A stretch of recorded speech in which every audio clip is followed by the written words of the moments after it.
Ladies and gentlemen, a warm welcome to Knowledge of Design Week 2023, Asia's premier annual event on design and knowledge advancement. My name is Vincent and I'll be your MC today. Organized by Hong Kong Design Center, KODW 2023 is supported by our year-round partner country, the Netherlands, and its platform for creative pioneers Create NL, alongside Create Hong Kong, our lead sponsor, and as well as Hong Kong Design Institute and PolyU Design, our co-organizers. We are delighted to have you for the next upcoming 3 days of forums, workshops, masterclasses, and networking opportunities as we embark on an adventure into the power of responsible and circular design. May I now please invite Professor Eric Yim, Chairman of the Hong Kong Design Center, who is a passionate advocate of the arts, design, and innovation, to share his opening remarks with us. Professor Yim, please.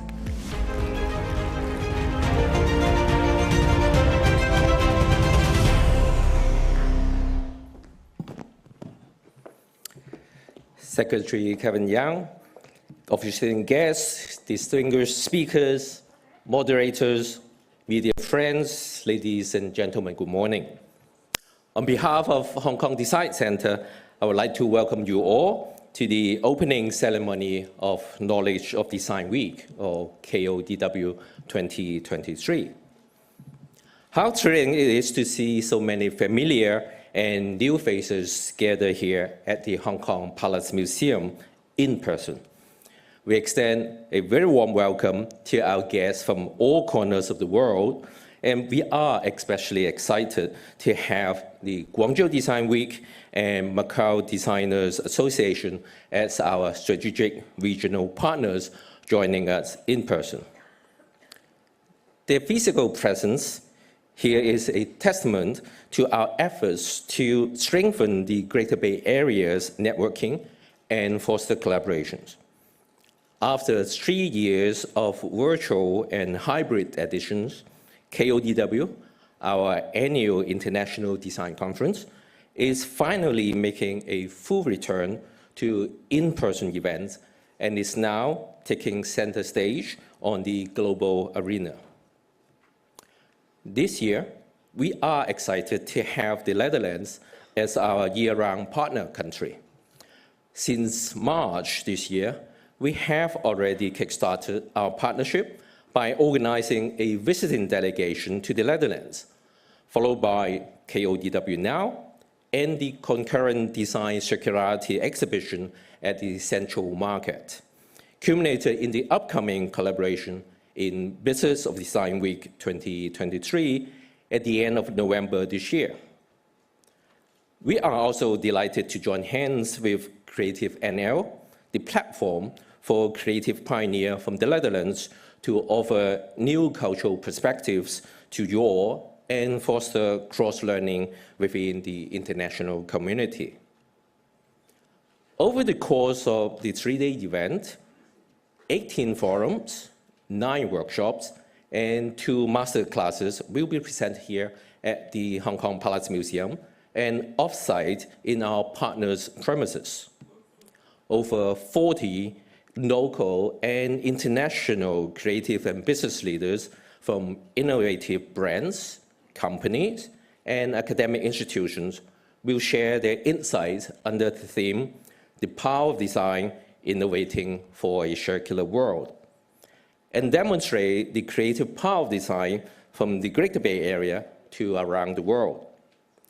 On this note, Hong Kong's positioning as an East-West Center for international cultural exchange aligns with its crucial role in national development, as outlined in the 14th Five-Year Plan.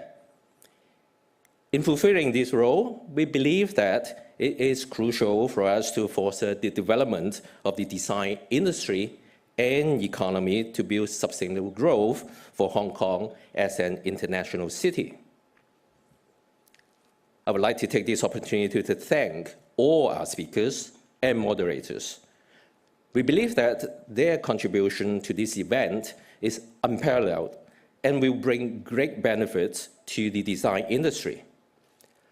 Allow me also to express my gratitude to our lead sponsor, Create Hong Kong, our partner country, the Netherlands, and Creative NL, our co-organizer, Hong Kong Design Institute, and School of Design PolyU for their support.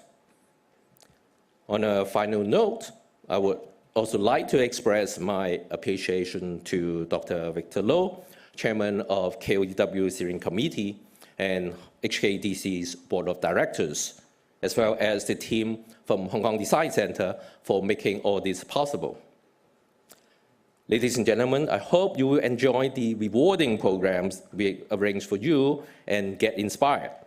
Let's join hands to pave the way towards a more sustainable and resilient future through the power of design. Thank you. Thank you so much. Thank you so much, Professor Yim, for your inspiring opening remarks. Please be seated. Now we would like to invite Mr. Arjen van den Berg, Consul General of the Kingdom of the Netherlands in Hong Kong and Macau, to share his insightful thoughts on this year's event. Mr. van den Berg, please.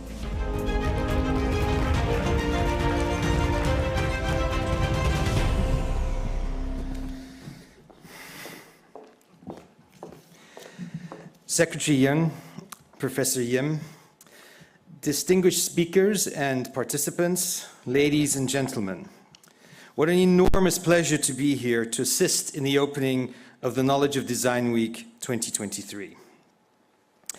And how proud I am of the fact that you've partnered up with the Netherlands to bring us the power of design, innovating for a circular world. I'm very happy to see that we have a pretty strong Dutch delegation here to bring you the Dutch perspective on design and circularity. I take this opportunity to welcome the members of the steering board of the BODW 2023, Bart Asman, Daan van Eyck and Monique Knapen, back to Hong Kong as we forge our way to a spectacular presence at the upcoming Business of Design Week later this year. But I would also welcome the Dutch experts, Richard van Laken, Marieke Rietbergen, Marieke Idema, Peter Jore, Pieter van Os, Siem Hafmans, that have come to Hong Kong to share their knowledge and experience. I love to just throw these Dutch words at you. And discuss with other experts and participants about the seemingly endless opportunities design has to help us get to net zero by 2050. I had the wonderful pleasure of having a one-on-two session just the other day with Richard and Marieke. And maybe I shouldn't tout their horn, but they enthused me immensely with what design can do and design innovation. The world is facing huge challenges in the face of especially, but not limited to, climate change, and admittedly, design of the past, or even today, has a lot to do with those. But the examples of new design thinking they shared with me also show up that we have a bright future ahead of us, if we choose to have one. There are incredibly talented and ambitious people out there that are rethinking the way we have organized ourselves as humankind, and their designs and even products are already available now. If you want a first-hand look at what design has already made possible, please take some time to visit the Designing Circularity exhibition on right now through the end of June at Central Market. Truly inspirational and aspirational. I am proud that the Netherlands is fertile ground for creativity and innovation. And I am prouder still that we've hooked up with the Hong Kong Design Center to share, learn, discuss, inspire, collaborate, to see how we can all work together towards a society where we don't take more than we can give back to Mother Earth, where we use the power of design to innovate a circular world. I wish everybody a wonderful and wondrous exchange of ideas and creativity in the days to come. Thank you. Thank you, Mr. van den Berg. Please be seated. Last but certainly not least, it's time to welcome our esteemed guest of honor, the Honorable Kevin Young Yun Hong, GBS JP Secretary for Culture, Sports and Tourism of the Government of the Hong Kong Special Administrative Region. Please join me in giving him a warm welcome on stage.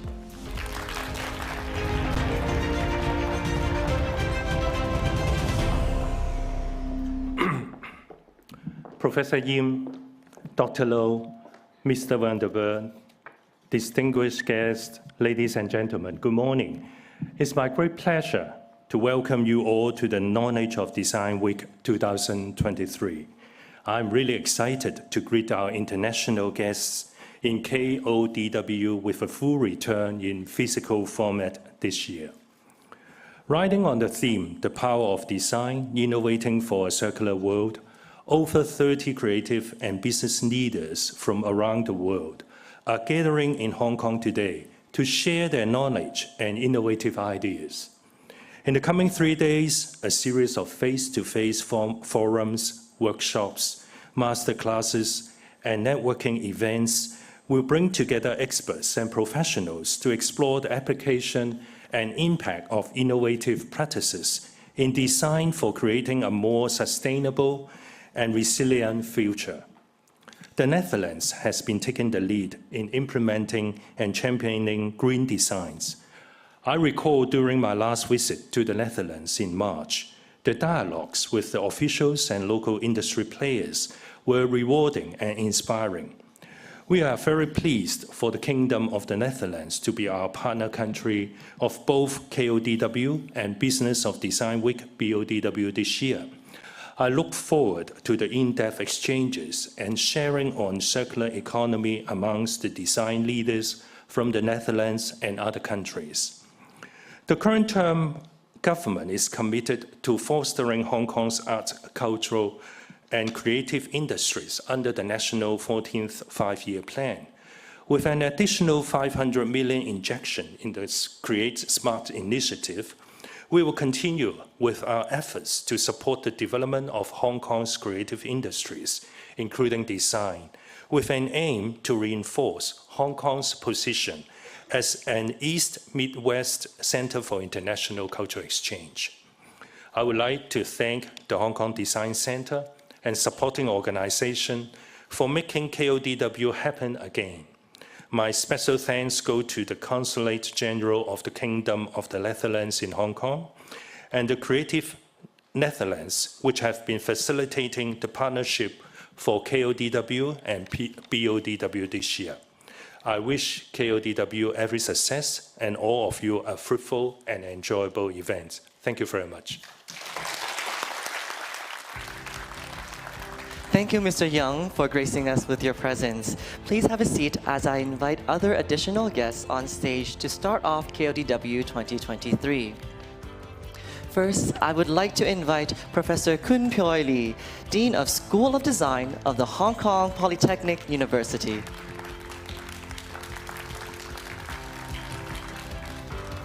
Next, I would like to invite Dr. Lei Liang Ong, Principal of Hong Kong Design Institute and Hong Kong Institute of Vocational Education, Lee Wai Lee. Mr. Victor Tsang, Head of Create Hong Kong.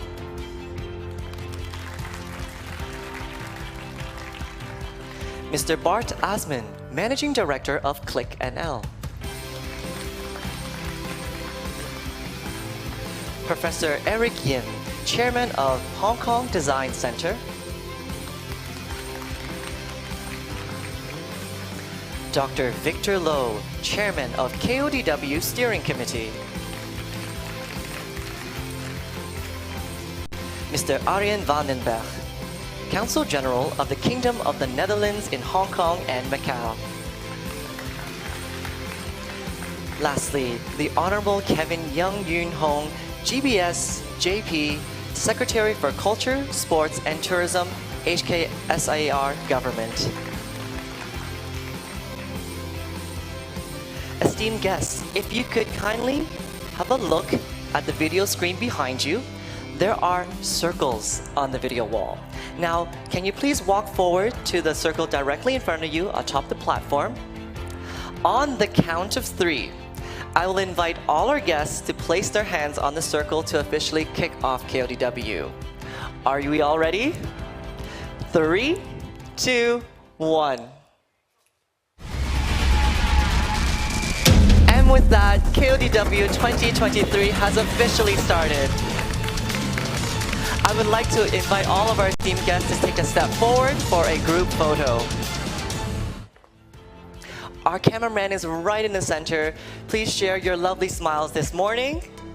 1, 2, 3, lovely. And one more. And also there are cameras on the left and right video. If you'd like to give a wave, that's also lovely. Thank you to all our officiating guests. Please do remain on stage as I invite two vice chairmen of the Hong Kong Design Center and more esteemed guests to join us for another group photo. First, I would like to invite Mr. Steve Lung, Vice Chairman of Hong Kong Design Center. Next, Professor Vivica Chan, Vice Chairman of the Hong Kong Design Center.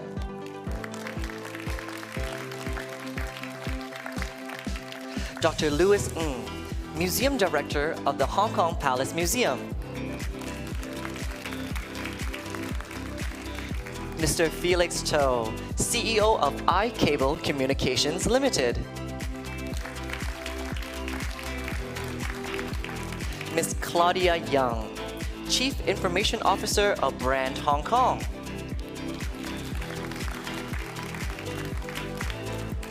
Ms. Sia Deng, International PR Manager of Guangzhou Design Week.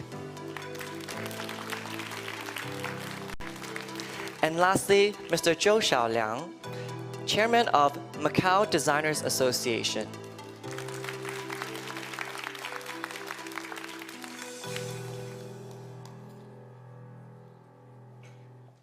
Thank you so much to all our esteemed guests. Again, we are here to take a group picture. Our cameraman is right in the middle. Make sure you're able to see him. If you can see the camera, he can see you. Share your lovely smiles of this morning. 3, 2, 1. And once more. How about we smile with our teeth? Nice. Thank you so much. This is truly a memorable moment, especially when we're finally able to meet in person. Let us cherish this occasion and make the most out of the KODW for the next 3 days. A big thank you once again to all our distinguished guests. Please do take your seats and enjoy the KODW opening video with us. Knowledge of Design Week is Asia's premier annual event on design and knowledge advancement. This year, our theme is The Power of Design, Innovating for a Circular World. Design plays a unique and powerful role in driving positive change and social impact in the world. Through the power of design, we hope to inspire a movement of thinkers and innovators who will create a more sustainable future. There will be 6 program pillars this year, namely social innovation and wellness, building thriving and sustainable communities, new urban models, reimagining future cities, hospitality, redefining luxe design landscape, culture and the city, forging innovative brands and cultural storytelling, AI and technology, unleashing the creative power of technology, transformative brands, pioneering creative brand rejuvenation. KODW 2023 gathers over 40 business leaders and creative forces in various fields, from design, architecture, academics, digital media, and technology from around the world. They will grace the occasion in person and share their expertise and insights with the audience at the curated lineup of forums and interactive workshops and masterclasses. Design improves our lives and can change the world for the better. Let's get ready to discover the power of design.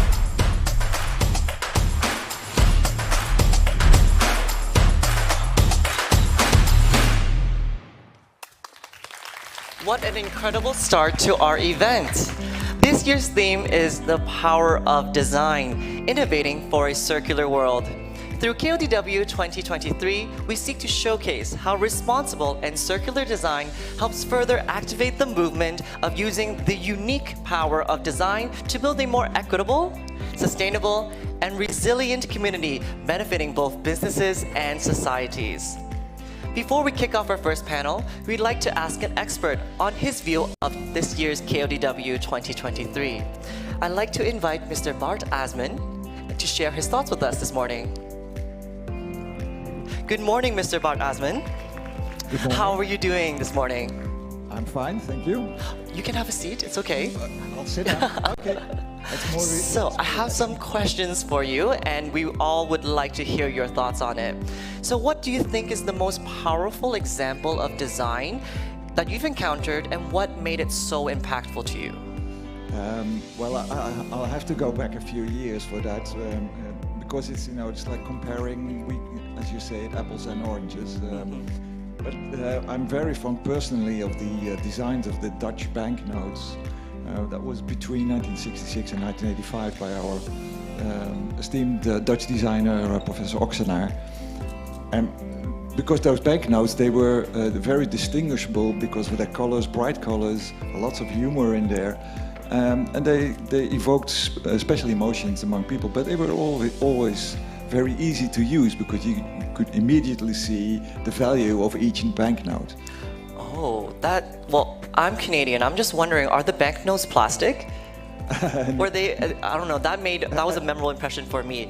How were the banknotes for that in terms In of that time, the banknotes were still paper with linen through it, linen. as I recall, but no, they were not plastic, no.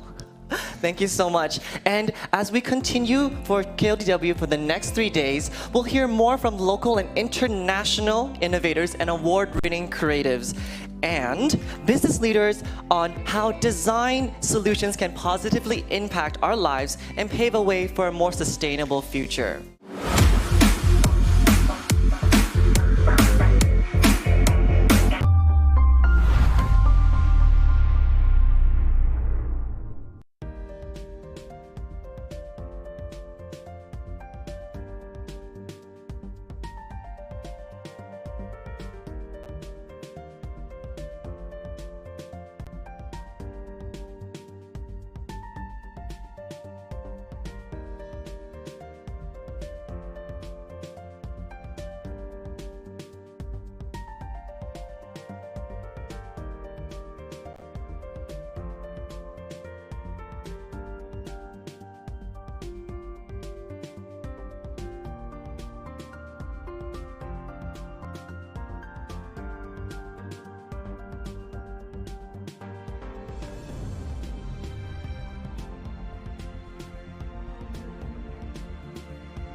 It gives me great pleasure to present our very first keynote of KODW 2023, led by Mr. Richard van den Laken from the Netherlands, our partner country this year.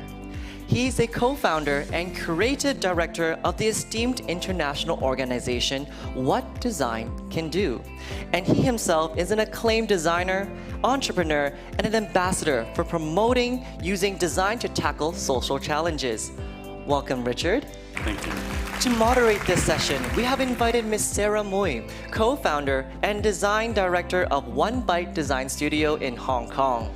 Ms. Mui is a catalytic architect who brings collaborative creations that are grounded in human design thinking. Welcome, Sarah. We would also like to thank Ming Foundation to present this keynote session as a diamond sponsor. So, good morning, ladies and gentlemen, and our distinguished guests today. I think it's my honor and great pleasure to welcome you to the keynote speech by Mr. Richard van der Laken this morning. And I'm sure this is the most colorful section you will have today, right? Okay, so before we start, Richard, I know it's been quite some time since you were last in Hong Kong. So how's your trip so far? Until now, the trip has been great. I have to admit that I've been in Hong Kong once, but I think that was for 6 hours. I went to the residency of the Dutch consulate, and then I went to Shenzhen. So it was sort of boom, boom. So it was still very abstract. And now I'm able to explore Hong Kong, and it has been amazing. So thank you so much for the hospitality. Yeah, lovely to know that. And I hope that before your flight tonight, it's going to be an enjoyable day at the KODW as well. And look forward to seeing you again in November. Definitely. Yes. I can see that our audience cannot wait to hear to your presentation today. And from what I understand, I always admire Richard not being just a designer, but a visionary. So I'm sure your keynote speech will not only inspire us, but force every one of us in the room today to rethink about the role of design in our rapidly changing world. So it's your showtime. Richard, Shall we do it? Yes. Okay. Great. I'm going to stand up. Yeah. And I'm going to sit here. I'm not going to sit in this couch. That's okay, huh? I think we can start. I was taught to design trash. And I've designed trash. I have been a bad designer. But haven't we all been bad? Because at the end of the road, everything we design ends up as trash. Design turned out to be a very sufficient way to transform valuable resources into products that end up as waste. We create tossable, discardable, very short-living products. We're trapped in this take-make-waste model, and that needs to change. We need to work towards a society that's circular and fair. I see design as having a responsibility in the waste cycle. 91% of all the plastic in the world is not recycled. And 30% of all our food is lost or wasted. Waste is an idea. It's something that we invented. We can uninvent it. So we need to design in a different way. We need to redesign our relationship with things, with products, with service. We need new ideas and we need them now. And that's where you come in. Be bold, be curious, and be ambitious. Join the No Waste Challenge. Join the No Waste Challenge. And get to work, because there's no time to waste.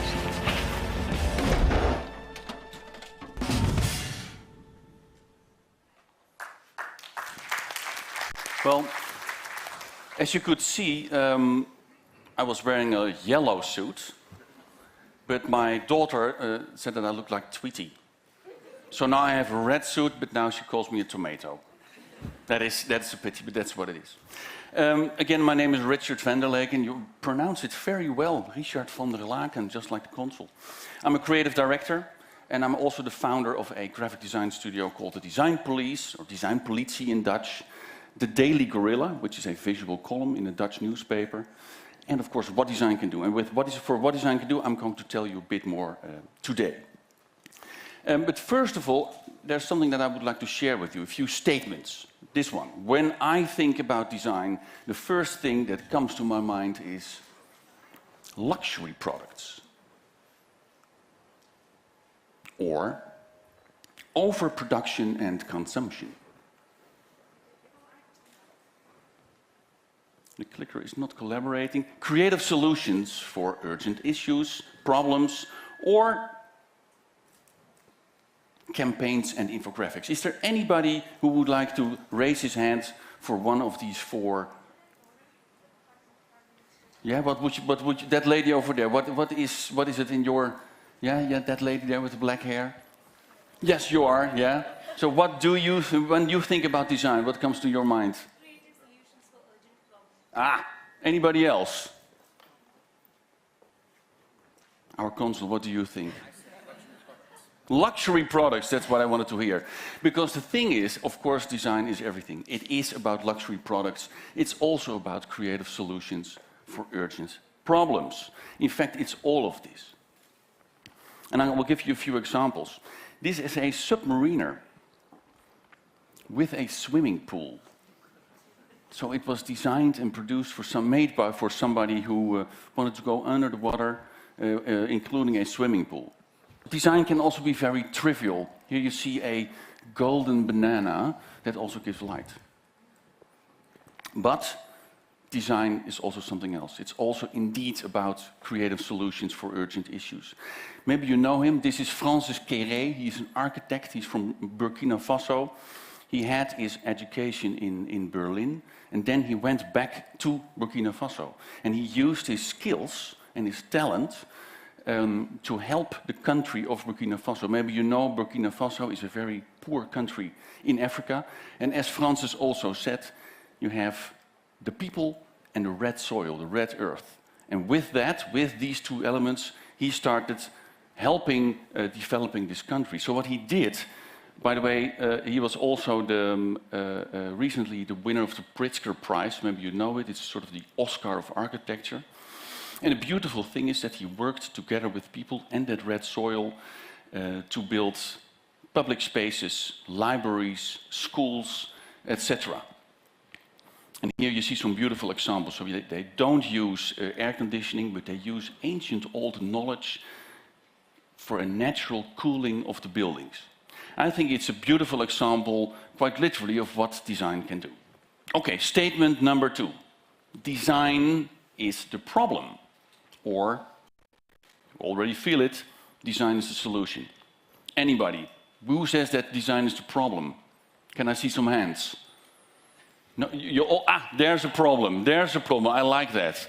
Anybody who thinks it's a solution? James? Yeah. Again, it's the same answer. Design is the problem, and design is one of the solutions, because we can really make a mess of it. We have been bad designers, and now we have to do the good thing, so to say. Yeah, and you could say that we do have a problem, because this is how our world looks like right now. You could even say that this is me eating. It's not only that we have a problem, but we can also say that we are the problem. By the way, these are my 2 children. Because we consume too much. We are eating Mother Earth. You probably already know that. We all feel that. And indeed, you also read and see the news, and then we see this kind of images. So the task for the creative industry, in my opinion, in our opinion, is that we have this, because we have this strength, because we have this creativity, we should be able to make this transition that we all need to go through, make it more tangible, and also make it more desirable. That is what we as a design industry can do. So for that reason, what Design Can Do's mission is to empower the international creative community to redesign a better world. And we do that in various ways. For example, we mobilize design innovation with what design can do. And it looks like this. We do all kinds of events. We organize them around the world, in Amsterdam, in Mexico City, in Sao Paulo, in Nairobi, in Delhi, in Tokyo, and hopefully also in Hong Kong in the near future. We organize events, festivals, conferences, workshops, masterclasses, you name it. And we all do that to bring people together, to inspire the international creative community. And it looks like this. We bring people together. It's always very lively. It's all about optimism. It's about knowledge. It's about knowledge sharing. And over the years, but because we have been doing this now for 11 years, we have organized 14 festivals in different countries. We also want to challenge designers, and we do that with our, you can also see it, our challenge program. That's an international, you could say, next slide, thank you. We organize more international global challenges that focus on big issues. So for example, what you see here, the first one was about refugees and the big refugee crisis that we had in the 6 years ago in Europe. And at this moment, we are running the Make It Circular Challenge. To give you a few examples, for example, because what comes out of it? Designers come up with proposals, with ideas, with initiatives that they are working on. In fact, we focus on design-driven startups. And I will give you a few examples what comes out of that. So, for example, the Clean Energy Challenge. How can we rethink and redesign our energy need? This is an example. It's called Power Plant from a Dutch designer, Marieke Rietbergen. She calls herself a solar designer. And what you see here is a greenhouse, but the panels are made of glass, but they are also solar panels. So it's a great example of how technology and creativity comes together. And of course, her ideal is that at the end of the road, everybody has his or her own self-powering power plant. Another great example, this one is from India, from Delhi, an alternative airco. You also have that here, a lot of airco here in Hong Kong, so you probably know what I'm talking about. What you see here is called Beehive, and it's a new alternative to cool the city. And in fact, this Delhi-based design studio, again, they used ancient old knowledge, very simple technology, using terracotta. When you throw water over it, it cools the air. So they made installations for public space to bring down the temperature, but they also made these smaller versions that you can use in your house or in your office. And the good thing about this concept, this startup, this product, is that they don't have the promise that they can bring down the temperature with 15 or 20 degrees Celsius, but this concept will bring down the temperature in a very realistic 6 to 7 degrees Celsius. Again, a beautiful example where they use ancient old knowledge. Okay, another example comes from the No Waste Challenge. One of my favorites, again, a Dutch designer, a regenerative death. So this one is, in fact, it is about life, but it's also about death. Because it's a coffin. It's the living coffin, and as you can read, a fully biodegradable casket that turns into compost within 45 days. So what you see here is a casket made out of mycelium, and mycelium is a fungi, a living material, so it grows, and you can cast it, creates a coffin, you can put a body in it, and you can even put that coffin with the body into the ground, bury it, and then it will all, the body and the coffin will disappear in 45 days, because it's a living material, and it will disappear in the soil.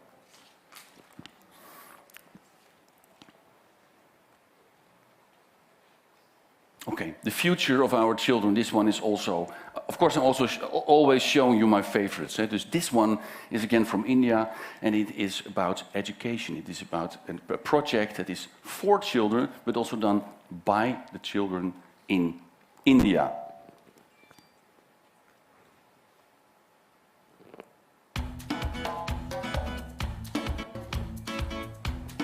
Global warming, plastic in the ocean, poop on the zoo, no problem. And that's whatever you've got. We'll solve it with deep research. Hello, this is the weather report from the Children's Club in Service, live from India. Where we have all types of weather all at the same time. It's a mess. Everything is ulta-pulta. Plastic in the ocean. Garbage. Poop on the street, poop, poop, poop everywhere. That's why we started the Children's Club in Your Service. We solve all your problems, big or small. You send us a problem to solve. Eve, she, while getting on newsroom. Our reporters are everywhere. We find heroes. We find answers. We start cracking movements to change everything. We are TV. We are online. We are an app called Scrap. Download our app. We are Scrappy. We are a global kids revolution made in India for the world, where no weather report will ever be the same again. And that's our promise. Be Scrappy. Well, I don't know how you see it, but I cannot resist this one. It's beautiful, huh? Yeah. Okay, so I also would like to share a bit of some insights on the impact that we have achieved so far. Because what the Challenge program focuses on designers and design initiatives. And as you can see here, over the past few years, we had approximately 7,000 design teams participating in our Challenge programs. We have accelerated 55 of them. And as you can see, almost 80% of these startups are still thriving, and more than 26 million euros has been invested in those startups, and you just saw a few examples. So what I'm always very happy about is that this 26 million is of course about serious money, but it's also a great indicator that people, companies, organizations are willing to invest in design-driven innovation. I think that that's an important message that you see in that huge amount of money that has been invested. So how do we do that? the thing is, of course, that it's maybe also because I'm a graphic designer, but we want to create a narrative. We want to create a story. So if we want to attract people to join us, we use these big issues to tell a beautiful and optimistic story. And that's what you see here, because now we are in the middle of the Make It Circular Challenge, a challenge program about circular design. And that's not always so easy, because it's sometimes quite difficult to explain people what circularity is all about, and also what's circular design all about. So we do that with a narrative, we do that with a story, we do that with a lot of visual stuff that is optimistic and hopefully also for you great to watch. The next slide. We first start, before we do this, before we launch a campaign and a challenge like this, we first start with doing research. What does circularity mean? And what is the connection with design? We do not only do that in the Netherlands, but also with our partner cities in, as you can read here, India, Japan, Brazil, Kenya, Mexico, and of course our own country, the Netherlands. So we do this research, we look at perspectives. What does circular design mean here in the Netherlands? What does it mean in Brazil, etc. Then we publish that, and people can use it. It's open source, so it's accessible for everybody. And one of the big things that we found out in our research is what you see here. And I think that already the first number says a lot. That's where you can do a lot of things. You can do good design, you can do bad design, because 80% of the environmental impact of products are determined in the design phase. It's not something that I came up with, we just found it in our research. So that is really something to think about, what the role of design is, and it is important. When we launch a program like this, of course, we also try to give it a certain direction. So together with our research partners, we developed this line of value chains, about textiles, the built environment, packaging, etc. We also, next slide, have 5 design criteria. So how do you judge the quality of a design-driven innovation? And that goes from impact to design and creativity, feasibility, and not in the last place, teamwork. You can have a great idea, but if you do not have a great team that will bring it to the next stage, then you will probably fail. Yeah, and this is what it looks like. When you go to our website, you can find all kinds of information about circularity, about circular design, all the research, all the stuff that we have gathered for you. Previous slide, please. Also important, give it a click so that it starts walking, running. Yeah. Also for us, it's super important that we are able to reach out to people. We want to reach a global creative community, and for that reason, we work very closely with international media partners, knowledge partners around the globe, so that we are able to reach out to many people. And you can see that in the numbers. They are quite impressive. I'm always super happy with that, to see that we are able to make ourselves known and share the story with many people.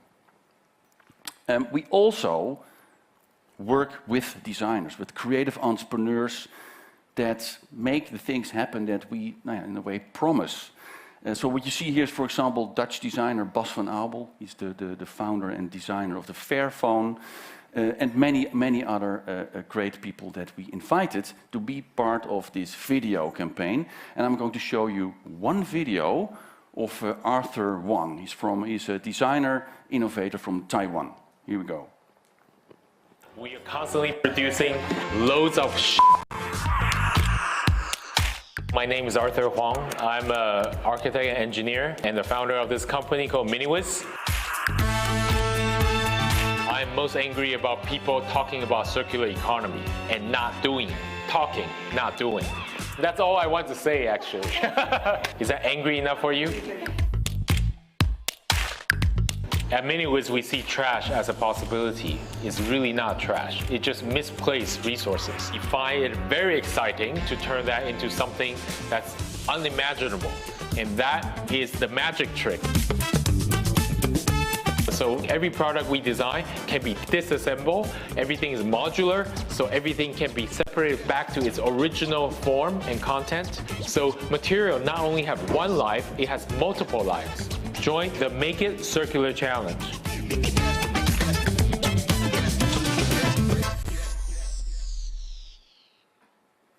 Here you can see a bit of the process. So this is how we do it. I already explained to you that we start with research.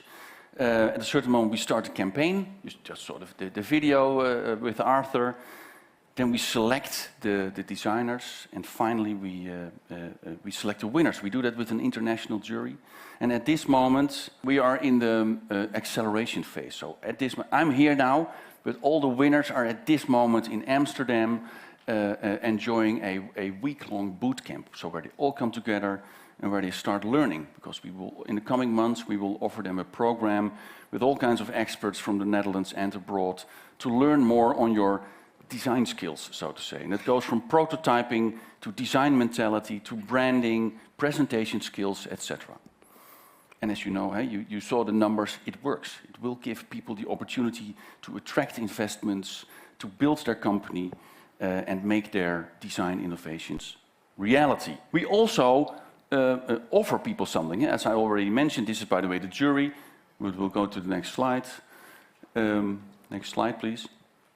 Then I will click again, because we offer them, this is what we offer them. We offer them an impact development program, a lot of press and publicity and networking, and also 10,000 euros in project funding. So that's what you get, and then we will help you to the next stage.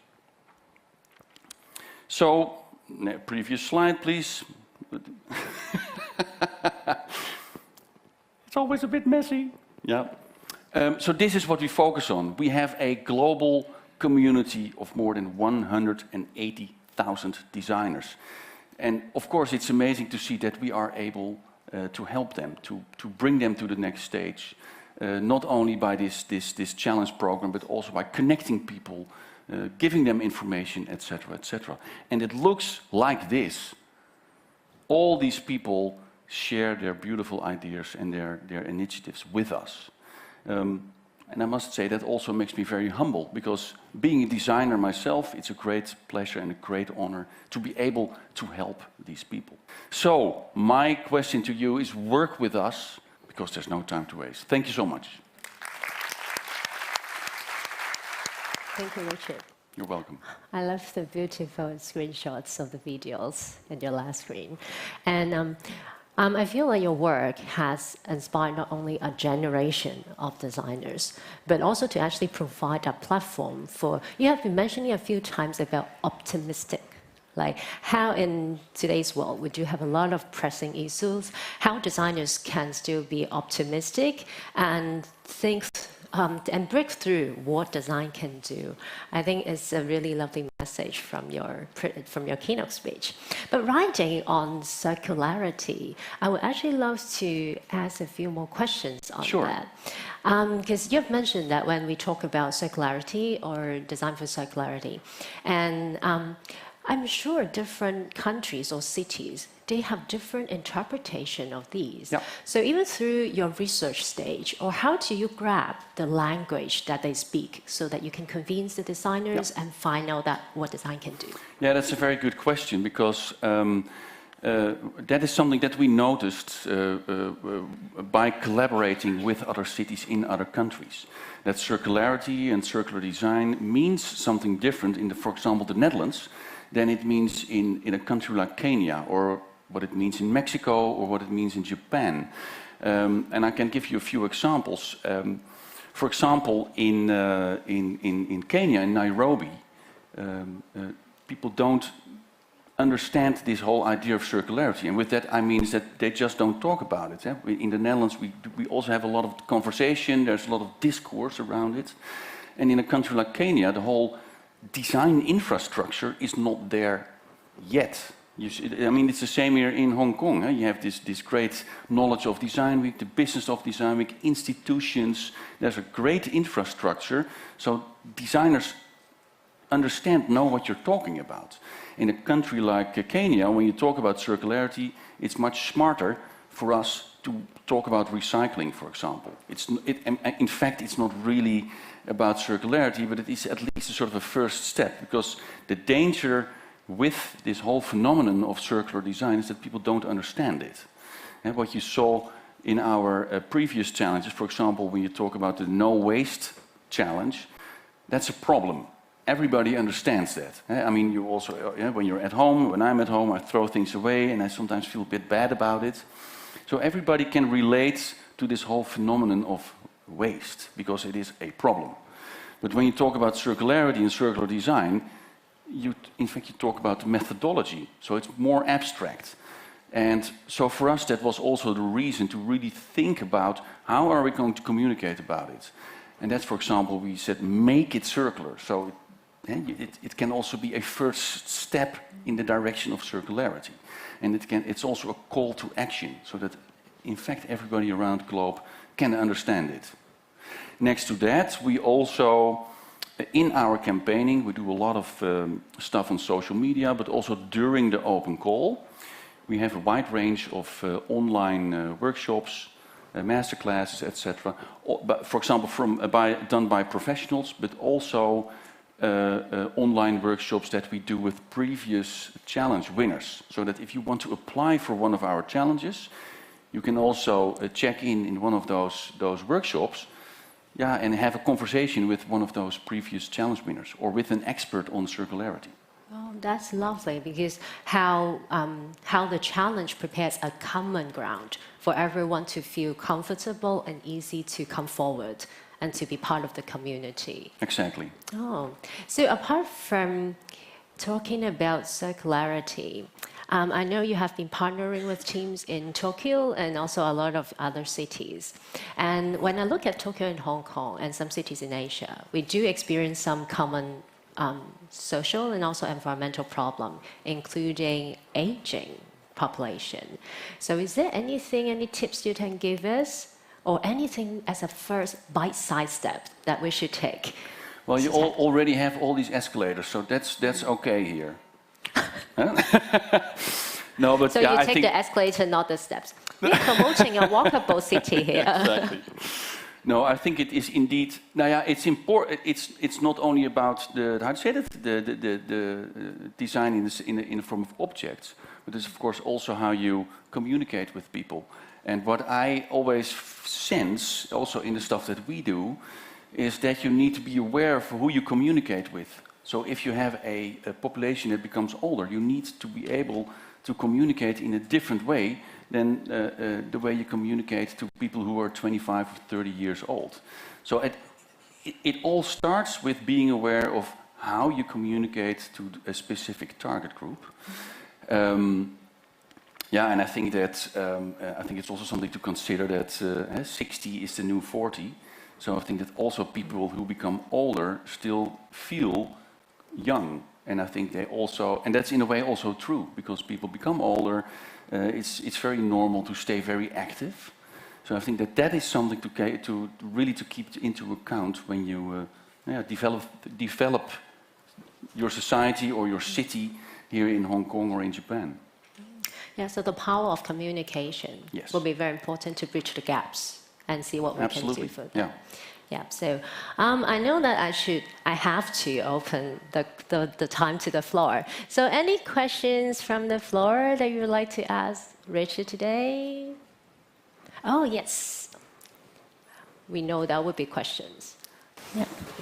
I'm just interested in how you're able to use circular design concepts to influence even bigger brands. I recently was in The Hague and went into my first Primark, and it seemed like that was the antithesis of everything you did, but at a much larger scale. Yeah. So it's a question of impact. Yes, yeah, absolutely. Well, I must say, of course, we have to make decisions also as an organization like What Design Can Do. We cannot cover everything. So we decided to focus on the design community, and also in that design community, as you saw in the examples, we mainly focus on design-driven startups. So with that I mean the designer as an initiator. So we, in the core, we do not focus on designers who, for example, work at Philips or at other big companies. We do try to get in touch with them, and they do visit our festivals, and they do join our workshops. But our core is the designer as an entrepreneur, as a creative entrepreneur. Having said that, of course, we try to influence also the big corporates and try to bring them on board. So yeah, we are always reaching out to companies. For example, in Mexico, we have a great collaboration with Nestlé.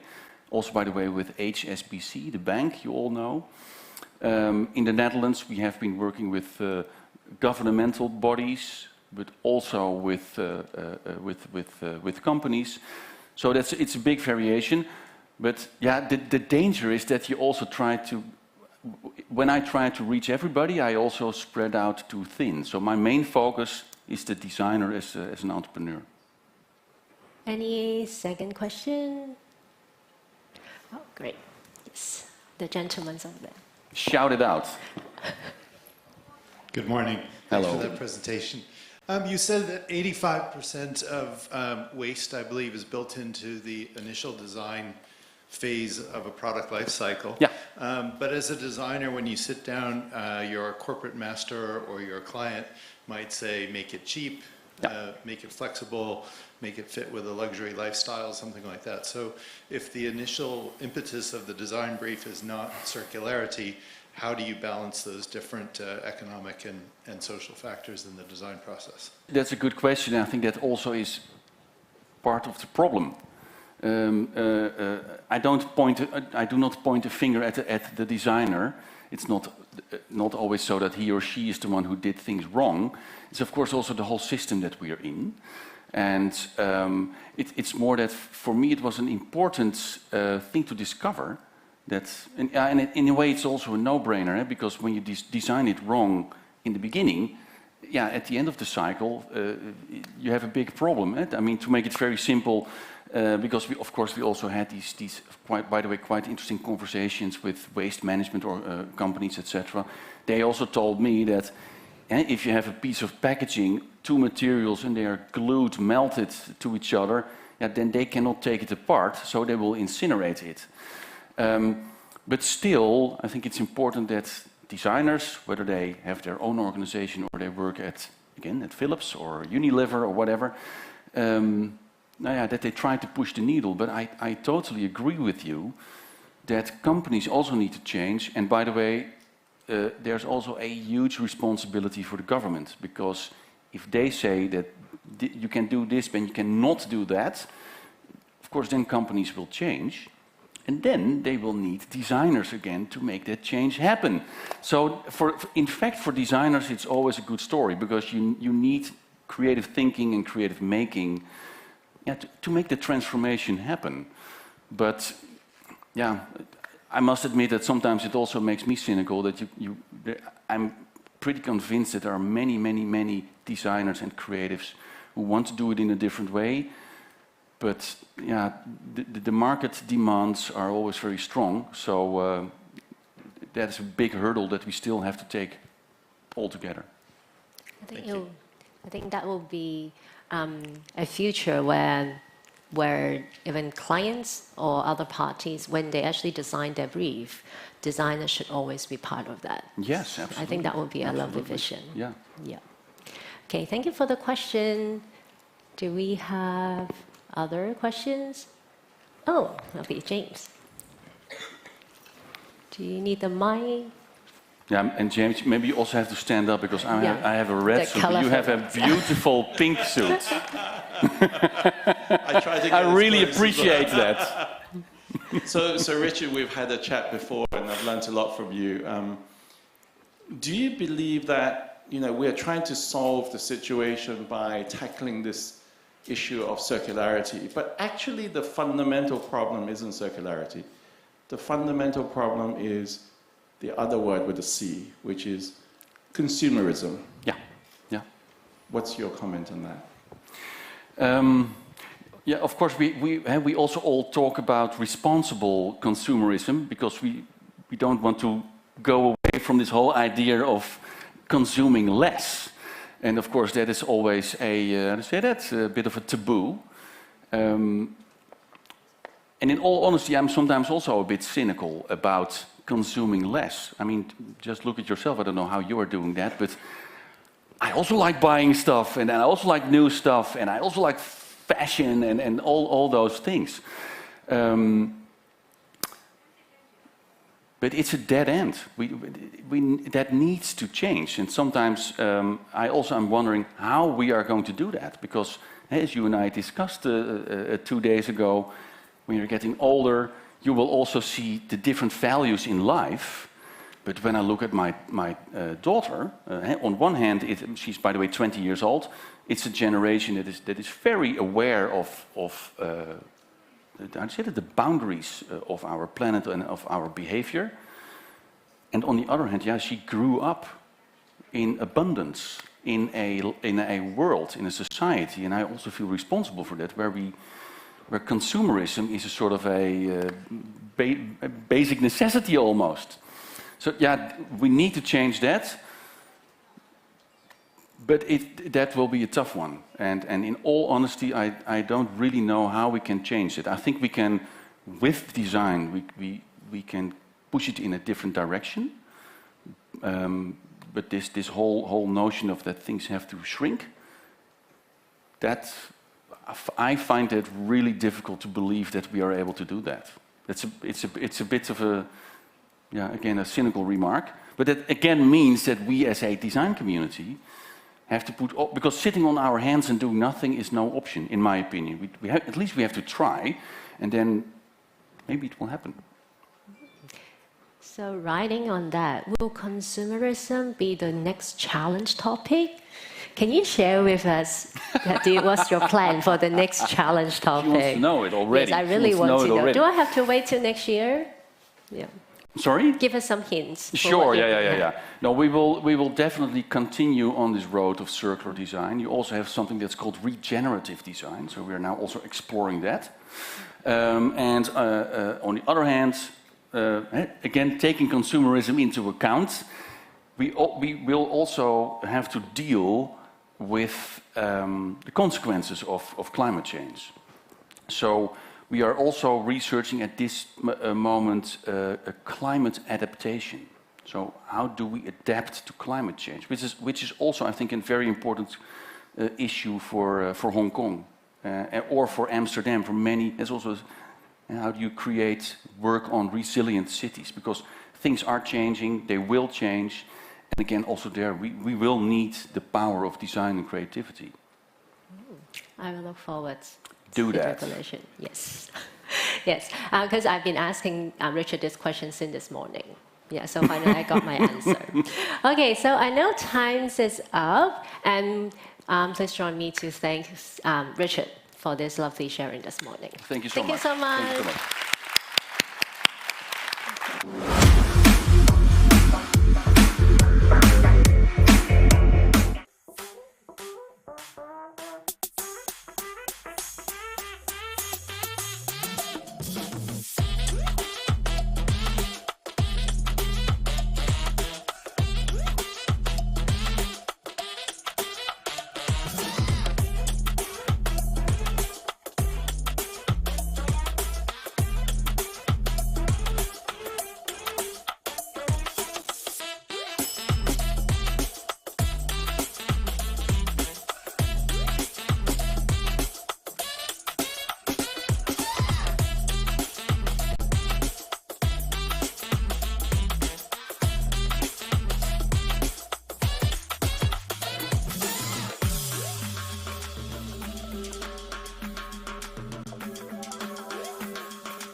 Our next session will focus on urbanization and preserving heritages. We are thrilled to have Mr. Tae Young, Creative Director of Tae Young Studio from Korea, and Professor Francesca Velsecchi Associate Professor from Tongji University College of Design and Innovation in Shanghai, with us on this panel. Both of them are experienced in practice and research on the juxtaposition of modernity and tradition through creative intervention, extensive research, and thoughtful design. Joining them is Ms. Clover Lee, founder and director of Plus Clover, who will moderate this session. With over 2 decades of experience in the industry, Plus Clover has completed a wide variety of award-winning and visually unique projects. Now welcome Mr. Yang, Professor Velsekchi, and Ms. Lee. Well, welcome everybody to this session, which is called Heritage in the City, Preserving Urban Legacies. I think it's quite poignant that KODW is taking place in the Palace Museum, and we're kicking off this session talking about heritage. I think, so much about our concept of preservation, conservation, and heritage has really shifted and changed a lot in the past 10 years. And we're excited to have Theo and Francesca here to talk about their work.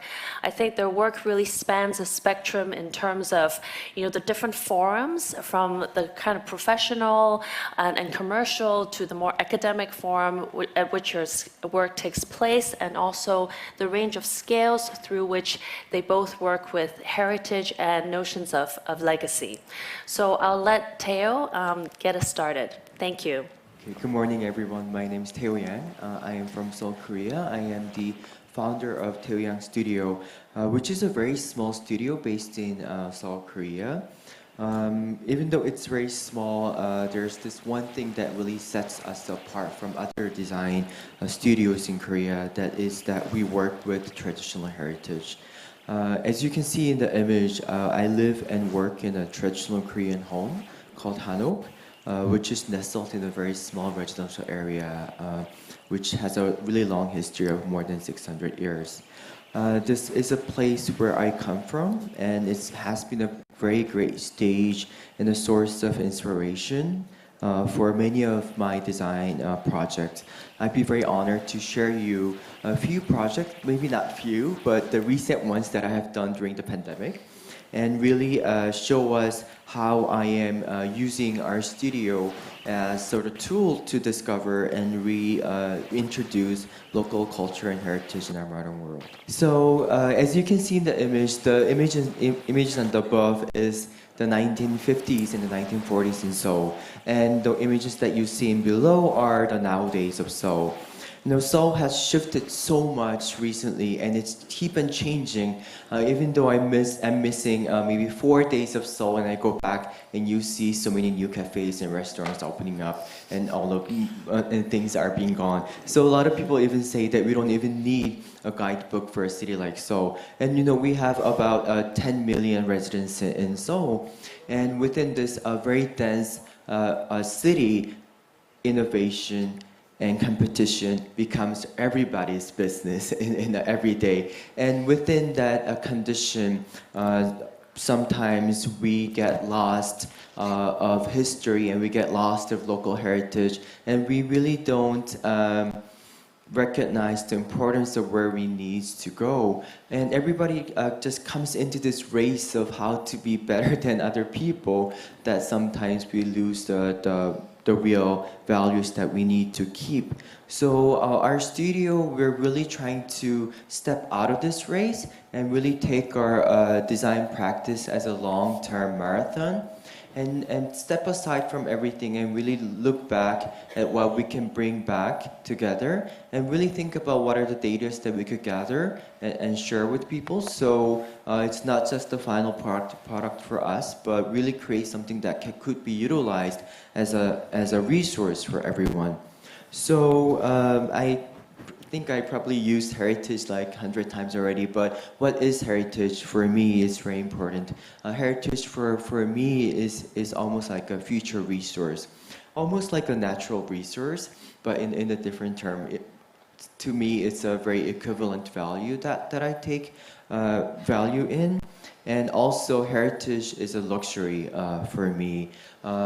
It's a luxury of how through of how nature and environment and atmosphere, it's all been accumulated and it's been expressed in culture and architecture and literature and even food. So I'm really trying to use what our ancestors has kept in for us. And also heritage is a guide for me to check that where we stand as a person who really thinks about history and who really thinks about the future. And also heritage is a solution for me, and also solution that we could solve a lot of obstacles that we encounter in our days. So we use a lot of different mediums in order to address and talk about the issue of change and really push ahead towards our mission, which is really thinking about local heritage and local values in our modern days. So we do space, exhibition, curating, we do furniture, we do branding for the city as well, and we also have beauty brand, and we have scent brand, and we do art projects as well. So we have so many different criteria and so many different projects that we take on to explore this concept of heritage. And even though we're a very small local studio, we are very fortunate to have recognition from international publications and media. I believe that I achieved this recognition due to our belief and enthusiasm toward our mission.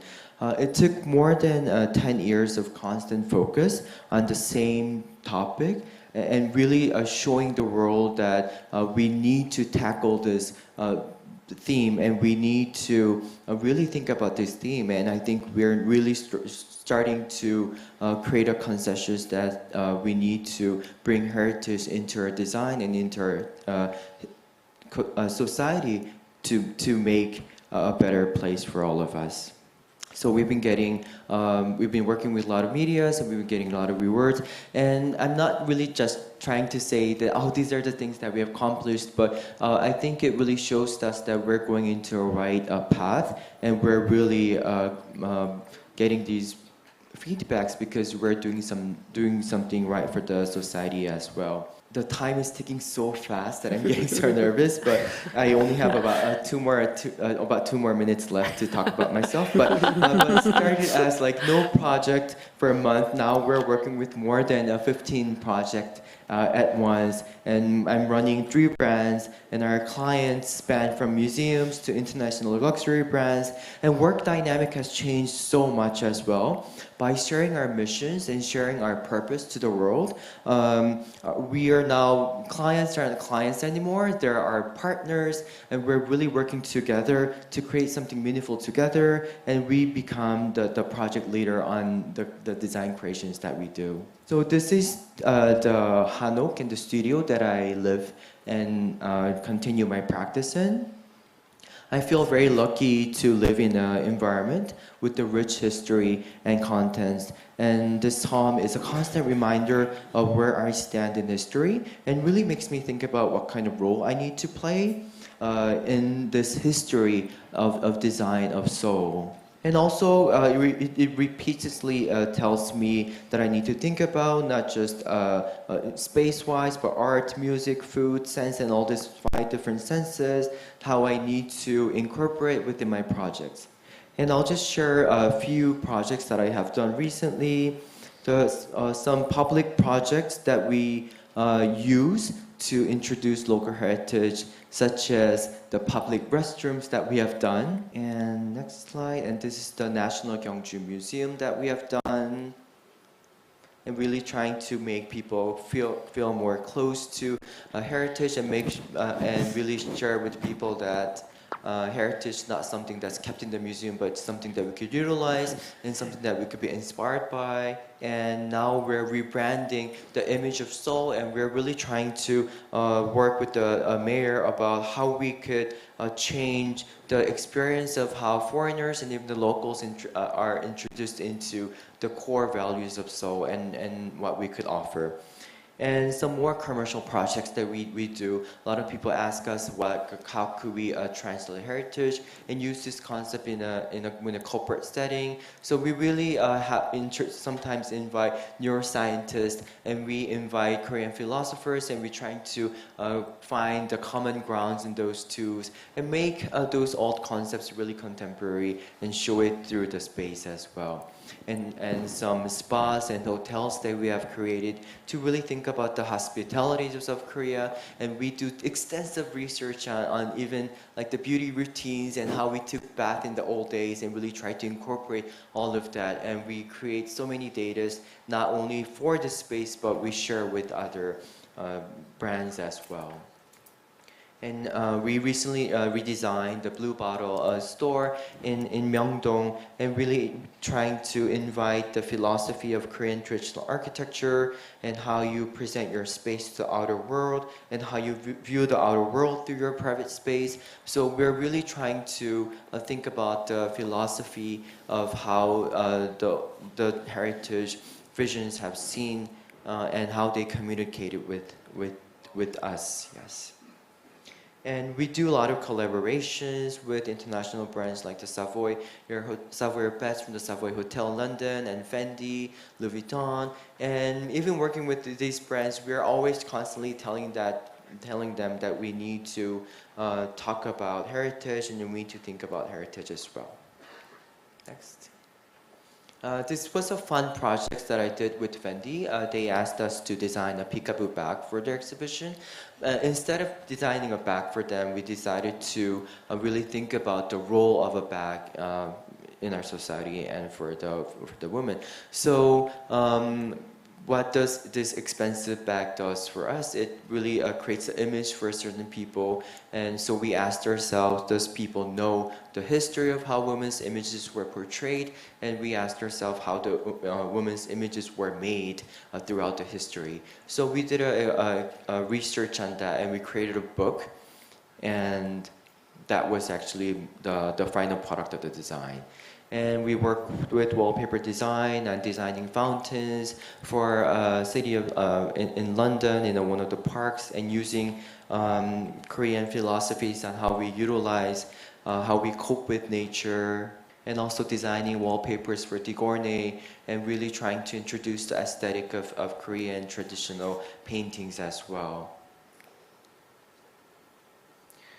So these are 3 brands that I'm experiencing and I'm showcasing. First is the ETH Library, and it's a brand that talks about Korean traditional medicine. And we are now working with the Four Seasons Hotel to really go deeper on the research of this Korean medicine and how we could bring the old artifact, using cosmetic as a tool to share the old artifact with the younger generation. And a furniture brand that we recently opened a showroom in Paris, and we're opening another showroom next week in Los Angeles. And it's all based on Korean heritage and the way we worked and way we lived as well. So, like, for instance, the floor pillow was such an important artifact for us. That was a sign of welcoming, and that was a sign of hospitality. And we have sort of changed that symbol into a stool. So very small and very simple transition, but really talking about how things are shifting and how things are changing.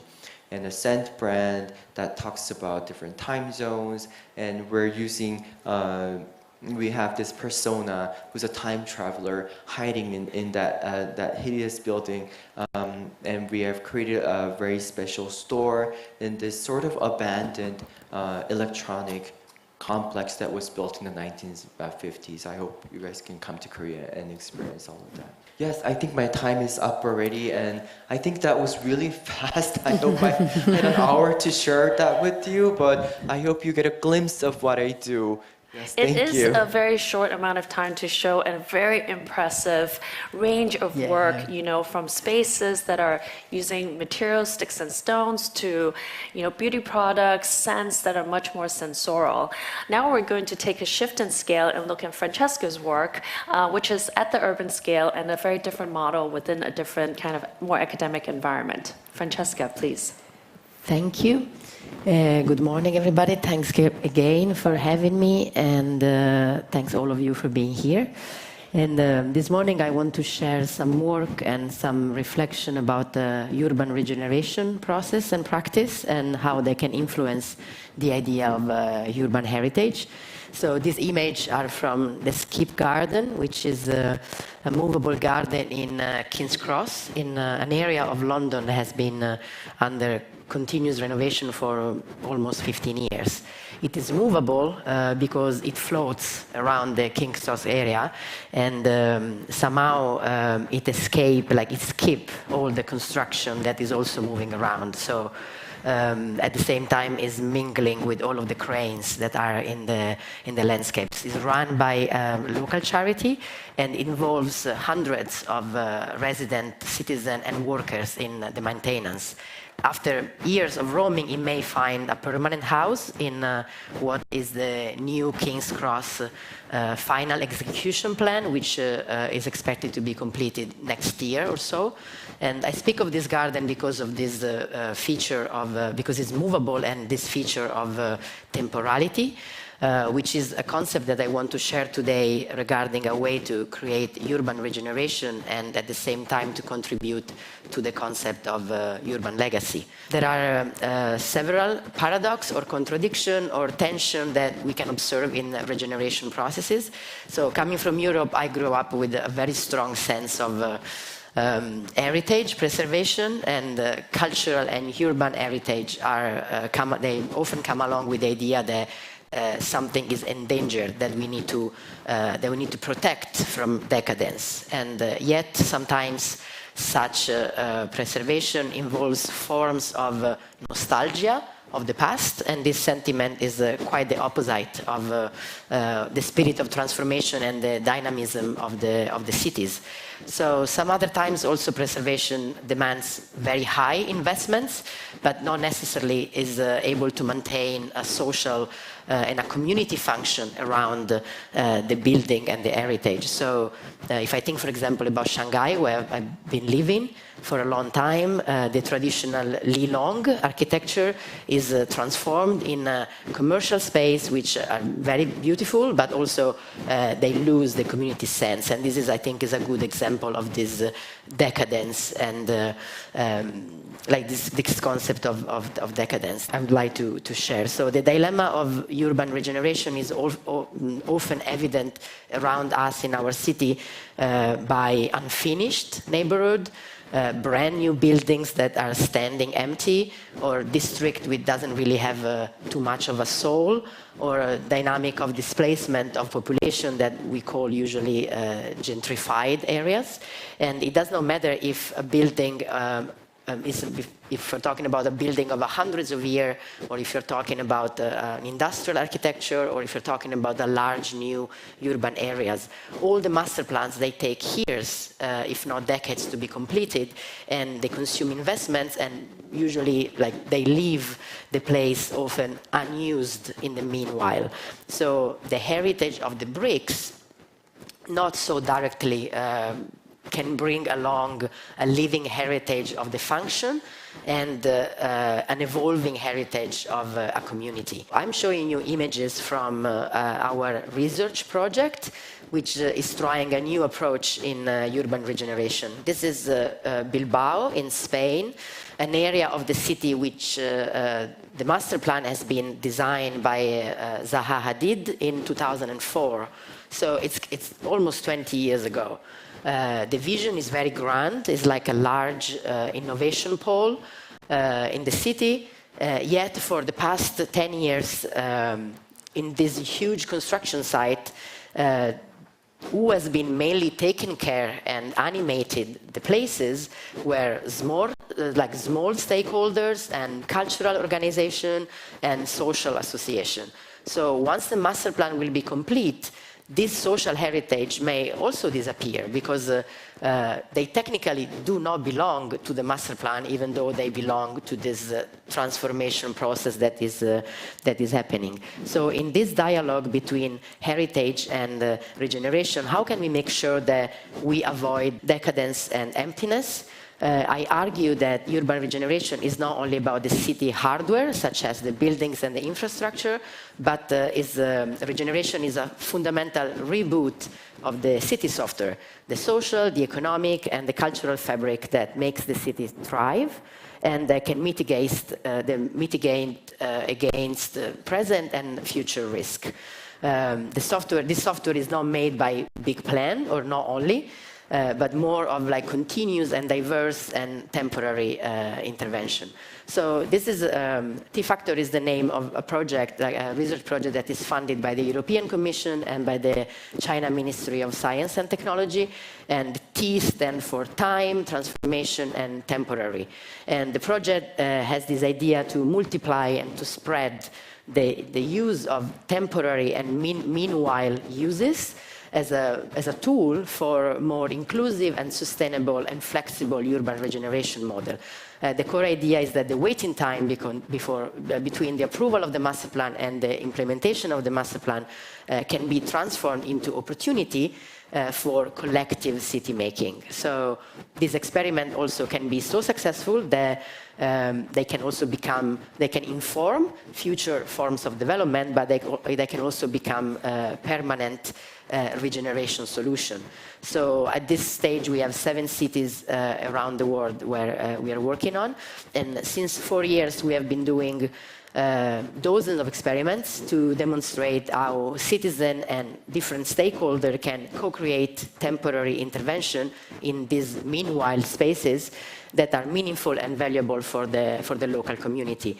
We are pulling together all these experiments in what we call a portfolio of innovation that is publicly available, and we hope it could create the ground to negotiate and align the public and the private interest towards in the direction of sustainable urban development. So academia, government, community, and business can collaborate to create urban hubs that are vibrant in this regeneration process, and they can also create new form of enterprises. So within this portfolio of innovation, there are a variety of meanwhile uses, ranging from what we call prompt and regular and stable, and each city may be working on very different challenges or mission, but all the pilots in the project share a collaborative agenda across different sector and different scale, which, and I like to call it like the 5 helix of innovation, where in this ecosystem, the academia, the business, the government, the communities, and the environment are together, like in this long-term view that is focused on improve the social condition as well as the company and the business performance. So some cities like Bilbao are working a lot on the circular economy and the circular strategies as an asset of urban regeneration, and I think this is a very dear topic for this forum. But there are projects about greening and urban biodiversity, and there are festivals and market and climate resilience actions, and the implementation of a circular neighborhood and intervention on urban happiness and citizen skill set and smart citizenship, urban soundscape, and so on. There are like really a big variety. I wish there would be more time for sharing the details, but I hope you are inspired to exploring a little bit more.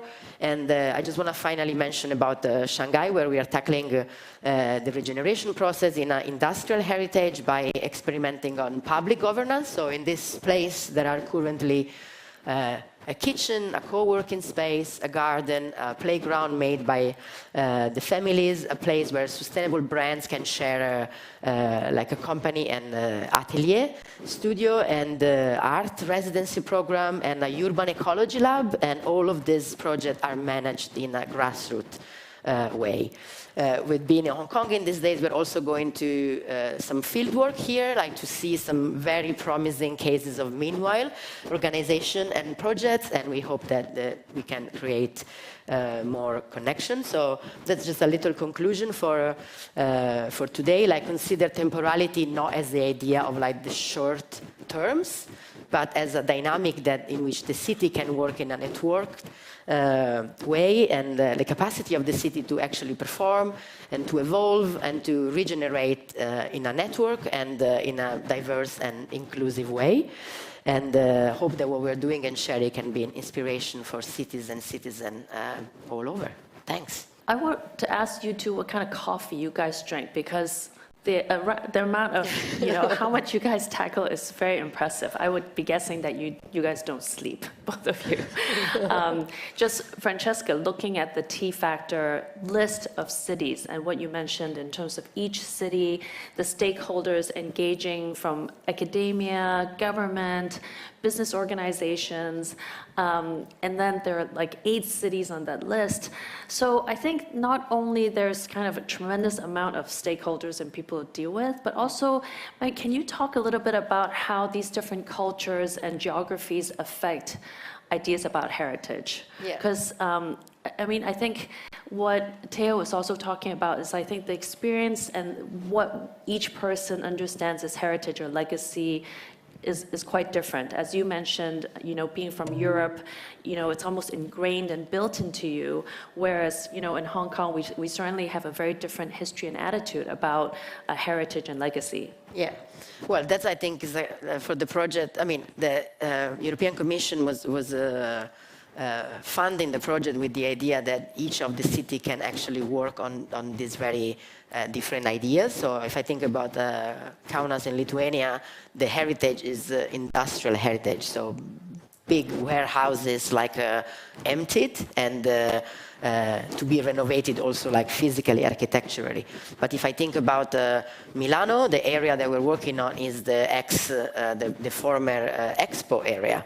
So it's a place that has been completely built from scratch for the Expo and then has been like abandoned to itself. And so the idea, how can we like revitalize it? Like how can this space not become a empty hole in the city? Or Bilbao, that has been like the heritage of Bilbao is for many connected to what was the experience of the Guggenheim Museum. And so much more like traditional kind of architecture, investment and intervention. And so it's that kind of way that is taking place. For other people like Amsterdam, the heritage is seen as nature and environment, and how urban biodiversity could be considered a cultural heritage element of the society. So that's quite interesting to explore these parts as a research perspective. And you mentioned that there's always a tug of war between nostalgia and regeneration, right? Looking backwards as well as looking forwards. So also, like with Theo's work, which you're more interested, or your work is really kind of bridging Korean traditional heritage with, our modern society. Can you speak to also a little bit about, how you work? Who really is your audience? With the proliferation of K-culture, K-pop, I think there's a much more familiarity internationally about Korean culture. So how are you bridging, and who do you see as your audience? For me, Korea has gone through such a crazy times with the Japanese occupation era, and right after that we had the Korean War. So Koreans ourselves really didn't have a chance to really acknowledge what kind of resources that we have and really think about the legacy that we need to take on. So I think there's going to be a lot of different steps, but for me, as my audience is, and my goal is to really educate Korean locals first on these potentials of what we have, and then share it with the international audience would be almost my second task. But I'm really trying to dig up as much as content as I could and really gather more data and share and see the possibilities, and use City of Seoul as sort of like a test bed of how these tradition and heritage could be updated, and then think more from that. And of course, working with commercial projects, there's so much freedom to work on certain targets and really share with if we're going to be working with younger audience, or are we going to be working with more mature audience, or it's going to be female oriented, male oriented, because they all have a different perception of what heritage is, and they have different ways of viewing heritage. So that's another different topic that I always need to challenge myself in. Yeah, I mean, it's interesting that both of you, Francesca, you're based in Shanghai, but you grew up in Europe, and then Theo, you also spent some time in the States, and it sounds like you're also venturing both to Europe and US in terms of your retail stores, that this kind of global perspective in terms of our collective heritage is something that's always embedded within the local ideas of heritage and legacy also. Is in your body of work in terms of beauty and sense. I mean, you're dealing with also this very, what we traditional as designers, trained as architects or designers, don't usually venture into these areas. Can you maybe talk a little bit about, how those collaborations or projects came about? It is very diverse in terms of what I do, and a lot of people ask me if I'm a scent creator or I'm a furniture designer, but I think it all really just comes down to one manifesto, which is celebrating and rethinking traditional heritage. So all of these different criteria is just a tool for me to utilize. For me, like for instance, really talking about Korean traditional medicine, cosmetic was the best tool for me to use, and to really talk about the possibilities of old artifacts. Museum design was the best tool for me to talk about those issues. So there's no limitations on what kind of tools that I use, but I try to utilize everything in order to convey this idea of possibilities and how we need to really continue the legacy of what we have. Which I also think about in terms of legacy, in terms of process, in terms of research process. Maybe Francesca, can you also speak a little bit about how you engage within the academic environment, the student body or the faculty in terms of your research, and how you build up these kind of a larger kind of network of people that you're working with? Well, I think speaking personally, one of the key is to bring the classroom outside of the classroom. And so it's kind of like break it down in from this like linear front. It's kind of like make it more like this situation where we're sitting together and we're doing things, and also maybe not really like working with the citizen as citizen, because that's at the end. I mean, we have a technical role as creative in that moment, but we work as citizens in a participatory idea. We are all at the same. We should find a way to feel at the same table or at the same sofa. And so I think that's the kind of the way. So try to break a little bit this rule of always playing a role that is fixed, but kind of like be part of a bigger system. So it's the model is more conversational, that you're also setting up models of listening and engaging more locally in terms of how people would approach this, how the citizens would engage with the project. Yeah, conversational and experimental. Like it's you try to talk less and to do more, and to see that the things they are doing, like to make the things that you're doing to speak about how it could work, and try to go away from the idea and the concept of how things should be, but try to move them forward in that direction. So people, if they have something in their hand, they most likely will use it, and then it can speed up the process a lot. So what are ways we can keep tabs on your T-Factored project? Is there a website or a place where we can follow what's going on? I put the website where there is the different news, and we are also adding the Chinese part for the Shanghai pilot, and there is stuff on LinkedIn. We are on all of the social media that I can imagine, like from Twitter. I think Facebook also has a page. So there are various channels. There is LinkedIn, and there is a WeChat that we are creating. So there are many ways, and come find me later and we'll talk more. Thanks. Great. Well, are there any questions that's popped up? Something, yeah. Oh, please. Yes, thank you. Thank you for the presentation, and my question is to Francesca. Talking about community design, I guess it's not about the structure, but or the building, but the people inside. And you're working in Shanghai, and it interests me about how do you facilitate between like the community and the government and all the people involved, because the culture is quite different from Europe to China. Maybe Chinese people with more, I don't know if it is the truth that Chinese people would more only take care about oneself instead of involving in the community building, something like that. So I would like to hear more about your experience. Yeah, thanks. So the way, so this particular project I show, it's very particular because it's the local government that gave the space like to social organizations that do participatory design for many years, with the idea of taking care of the maintenance of the building throughout the participatory process. So the government was actually commissioning this process to happen.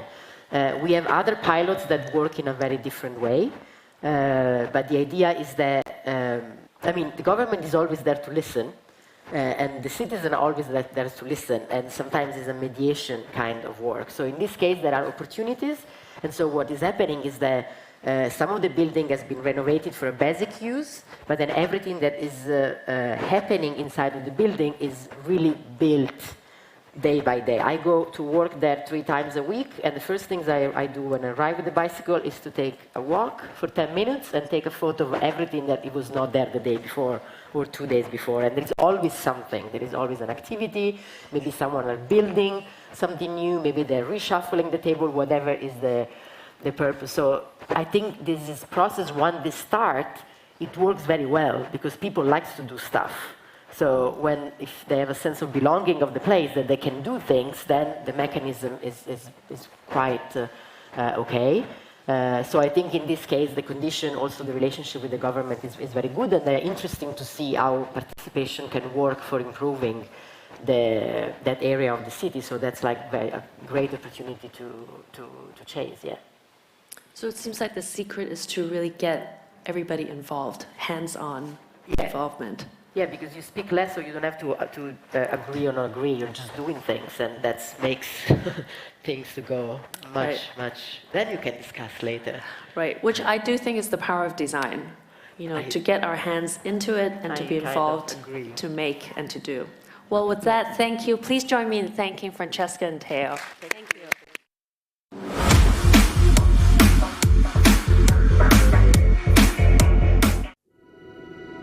If ever there was a time to think ahead, it's now. To explore opportunities in a place that's fully invested in the future.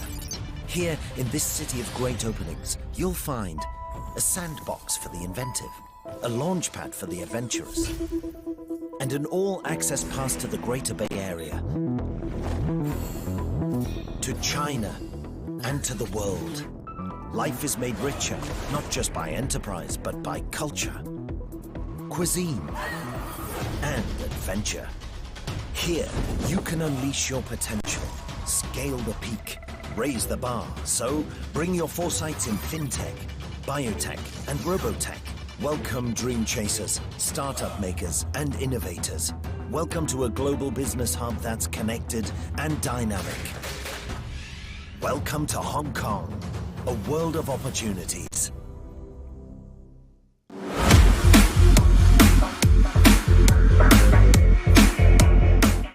Our keynote session will now begin, and it's presented by Ms. Kim L.J. Kim, Executive Director, LIVH Division of District from Korea. District is a trailblazing South Korean company which has gained worldwide recognition for its visually stunning fusion of content and digital media technology and its art museum. Ms. Kim herself is an accomplished director and curator of contemporary art and design with background in media arts. Ms. Kim, please. Moderating this session is Ms. Lavina Lee, co-founder and director of Arts Partners. Ms. Lee is an independent art consultant who has successfully developed place-making art projects across Asia-Pacific region for over 25 years. This session is presented by the new office building KTR 350 in Kwun Chong by Laws Group. We appreciate their generosity in supporting KODW. Please join me in welcoming Ms. Kim and Ms. Lee. Welcome, ladies and gentlemen. Thank you so much for attending our session today. I'm so delighted to have LJ Kim with us today, and I'm a big admirer of District's artwork, and I'm so privileged to be able to see the artwork, stunning visuals from you in both Hong Kong and in Seoul. So it's fantastic to have you here. Love to just have you start right away to share with us about the innovative cultural storytelling for the city. Yeah. Thank you. Thank you. Very nice to meet you all. I cannot see very well though. Okay, I'm LJ Kim from the company called The District. I'm very honored to be here today and have the opportunity to share our experience together with you. And thanks for being here today with me. So, and I'm pleased to be part of the conference and share the share the conference, the keynote, innovative cultural storytelling for the city. And it is because our journey of many years has been focused on the space through digital media and interfaces in the city. Today, the theme is enabling user-centered experiences. It is because our long-term interest has been the user, which we can call like visitors, audiences, and customers and players, etc. And the state of technology is also our key aspect that we are dealing with. And I will talk about this during the next 15 minutes. And I also like to extend my appreciation to my colleagues who created this incredible project and contributed for that. And without them, no project in District would come into being. So about District. District is a design company, as some of you already knows, and we create innovative spatial experience by integrating contents and digital media technology.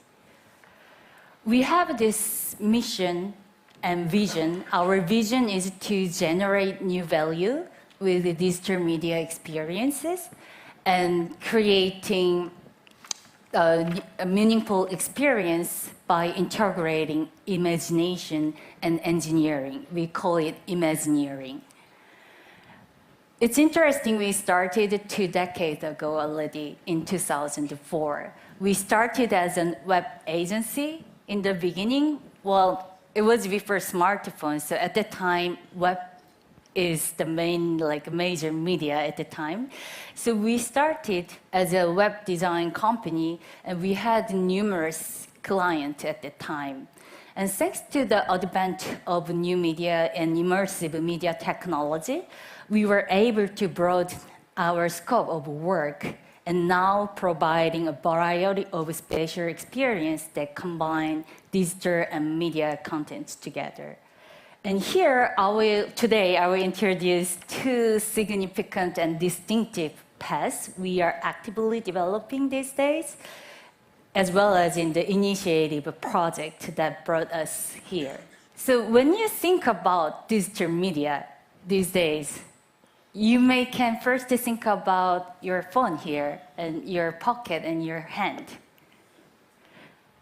But what if you encounter something like this on the street when you go to work, or when you're when you go back to your home after the work? For example, you could see something like this, a huge well on the street. Our technology-based public art create unexpected encounters to the public. This project, in the summer of 2021, we showcased this public art in New York. As I know, it's the tallest LED billboard in the world. Maybe I'm wrong, but as I know.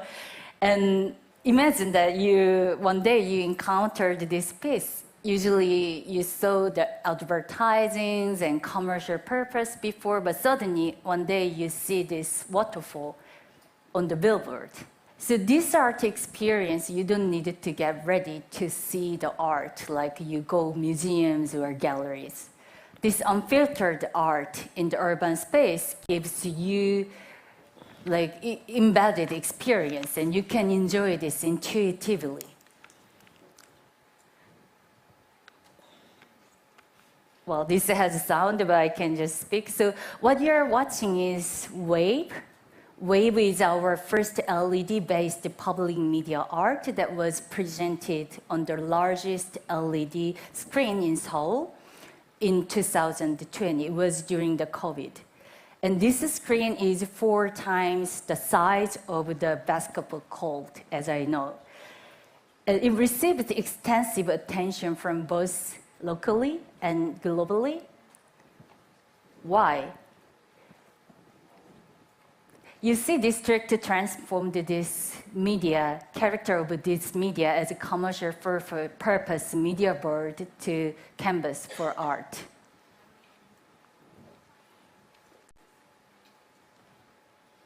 And the project turned into, so this is the video we took during one weekend.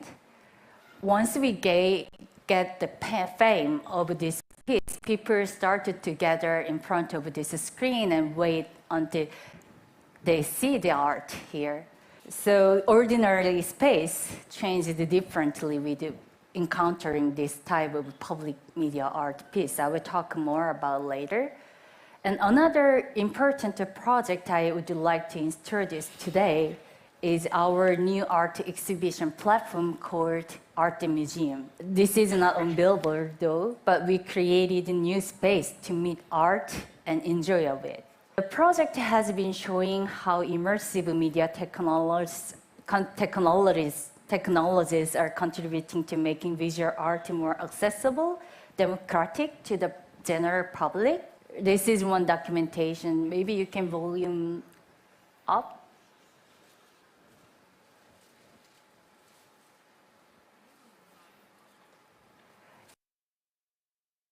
It's okay. So this video you're watching is about Art Museum, our very own immersive media art exhibition complex. So far, we opened this museum in 3 different locations in Korea. One, and in addition to that, one in Hong Kong called Art M, you can visit later. And also last month in Chengdu in China. This fall, you will meet Art Museum in Las Vegas, as well as in Dubai. The first Art Museum opened in 2020, again during the COVID pandemic. I think it was the time we were looking for something new and exciting to escape from the harsh of the disease. And the theme of this art museum is eternal nature. So this art museum offers you to freely explore inside of the museum. There is no prescribed route. This is like common scene I saw many times when I visited the art museum. Usually you don't see people sitting in front of work. You don't see people lying in front of work, but in art museum, people are really free to explore themselves. So I made a short sketch, like if you see left side, that's kind of a common museum experience. You have your own guidelines and route. You are intended to move through that. But in art museum, you can move as you wish, as your body moves. So this is a very new format you could explore.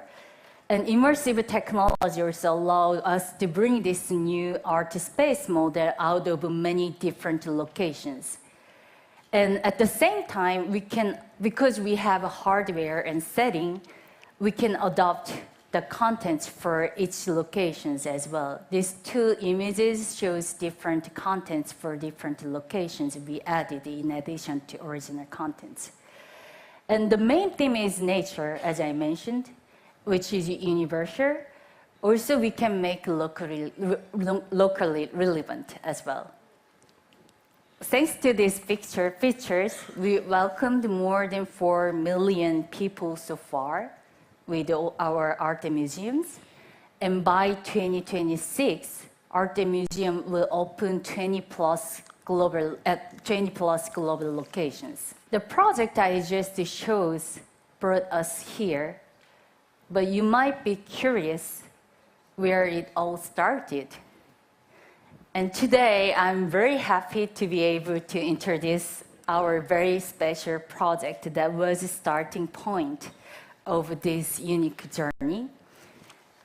Around 2010, 2011, it was almost 12 years ago, when I first joined District, actually, we created something called Live Park. I mentioned that we started as a web agency. While we were doing many commercial projects with global brand, very special brand, at the same time we also wanted to meet our user directly, and the users, we say when you do website development. So we wanted to make some content directly for them. We wanted to create narratives that users can interact with it. We brought extraordinary, like almost 100 creators to make this project together, all under the same roof. We brought hologram technology. We brought like 3D mapping and interactive media technology. And we wanted to make a new genre even, or new art platform where people could come and get. We wanted to offer freedom of cultural experience without boundaries. We studied the game at the time. We explored game interfaces for that in physical space. We also tried to create space where digital media is embedded so you can freely move around. With the goal to change our perception toward digital technologies and art. This sounds familiar from what I said in the beginning of my talk, right?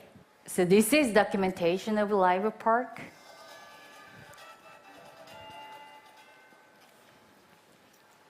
It was in 2011. You can play the sound though. Yeah. But you could think of it, it was like 12 years ago. And we created this platform in a kind of a conference building. It was 120,000 square feet at the time. Because we are running out of time, I will skip the last part with this video, but you could imagine we used a lot of like even face tracking technologies, interactive medias at the time.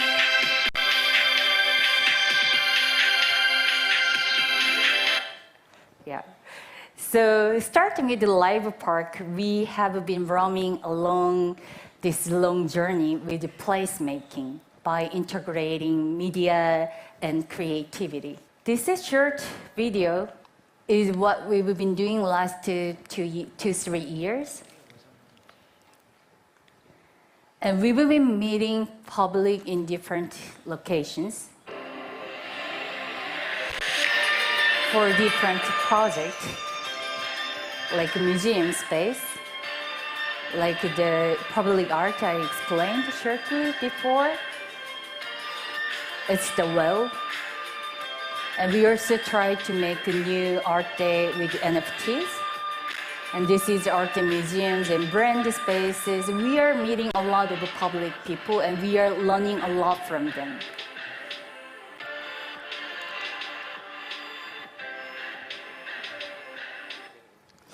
So, and here and now, District will be constantly evolving with the vision to create new value and the mission to provide new places to imagine together with the users. We will continue to create new urban fabric, like this, and new exhibition platform with newly developed content as well. like this, we're gonna continue. And with our new artist unit as well.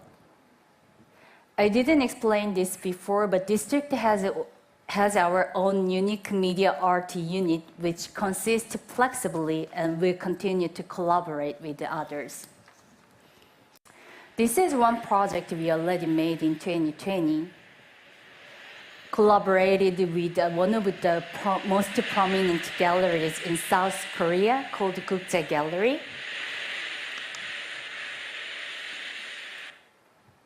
We will expand our creative force as we've been doing last 2 decades and continue to bring media, technology, and art out of the box. Thank you. Great. Yeah. Thank you, LJ. I was really lucky to see your Dior art projection in Seongsu in December last year. December, yeah, which was great. Yeah, I found that your Life Park project is so pioneering. 12 years ago. So can you tell us a little bit from Life Park to now, 12 years later, to Arte Museum? What has been that journey in between? You know, the two iconic projects. Yeah, I certainly mentioned that we've been really trying to understand our users. I think that attitude, that kind of desire started when we conducted the Live Park project first, because at the time we were so focused on creating our own content and developing the technologies, etc., but we didn't really know about users that much. So in 2012, imagine you didn't have Instagram, for example. It was like a starting moment that we all have smartphones, so you can install your apps and you could do some interaction with it, but we didn't have other really knowledge about social media, or we didn't know how to interact with this immersive media technology environment. So while the project was amazing, we were not really able to apply this project to public at the time. So in between, part by part. So one hologram part we used for the Samsung presentation for next year, which was in 2013. And for this table interactive piece, we applied it to the Alexander McQueen store around the similar time, 2012-13. But I think now I feel that we were waiting for people to get used to of these technologies, so that when we present our creative pieces, then people are familiar to work with it naturally. So I'm not sure if I answered. No, that's perfectly clear. Because it took a little bit of time for the audience, to get used to this new democratic way to show art, right, and also the interactivity and the innovation coming in. And interface as well. There's some relations, if you compare before 10 years ago, and now people go more open to the museums or galleries. So now this interface that you go to the cultural complex and you pay admission and enter and enjoy of this, it's kind of a common interface for the urban dwellers, I say. And that kind of helped us to feel free to come to our art museum as well. Yeah. And also I think that, you'd mentioned district's other major projects, such as the Wave and also the Art Museum. What was the effect of COVID during this time, and also in relation to your installations? I think it made globally people to get used to wide range of technology. During the COVID, you started to communicate through Zoom when you have a meeting, and you feel like you're frustrating and scared. You feel like you need something new to experience and encounter. And that kind of force and power and desire, when they see our pieces like Wave or Art Museum, people were really, how can I say, people were open to perceive and to get it. So I think that kind of effect during the COVID. And there's some like I say, media art related exhibitions before COVID, which was when people feel like it was too new, then people a bit scared to go and enjoy a bit. But during the COVID, we feel like we needed something to tackle. We needed something new, then people are welcome to go and enjoy the piece. Yeah, and I think it was so important how we saw that wave image worldwide, because a lot of times during COVID, we were interconnected by the internet and by what we saw virtually, shared on social media and all that, right? Yeah, and social media was one important actually aspect for us. I didn't talk this before, I may missed, but in 2012, we didn't have Instagram, for example, for everyone. So, and this project was so new, so we didn't know where to promote our project. It was fun, not funny, but we actually studied a lot. But the first advertising of the live park in 2012, we did this TV advertising. But imagine that one day you watch TV and we present this live park for the art museum. Come and enjoy it. Come and join us. And people didn't understand what it is. But with Instagram, you see how people interact with those spaces, and you feel free to join them, and you be part of this spectacle, and you also be a protagonist inside. I'd say social media really changed the landscape, Right. because I've seen the wave on social media, heavily featured. And by the time I saw it in Hong Kong and Oil Street, I felt like I've seen it already. And what's amazing about your stunning visual images is that it's made for the screen, so it comes through really well when we're using digital mediums like social media. It comes through really, really well visually as well. Yeah. And back to the mention of obviously new technology and how that impacts the way we view art. I must ask you, what is important when you think in terms of technology as you're formulating these really immersive and interactive content, creatively? What are your thought process on that? I must say the user. In the media art field, we use the word user very often, but that means user can be the creators as well. Users are audiences and visitors and players, etc. And what is important is that how people. We are not making isolated art piece. We are making something to communicate with people. We are creating something to breathe together with people. So I think it's a bit another story though, but when you see the wave, myself, I feel like some kind of a catharsis myself, because it was during the COVID where most of us were depressed. Feels like you cannot change anything in your life, and somehow everything is already fixed. There's nothing to do, nothing you can do. But suddenly you see like a wave on the street, and you feel like, oh my God, maybe I can do something and I can change something myself.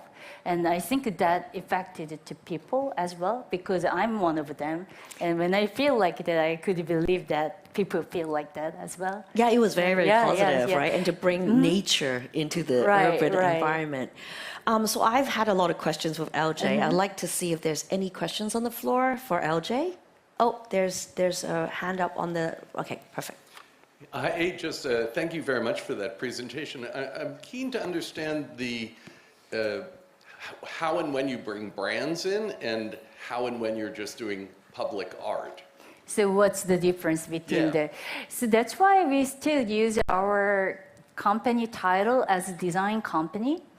There are some creators, they divide this is for art and this is for the commercial purpose. But we are more open to do both.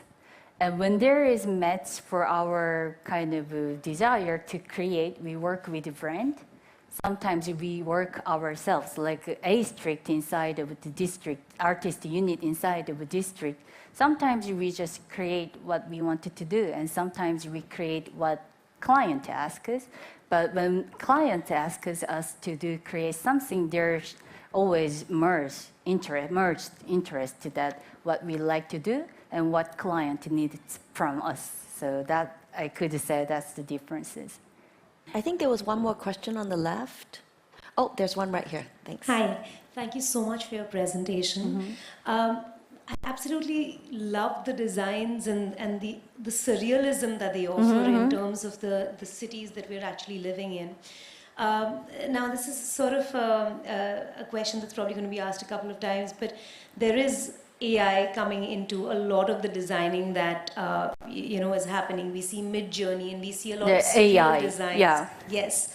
How do you think that's going to impact, from your perspective, our ability to create surreal designs that we'd never imagined before, and these really immersive experiences? Do you think it's going to augment it, or do you think it's going to actually restrict our creativity as designers?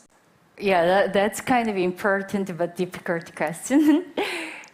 District, I missed this. District, we are district because we design strict.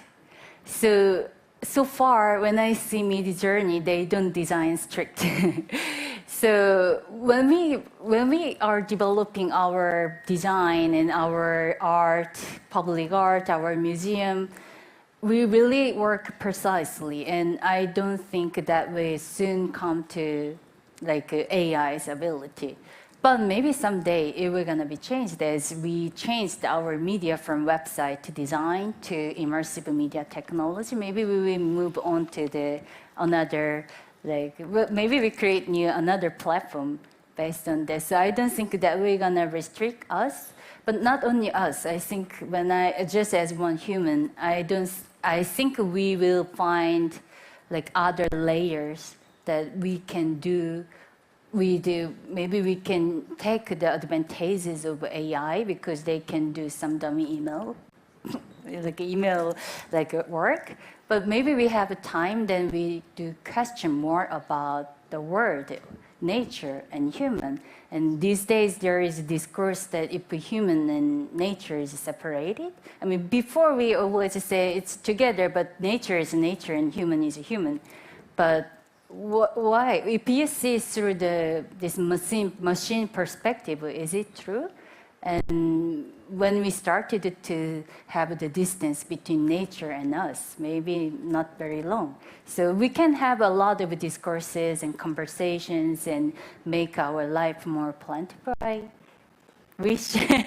Yeah. Yeah, AI is a really big topic, and it's great that you raised it. Thank you. Thank you so much. Thank you so much, LJ, for your participation today. And thank you all for joining us for this session. Thank you. Thank you.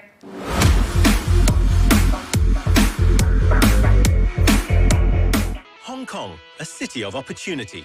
Invest, where the world's most prominent international brands are flourishing, in a place that nurtures businesses so they grow. Building connections between East and West. Set up shop in a place where an entrepreneurial spirit abounds. Launch and expand your business where smart also means safe, where you can easily find the talent with the right backgrounds and skills. Invest Hong Kong is here for you to get you started and help you grow, where business goes to grow.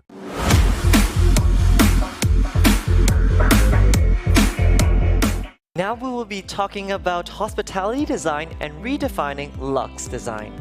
We are excited to have invited Singapore-based Mr. Clint Nakata, founder and creator partner Blink Design Group, will share his approach to reimagine luxurious experiences.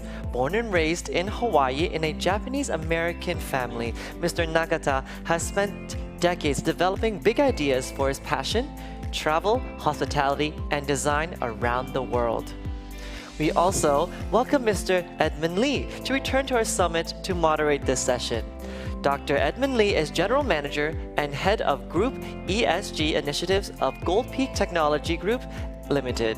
He has extensive management experience from across private and public sectors and a broad network across business, creative, and innovative ecosystems. Please join me in welcoming Mr. Nakata and Dr. Lee. Ladies and gentlemen, thank you very much for coming back. Between now and your lunchtime, I think this session will explore quite a few things. Now, first of all, sitting next to me is Clint. Clint, amazingly, to me, is when I read his portfolio, and it's literally covered the entire different continents. and quite many different projects in Asia. And he has prepared a few slides, later on, to take you through some of the projects. And I do like you, to get a sense, of the scale, proportionality, and his sensibility, to design. But primarily, I love, to focus, this conversation, to understand a bit more inside him, the creative process, the making of. So I would inspire you, to think about, some of the questions, towards the end, and join in the conversation, as we explore, the process, of how you actually turn the vision into realization. I think there's a lot of, soft aspects, that we need, to navigate. But first of all, Clean, as a Hawaiian, based designer, somehow you have picked Asia, to be the point. I think you came over, to Asia just after the year 2000, right? I think it's 17 years now, almost 18 years. Yeah. Wow. It's been a while. But I chose Asia because Asia I always thought was a very vibrant part of the world. I mean, within an hour's flight, or even in Hong Kong, you cross the border. A different country, there's so much to learn. It's quite awkward, I guess, or unusual, because coming from Hawaii, which is literally the most isolated, inhabited place on the earth, I've always felt trapped or like I needed to escape. Escape paradise, I guess you could say. Right. But you picked Bangkok to come over, right? Why Bangkok?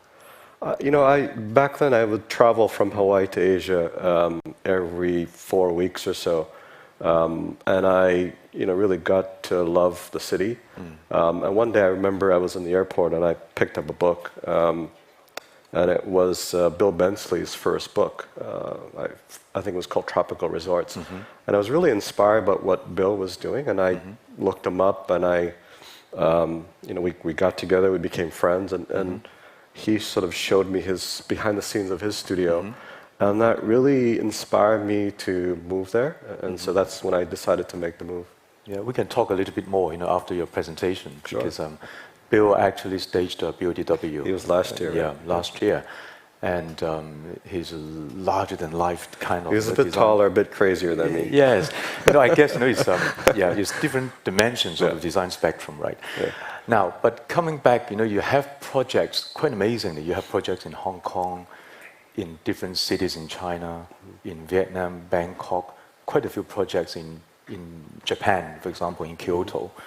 And including some projects to be opened, also in Kyoto, right? Six Senses, for example. And Middle East, and even projects in the States, Miami, and in Europe. Now, you have, this phenomenal horizon, to see design evolving throughout this time. Where do you see the opportunity lies?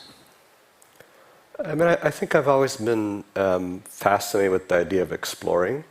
And exploring, not just the physical sense of exploring, but also exploring new ideas. And I think when we approach every project, it's with that same philosophy, that we try to really create something that's from the locals' perspective, not from a guest or a visitor, you could say. Wow, okay. Now, without further ado, why don't I let you, talk through, your presentations, and try to, to indulge our audiences a bit more about your design style, philosophy, and all these projects. You have many visuals, okay? And then we can talk more about the creative process afterwards. Shall we? All right, thanks. So we'll start here. So really, today I'm asked to speak to all of you about the power of luxe design and how that can possibly reshape the hospitality landscape. But I want to go back and, a little bit before I was born, but nonetheless, really, traditionally, luxury was about, white gloves, it was about service, and it was about exclusivity. And this is sort of where we started, and I want to sort of fast forward to where we ended up today. This is still yesterday. The Dorchester, London sort of showcases this, where it's beautiful, but it's really old school luxury. This is the newly renovated Dorchester lobby. The rooms, very luxurious. And back in the day, this is how you would describe what luxury meant, right? But fast forward to today, where I think Richard, in his red suit, Richard there, in his topic had a great thing that I was trying to talk about here. But I think consumerism has really driven us to the point where there is this need for individuality, for bespokeness. The previous image, they were on a jet. Yeah, I go back. This is the flying experience. This is the luxury of flying back in the heyday. But today, the experience of travel and luxury, it's about personalization, personal jets, and this is how we describe luxury. If you get into how this relates to a hotel, I was just here, I didn't stay here, out of my budget, but Bugari Hotel Tokyo, this is a drop-off, right? This is the most expensive hotel in Tokyo at the moment. It's very understated. I came through the back way, through the mall, which is a series of narrow corridors, very tall, small, so very unassuming.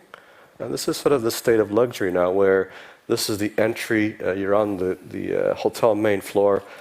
When you go through those doors and you turn left, there's two people there. That's the front desk. That's the check-in experience. So very understated. They have one restaurant. Next to this is a 6-seater omakase restaurant. So, this in comparison to how luxury was in the past, I think you can see a huge difference. And I think this not only applies to hotel designs, but also I think to other things like consumer luxury goods as well, where understated is definitely in. The bar, the seats are very low. It's like you're sitting in someone's home, really having a drink, very casual. But let's take a step back and let's talk about what is luxe design. This is the project that we had finished during the pandemic, 2021. Yeah, 21. Not 12. This is the Roku in Kyoto. It really is centered around the artisan's residence, so it features the arts. We created this wonderful reflecting pond.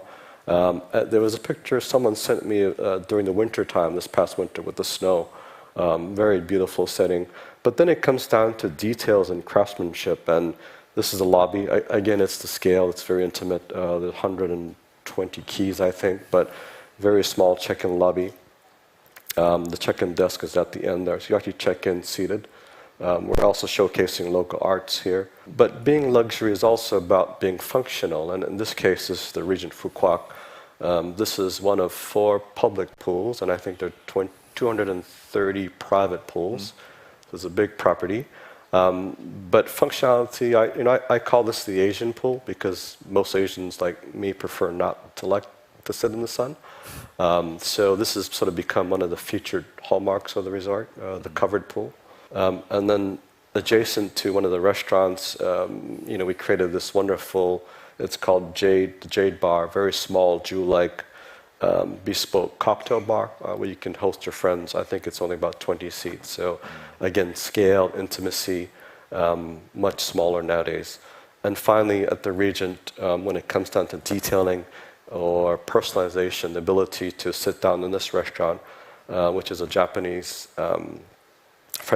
steakhouse, and sit and have a personalized dining experience with the chef. So you're no longer, separated with the chef behind in the kitchen, but you become part of that experience. So personalization, again, is quite huge. Next pillar, I think, is also important when you talk about luxury design, is about evoking emotions and experiences. This opens later this year, hopefully. This is the banyan tree across the border in Dongguan. It's a very challenging site. It's quite small. We don't have the luxury of a lot of landscaping, so we've brought the landscaping in. This is the lobby lounge. You turn right, and you check in here. So this is the check-in lobby. So it's very much intimate. It's small again. A lot of attention to lighting was paid here to create a very strong ambiance. And speaking of ambiance and mood, another project, so our second project in Kyoto, this project we focused on textures, lighting, and also telling the story of Kyoto from a different perspective. This sits across the street from a temple built in the Heian period. So this captures all the elements of that period in terms of relating to nature, This is also Six Senses, so I think that's very appropriate there. All-day dining, from a hotel perspective, very all-day dining-like, very intimate, very natural. The rooms, I just saw the mock-up room last year. This opens end of next year. Looks very close to this, so we're quite happy. So this is a preview? It's a preview, yeah. Okay. I think it's been published. But the indoor-outdoor experiences continue on.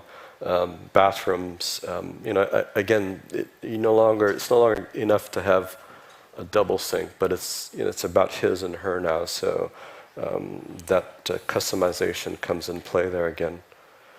And finally, what's a good hotel without a bar? So the ability to create these very different moods using lighting. This is the cocktail bar at Six Senses. And finally, probably my least favorite subject, but it's a hot topic, but sustainability. I guess for me, sustainability has always been something that I've approached from a passive standpoint. This is an Alila in Spain, La Gomera on Canary Islands.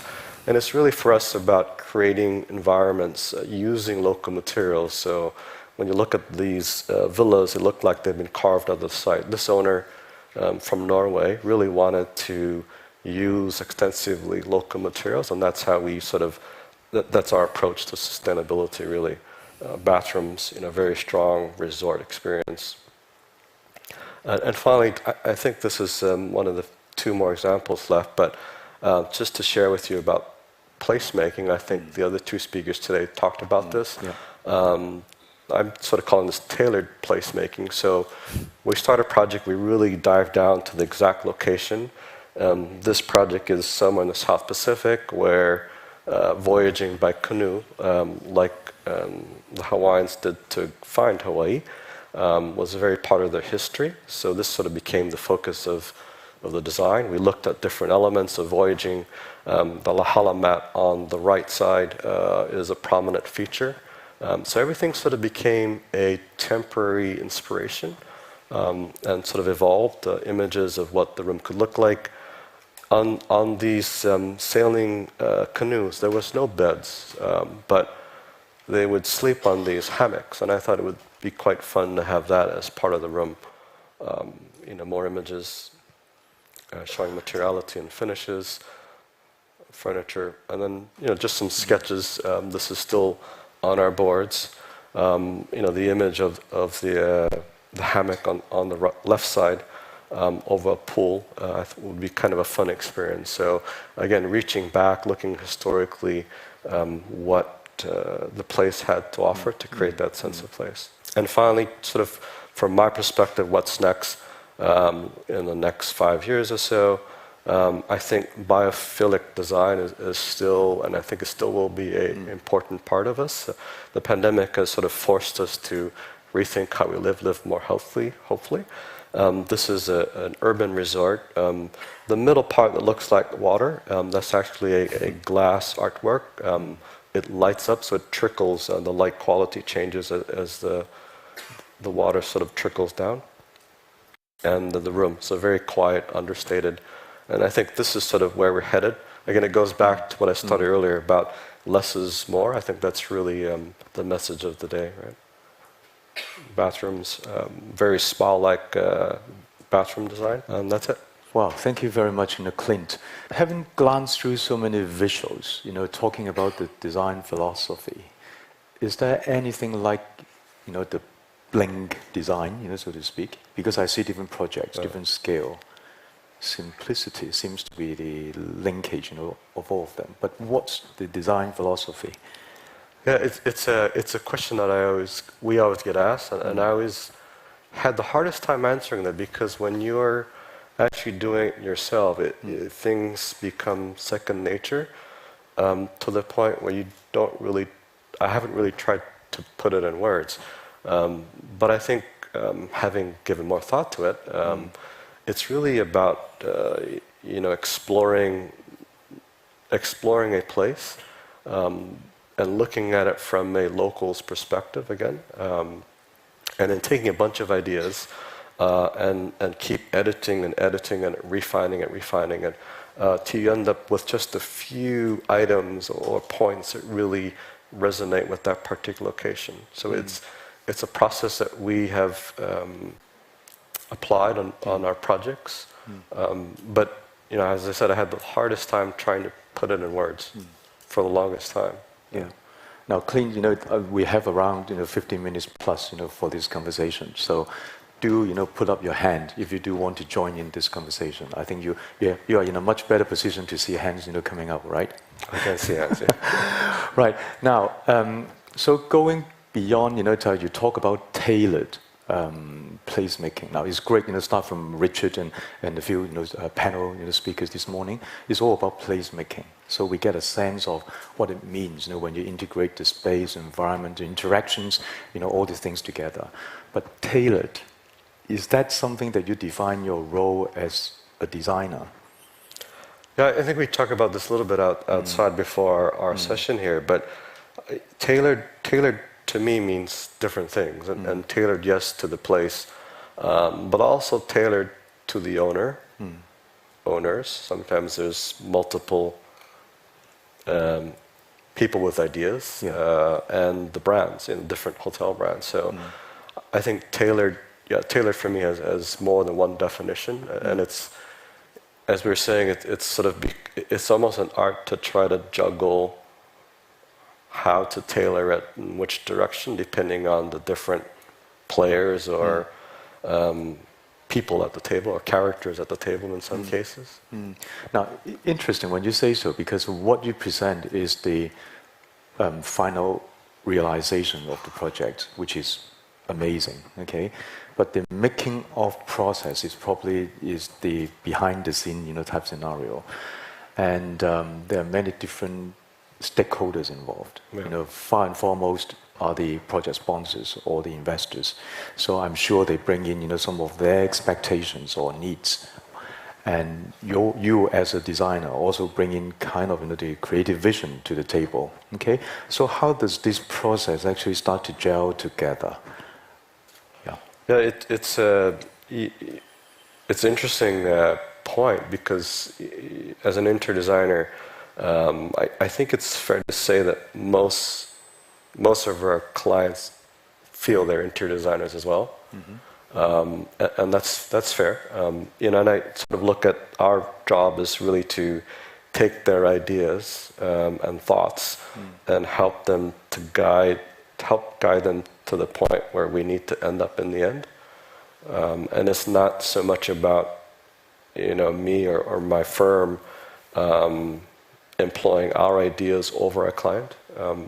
We've had some projects where we're asked to, we're given more free range, and honestly, for me, I struggle, because then it becomes this open box of possibilities, and I'd rather be guided by a certain set of ideas or likes or dislikes that I can kind of navigate to create something. I guess for me, more is really challenging to have to narrow it down to something quite narrow. So that's presumably is a kind of co-creation, between you or maybe some key stakeholders. Presumably that's before the formation of a design brief, so to speak. Is that how the projects get shaped? I mean, there's different ways. I'm just kind of chuckling inside, because I've got one client. He hasn't discovered Pinterest yet, but and I hope he doesn't, because he keeps sending me images of what he likes, and sometimes it's like 10 o'clock at night. But it's a process that every project is different. Some owners are very detail-oriented, and they think they know exactly what they want, until they realize that maybe that's not what they want. I mean, it's sort of, design is not black and white, and it's almost a point of discovery. It's a journey that you go along with your client, and on this journey, you end up maybe taking a left turn, and you should have gone right, but hopefully you keep going forward. So it varies from client to client. The Regent Phu Quoc, which we had worked on, that owner, Chairman Viet, he can't speak any English and I can't speak any Vietnamese, but he drew, the first day on site, he drew a diagram of two lakes, or he drew a lake, and he drew what looked like rooms, and he wanted all his rooms to have either a lake view or an ocean view, and that's where we ended up with the master plan. So I think there are different moments and stories that vary from place to place and people to people. Yeah, sometimes as designers, we tend to push ideas, because reading the brief or reading what they say, and you start coming up with ideas and imagination. Okay, but that kind of push and pull, presumably do you play a backseat, to try to listen? How do you get the real desires, or the needs, from them? We always make it a point to listen and to hear what our clients are not necessarily saying, but what they're trying to say. I think it's often the unspoken messages that are the most critical ones. And I guess it's taken years for me to get to that point where a client may say one thing, but really in the back of his mind, I know he's thinking of something else. Oh, wow. But it's about learning what hasn't been said is the challenge, I think. Seeing the unseen, to sensing the unobvious. I think. Right, yeah. I think that requires a huge, amount of sophistications, both on yourself and your team, in interpreting, what you hear and what you sense. Yep. Yeah. A lot of listening. Lots of listening. Yeah. But how about trends? There are a lot of design houses, particularly researchers, we always spot trends, going forward. What does trend, or how do they mean to you? And how significant are trends, to your design work? I actually try not to follow trends when it comes to designing hotels. I think the danger is, because it takes so long to build a hotel. I think Regent, we started 5 years prior, and it's all about that time frame. I think the longest project that took from design to completion was about 10 years. So if you follow a trend and you wait till the hotel opens, then I think you're in trouble when the hotel opens. I personally prefer to be timeless and to sort of keep things fresh, and I think something that withstands the test of time is more important than being trendy. Trends come and go, and I don't think as a hotel you want to be trendy. I'm staying at a trendy hotel here close by, and it's out of trend now. It was built 10 years ago, I think. Right. Yeah. Now, to you, I think, is that a risk that needs to manage? Because, of course, you can have the good intent. I want my works to be timeless. But time will tell whether you're successful or not. Yeah. But the fact that you're walking this journey, I think that depends on a lot on your creative confidence. So how do you balance all this and to raise the possibility of success? Yeah, I think we have clients that find us and I think most of our clients end up working with us because they feel they can get something that's one-off, that's bespoke. If you look at the firm's work, there's really two projects that look alike, and I think obviously that's by desire. And I think that resonates with our clients. Thankfully, most of them, I think there's maybe one or a few exceptions, but thankfully most of them don't ask for something trendy. So they kind of know, the limits of the firm or more or less what they'll get. They may not know what the final design will look like, but I think they've got a good idea of it'll be timeless, it'll be sort of refined, and it'll reflect the place which it's in. So when you say timeless, does it really mean a long time, the decades, beyond? I hope so. I mean, I think ultimately, there's some great works. If you look at things like the Bauhaus movement era, where things just look like they were designed yesterday, but they were in fact designed 50 years ago. I think to me resonates to me more than designing something that's relevant now that may be irrelevant tomorrow. And now all of your projects actually, of course, the locale are fantastic, okay? And there are also history, cultures, or even indigenous ones, how do you bring all this together but still able, to bring out this timeless, outcome at the end without losing the identity of where the project is? Yeah. Through a lot of refinement, editing, a lot of editing, we end up with something. For me, it's better if we end up with something that's an essence of what it came from rather than a copy. If you end up copying something, you sort of don't really help with evolving the design. I think I'd prefer if we sort of, try to find the essence. We just started a project in Goa, as an example. This owner is very sharp, U.S. educated, worth $1 billion or whatever. But he's challenged us to create something that's Goan, but modern. So it's we're trying to take things like columns, which are a very signature element of Goan architecture, but take the essence of the column and transform it into something modern, and then use that to create a much more modern Goan design.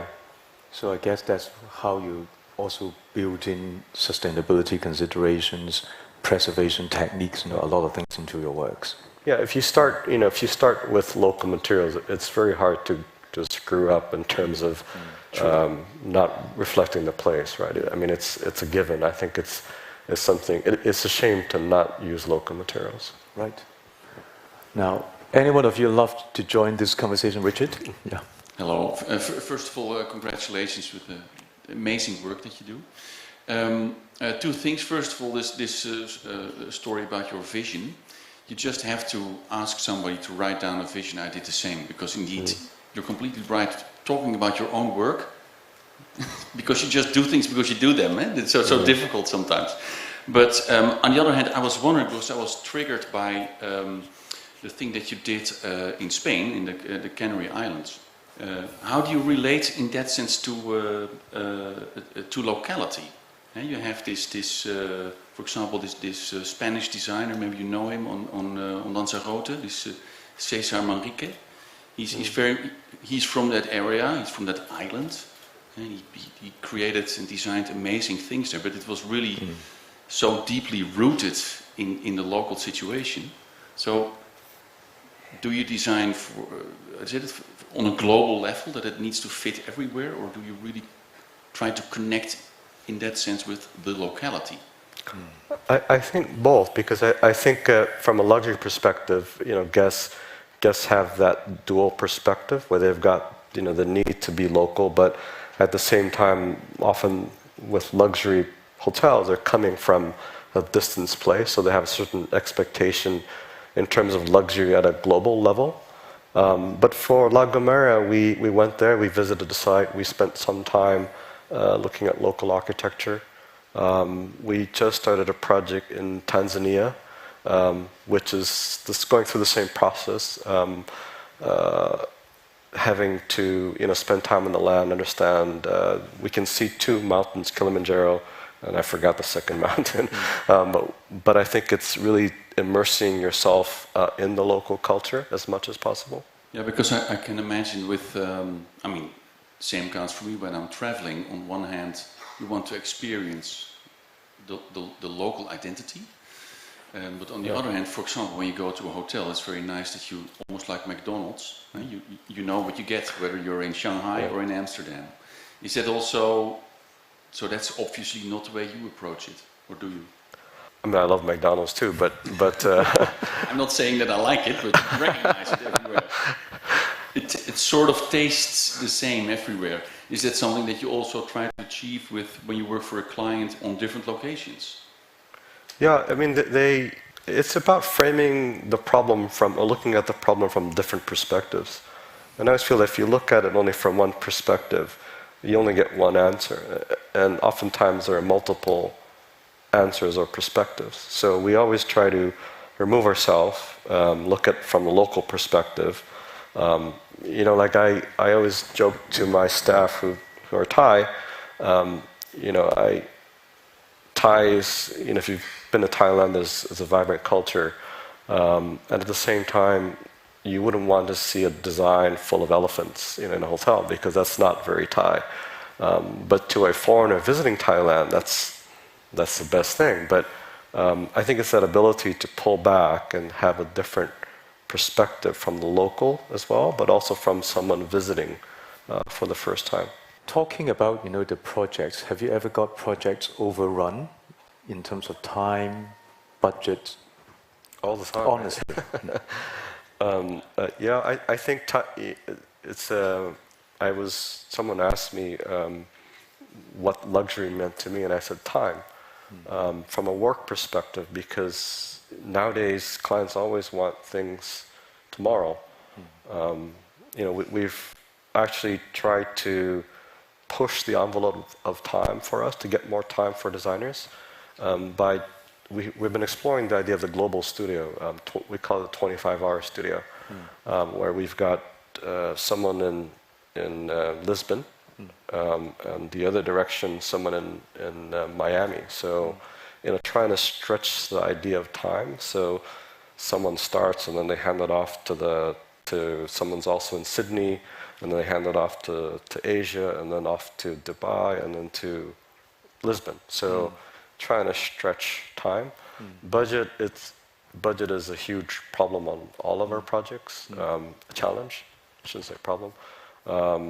But you know, you have to be creative and try to make sure you spend the money where it counts. I remember, you know, some of the designers actually said that it's actually the designer's role, you know, to ensure that the projects stay within the parameters and time and the resources, because clients forever they want things fast and so on and so forth. But I guess, you know, this is something that, you know, requires a lot of knowledge, skills, and tact. And it's amazing that, you know, in this journey, in this conversation, I think, and we get a close in, you know, to understand you a bit more, you know, as a designer, and your design philosophy, and also the complexity in terms of how we manage the business of design process. It's the ecosystems, it's the relationships, it's a lot of what you hear and what you not heard. And then it's the journey of how you discover the undiscovered. I guess that's, you know, the true power of design and how you actually draw out, you know, the experience. Yeah. Right, I think it's just brought us, you know, to the time, you know, to conclude this session. So thank you very much, you know, for joining us. Thank you.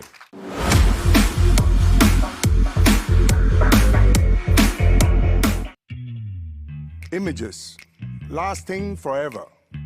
Colors, unlimited by boundaries. Songs, sung across continents. Original works in physical or digital format, or communicated to the public by any mode of electronic transmission, are protected by law. The latest amendments to the Copyright Ordinance are in force. Respect originality to encourage creativity. Use genuine digital copyright works.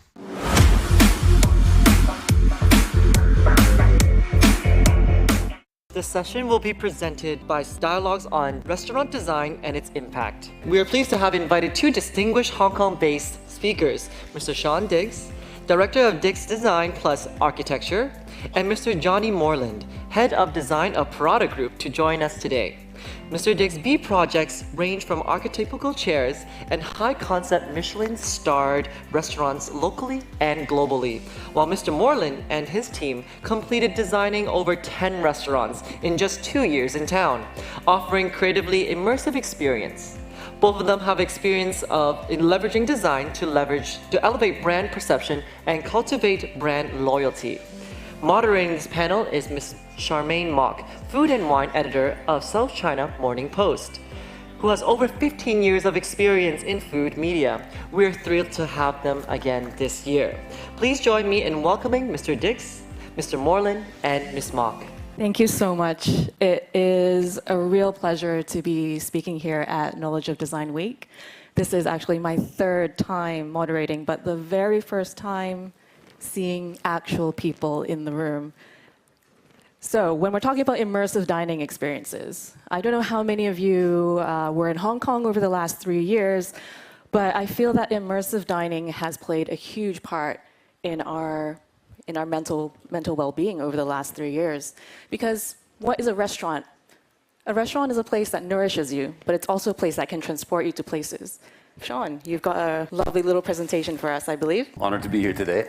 My firm has sort of fallen into the world of restaurant design after doing a lot of other kinds of things, luxury retail, furniture, etc. But what's so appealing to me about restaurants is that you have this opportunity to create an environment that you know, as Charmaine says, pulls you out of the quotidian and brings you into a new world. I've said that I'd like the work that we do to give you the sort of sensation that you had when you were a kid and you walked out of a pirate movie feeling like a pirate. That, you know, it's taken you completely outside of the day-to-day and you emerge, you know, a few hours later, satisfied and with your eyes kind of blinking in the sunlight. The one that's in front of you now is Associazione Chianti, which is it's a Tuscan steakhouse here in Hong Kong. But if you kind of deleted the sides of this, it could be sitting somewhere in a small village in Tuscany as a butcher. For this, what we did is we went back and so the client came to us and the brief was very simple. They said, look, we're going to do an Italian steakhouse. And I thought, okay, you know, Italian steaks. Where do you go in Italy for great steak? You go to Tuscany. So we started to kind of develop this idea of a Tuscan butcher in the countryside. So all of the elements that you see within this have been kind of created to reinforce that concept. The neon signs saying macelleria, the curved facade, all that stuff. And of course, you can see that you know it's a mafia hangout, so that somebody's been murdered on the sidewalk there. So this is a restaurant that we did in Hong Kong called Holy Fook. It's a basement space, so extremely difficult to first of all, to draw people into the space, but also the ceilings are super low. Here we also the acoustics were horrific. So we've done, again, this kind of cinematic experience, like you're walking into an old Shaw Brothers film where there's, you know, some, mafia guys sitting in the back corner, actresses and whatever, you know, kind of an old school Hong Kong vibe. The patterns we created taken from old Chong Sam's, the lanterns that you see are actually not a lantern, they're half of a lantern. Because the ceiling is so low, we created a mirrored ceiling and stuck half of a lantern onto the bottom so that it reflects the top of and thus gives you the sense that there's a taller ceiling. I remember thinking that was so clever. Because that space, I don't know how many of you have been to the restaurant, but it is absolutely, the low ceilings really... We're millimeters away from illegal with the ceiling height in that place. This is a new one that we did recently called Haku. It's on the podium of IFC, and with this project, I mean, it's very much a chef-driven concept where it's omakase. The chef and his team are in the central open kitchen that you see, and diners are seated around the chef. So the chef is very much the focus of the experience. What we did here, which is kind of nice, is, well, first of all, we didn't mess with it too much, because with a view like that, you kind of don't want to do too much to distract from it. So what we did, though, is we raised up the diners so that we could sync down the chefs. So when the chef is communicating with the diner, explaining these meticulously prepared courses, you're eye to eye having a much more kind of natural interaction with the chef. Also, by syncing the chefs, we give you a little bit better view. Unfortunately, we have the ventilation thing, but you know, you do what you got. You do what you got to do. This is a Carbone. So here, again, back to the cinema metaphor. This is supposed to feel like you're walking into an old school red sauce joint in Manhattan. all of the different elements in here were put together to reinforce this sense that you're walking into an old school, Italian-American hangout. The fake aged tin stamp ceiling, the mosaic floor, even the red and blue tile, which was pulled from Goodfellas, as I recall, the mother's kitchen in Goodfellas, Scorsese's mom. Jumping completely in a different direction. This one is called Mora, and it's done for an extremely talented young chef here in Hong Kong, Vicky Lau. Vicky is formation is very traditional French cooking, but of course she's Chinese from Hong Kong, and we wanted to bring together those two elements, this sense of this kind of refined chinoiserie. In trying to be quite subtle about it, we didn't want to scream too much about it, but the chairs are a contemporary reinterpretation of a Ming Dynasty chair, and then there are these little kind of Shanghai Art Deco references pulled throughout the space.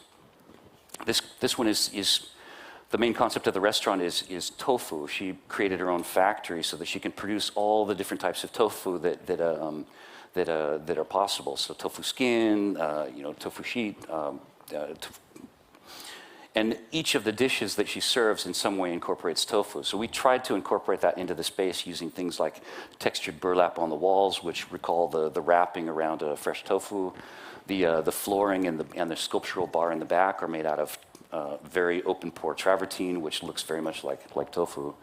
So in subtle ways, we tried to kind of recall these things without being too obvious about them. This is a new project in Jardine House called Base Hall 2. It's a high-end Asian food hall where they've brought together a lot of really talented smaller operators from around Hong Kong. They brought them together and concentrated them in this. The idea here was to pull together all of these different elements from great sort of street food areas around Asia in general. So we've things like the breeze blocks and the custom tiles that we have on the back. All these things are pulled from different areas, from Golden Gai in Tokyo to the street areas, street food areas of Mongkok. This is called Hombo. It's a burger joint.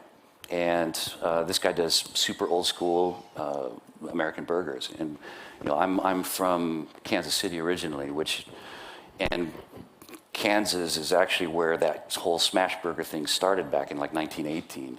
And so what I was drawing from this was a vernacular architecture from America in the like turn of the century, well, mid-century, 50s, 60s, institutional architecture, stuff like elementary schools or post offices, and so all of these elements in some way recall that, including the acoustic ceiling with the grid pattern on it.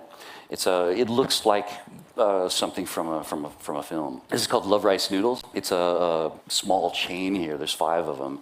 Here we were playing around with the kind of plastic, fantastic 1970s, 80s, very optimistic design coming out of Italy. Each one of these locations is site-specific in the sense that the client really wanted to be part of the neighborhood. So in each, there's a mural across the back wall that we commissioned from a really cool young local artist. And so this one in particular is Aberdeen. And if you go there and you look closely, you can see all of the landmarks of Aberdeen that are kind of distributed around that mural. And then he's tucked in different local characters too that you can recognize. This is Kane. It's a sort of ultra minimal teppanyaki that we just did on the rooftop of the landmark here. So with teppanyaki, it's very, very chef focused thing. So we really wanted to kind of pull everything back. So it's basically there's really only 3 materials in the project. There's the timber that we've used, of course, for the bar itself, but also the ceiling and the floor. Very rough hewn granite on all of the walls, and there's natural dark gray alpaca for the custom seats that we designed. So everything recedes in the background. Everything is precisely spotlit so that the chef is very much in focus, and whatever's on your plate is. This one is a new rooftop place that we've done that was very much inspired by my imagination of what Hong Kong was like back in the kind of disco era, you know, sort of 60s, 70s, 80s, you know, places that unfortunately I missed, but the kind of place where you'd see Grace Jones hanging out with David Bowie or something. So this is a rooftop now on the 45th floor of the Landmark, looking out over the harbor and all of the architecture of Hong Kong. This is a Shanghainese restaurant that we did that was inspired by the original merchants, the 13 merchants that Hong Kong were sort of the founding sort of, you know, business people that were traders between the West and China. So there are elements of Chinese things and Western all kind of pulled together into this kind of refined mix that could only exist in Hong Kong. This is a little bar in Saigon called Niao Niao. This was done on a super tight budget, so we were trying to be really impactful. We've got one of the things that Vietnam is known for is tile work. So here we created these custom tiles that were very economical but very impactful, and then did a lot of kind of clever things with the lighting and that's about all there is in there. This is a Yardbird inspired by sort of the idea of a Bauhaus workers' canteen, something that you know, where the workers would go to eat their meal, during their break after making, you know, auto body parts or something. So everything here was kind of stripped down and pulled back and designed to kind of recall this idea of a workers' canteen. Very, very industrial, very durable, but also really fun. Crown Super Deluxe is supposed to feel a bit like a 1970s James Bond, Roger Moore era film set. So another teppanyaki. And again, to kind of reinforce that film experience, this is the chef from Crown Super Deluxe. It's such a cool photo of him with the steam. No, I love that you chose this photo because I kind of feel that it represents almost the smoke and mirrors effect that designers kind of seek for when you're looking at creating an immersive dining experience. But Sean, thanks for the presentation. Thanks. I thought that it was a really nice overview of how you kind of approach design. I mean, you've showed us a wide variety of concepts, that some that are more cinematic, more luxurious, and then some like the Bauhaus, workers' canteen, a little bit more utilitarian. But before we go back to explaining more about your thought process, I love the cinematic concept that you tend to gear towards. And I believe that Johnny is also looking more into the creative arts when he designs restaurants. Yes, Do you want to take it away with your presentation? All right. Hi, I'm Johnny. So I'm currently leading the design studio in-house for Parata Group.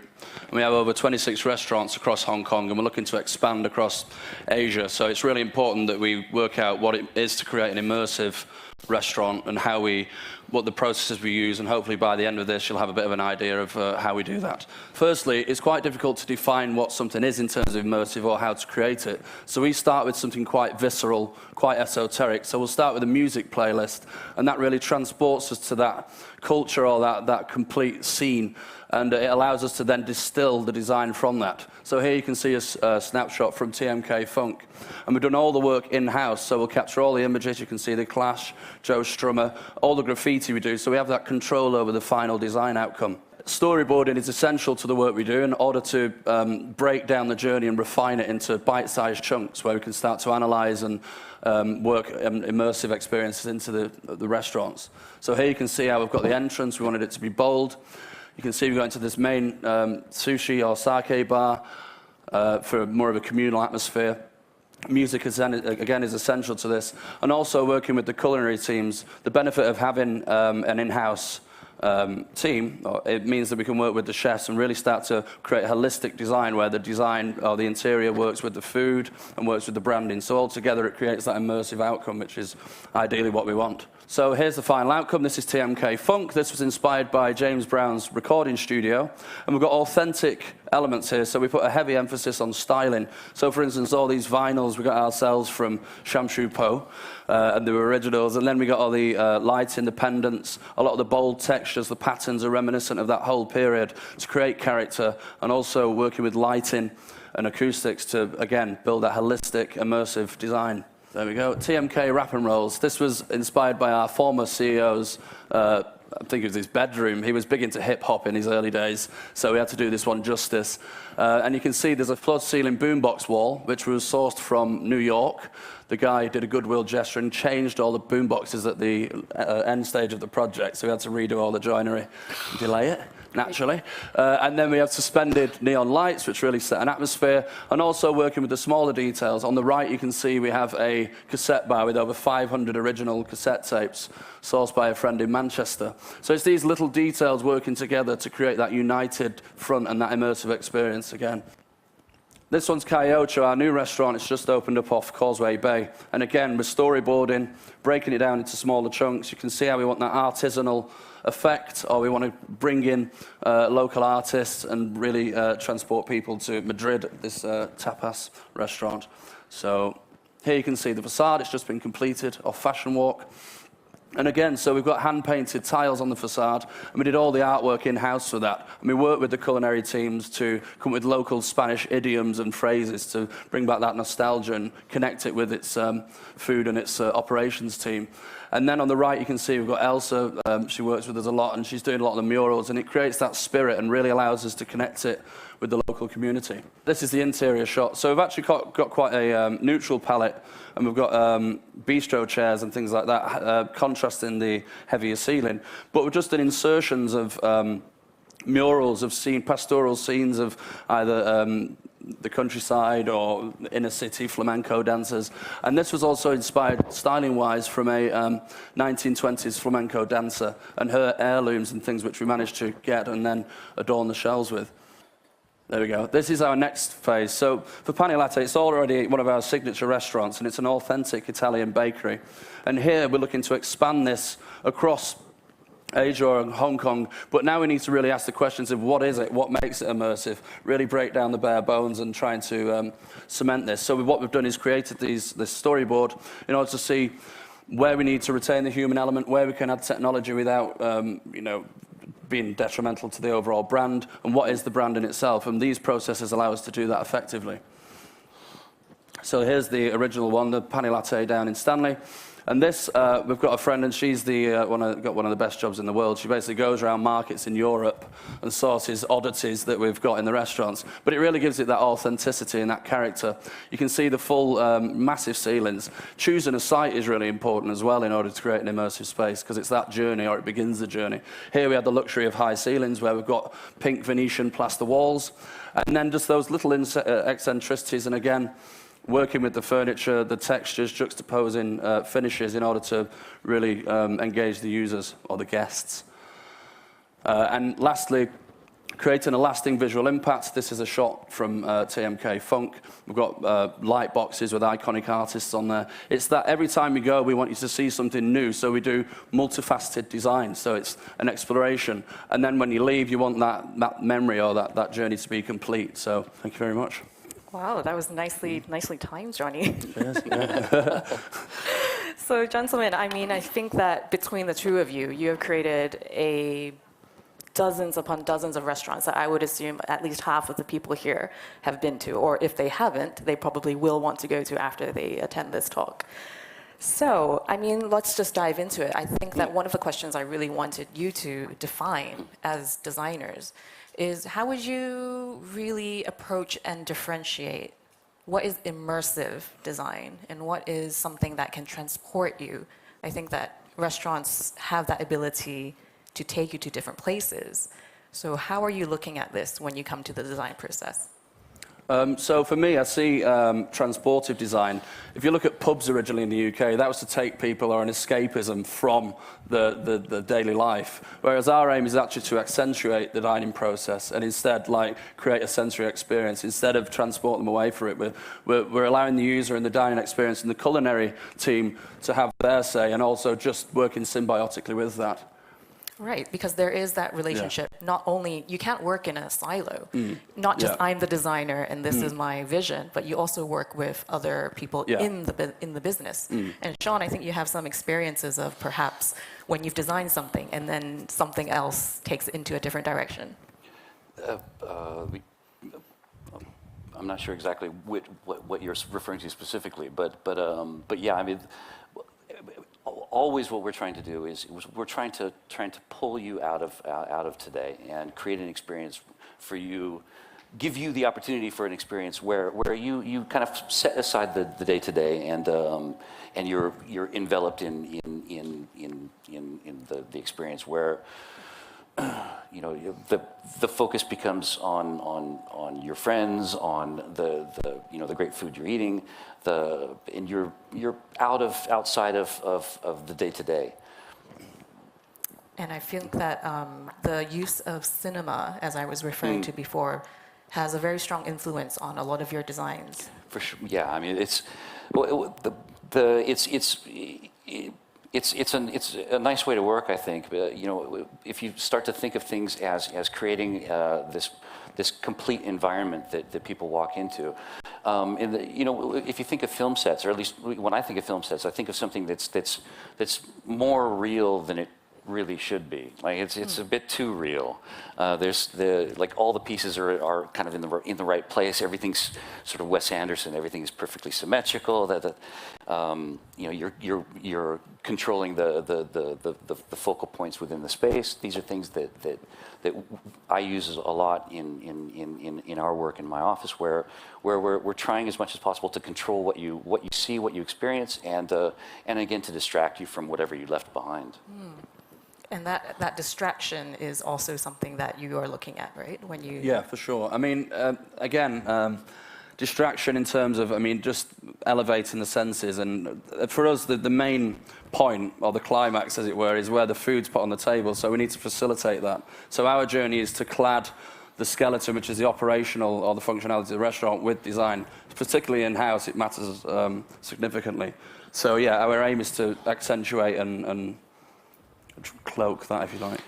And always trying to reinforce what is it that your client wants to communicate. So you know that's you know, of course a big part of that is aesthetic, but it's also just about the overall experience. So how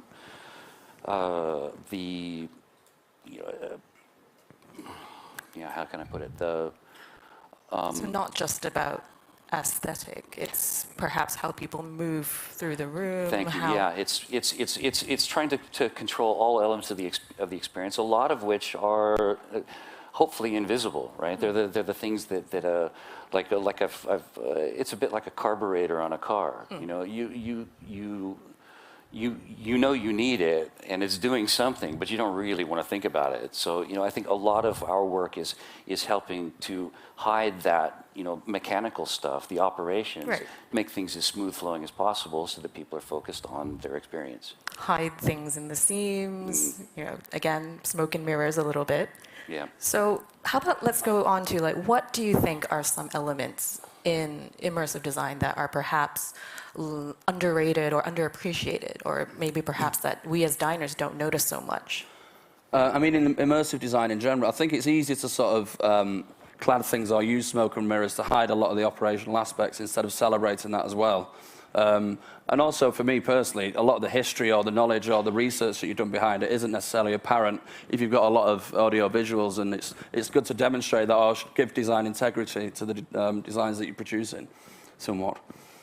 So then you were also saying how instead of creating products specifically for the restaurant, you say that there was someone who was actually sourcing a lot of original objects. Yeah. Why do you insist on doing that? Because I mean, a lot of the restaurants that we built, we showed, they were built during COVID, so we didn't have the access to go and visit, as we discussed previously. But we couldn't go and visit these, so we had to rely on people in these countries to deliver it. There's only so much that you can get from the Hong Kong locale. So yeah, a lot of that was reliance on it. But it also, if you want to tell your story effectively, then you're going to need props or styling or items to really start to reinforce that, and having the ability to have suppliers across the world and bring that in is very beneficial. It's a big contrast to the way we work.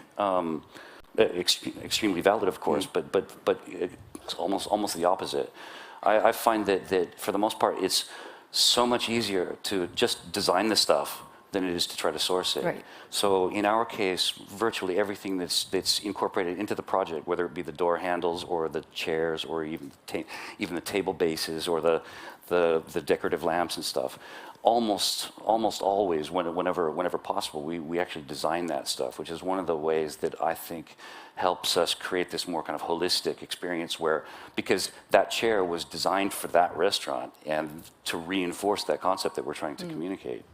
I mean, that is, I would assume, a slightly lengthier process, or not? I don't know, it depends. I mean, I guess it depends on lead times. But I mean, luckily we have a structure in place that we've got very tolerant factories that are willing to do smaller production runs of things for us. That part of the job is actually what started me in design, is more object and furniture and that stuff. And so for me, yes, it's extra work, but it's also really fun work. So and my team also really enjoys that kind of, developing the different elements that go into the project. So, in fact, my office is kind of a weird overlapping mix of interior architects and product designers and furniture designers that are all working on all the stuff all the time. So I've got furniture designers that are actually doing interior architecture projects. I've got interior architects that are working on some furniture. And of course, there's a lot of overlap. Yeah, so there's a lot of cross-pollination of ideas, and I'm supposing that's why you have a lot of creativity that kind of comes from being a little bit outside of your own comfort zone. I think so, yeah.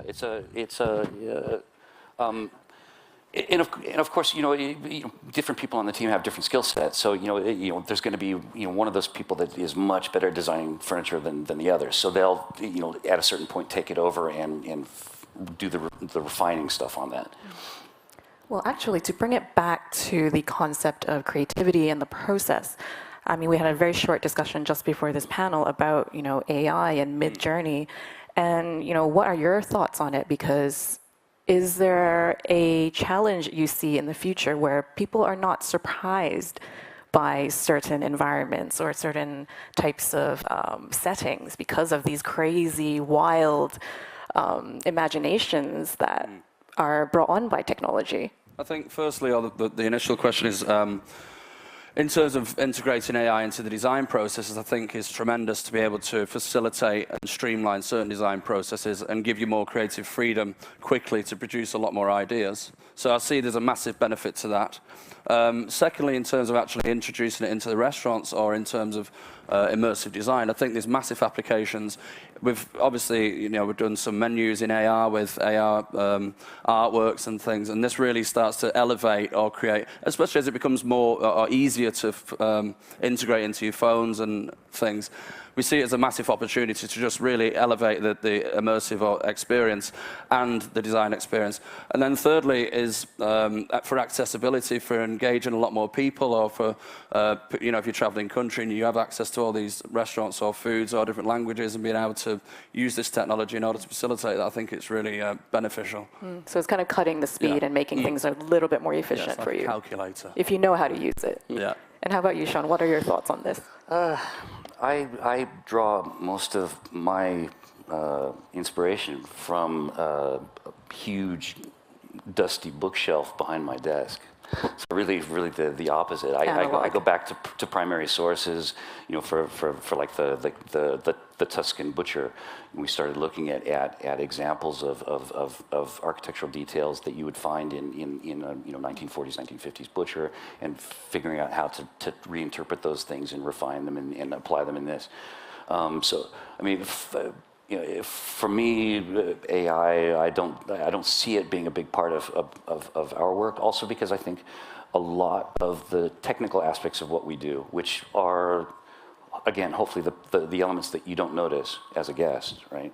A lot of that technical stuff is something that I don't see a computer being able to figure out because there's too many human factors involved. The flow within the space, we know that the waiter is going to make a mess of that wait station. So how can we position it in a way so that the guests don't see, all the crap that's stuck behind? That all of the way the waiters flow into the kitchen, the food comes out of the kitchen. All these things. I don't see computers being too helpful for that in the near future.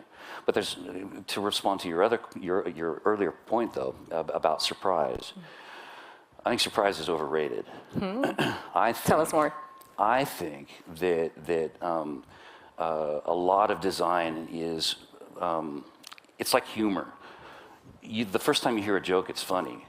The second time you hear a joke, it's not necessarily as interesting as it was the first time.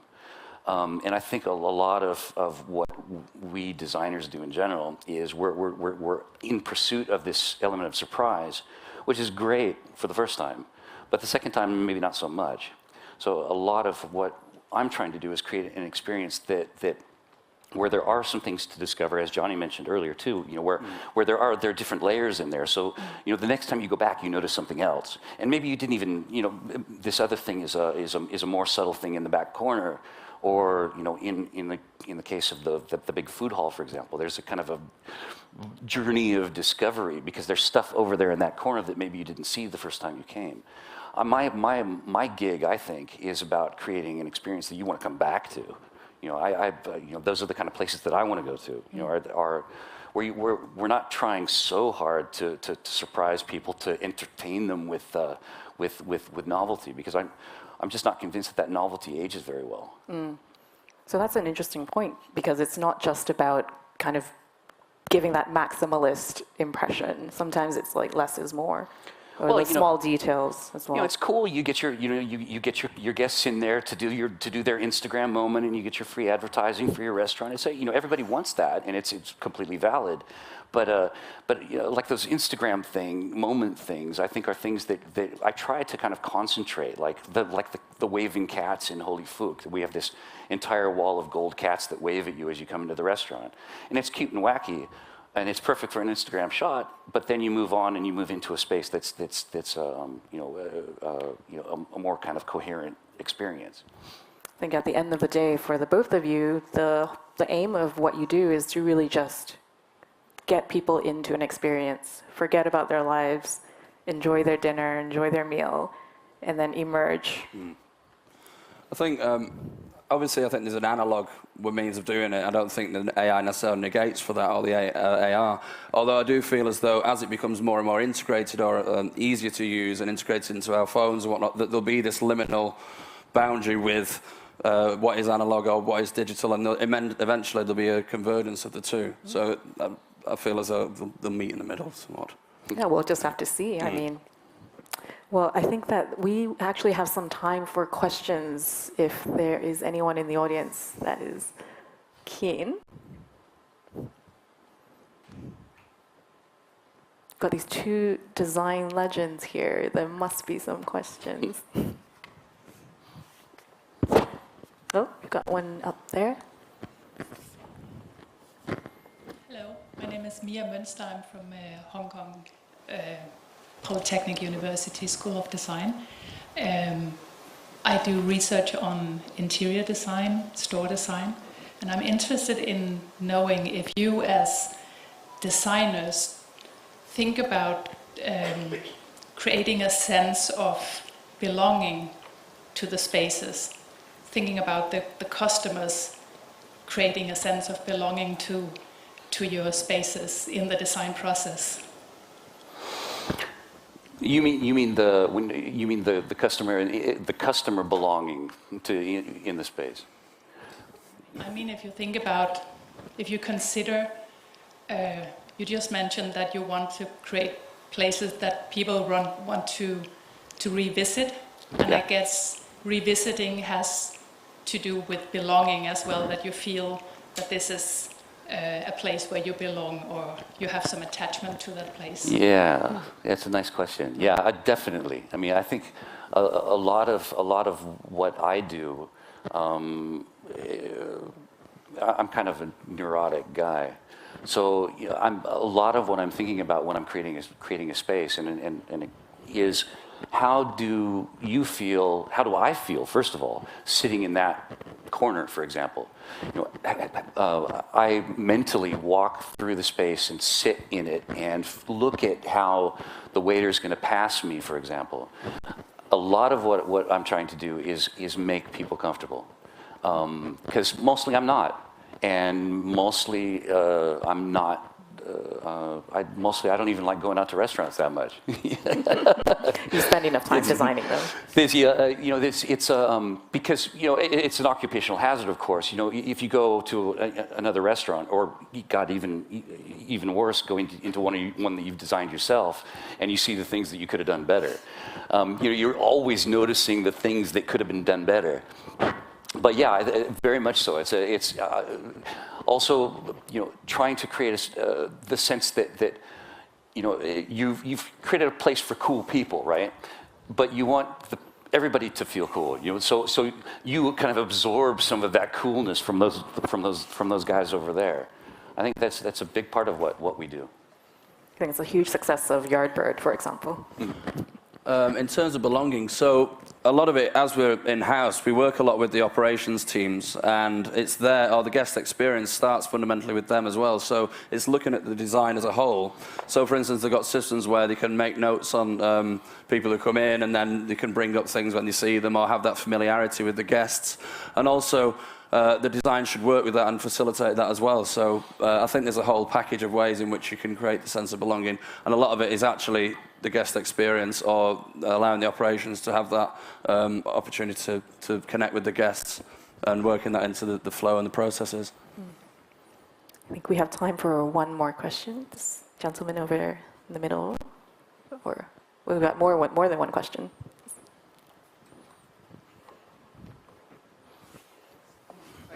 Thanks for the presentation. I just wanted to ask you, do you consider ritual in the service, for instance?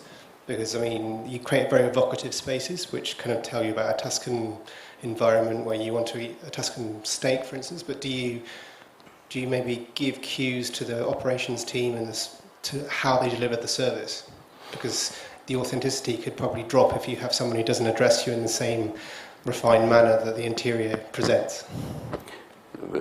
Great question. In my case, not so much, because, of course, as with Johnny, there's a tremendous amount of interaction between, me and my team and the client, right?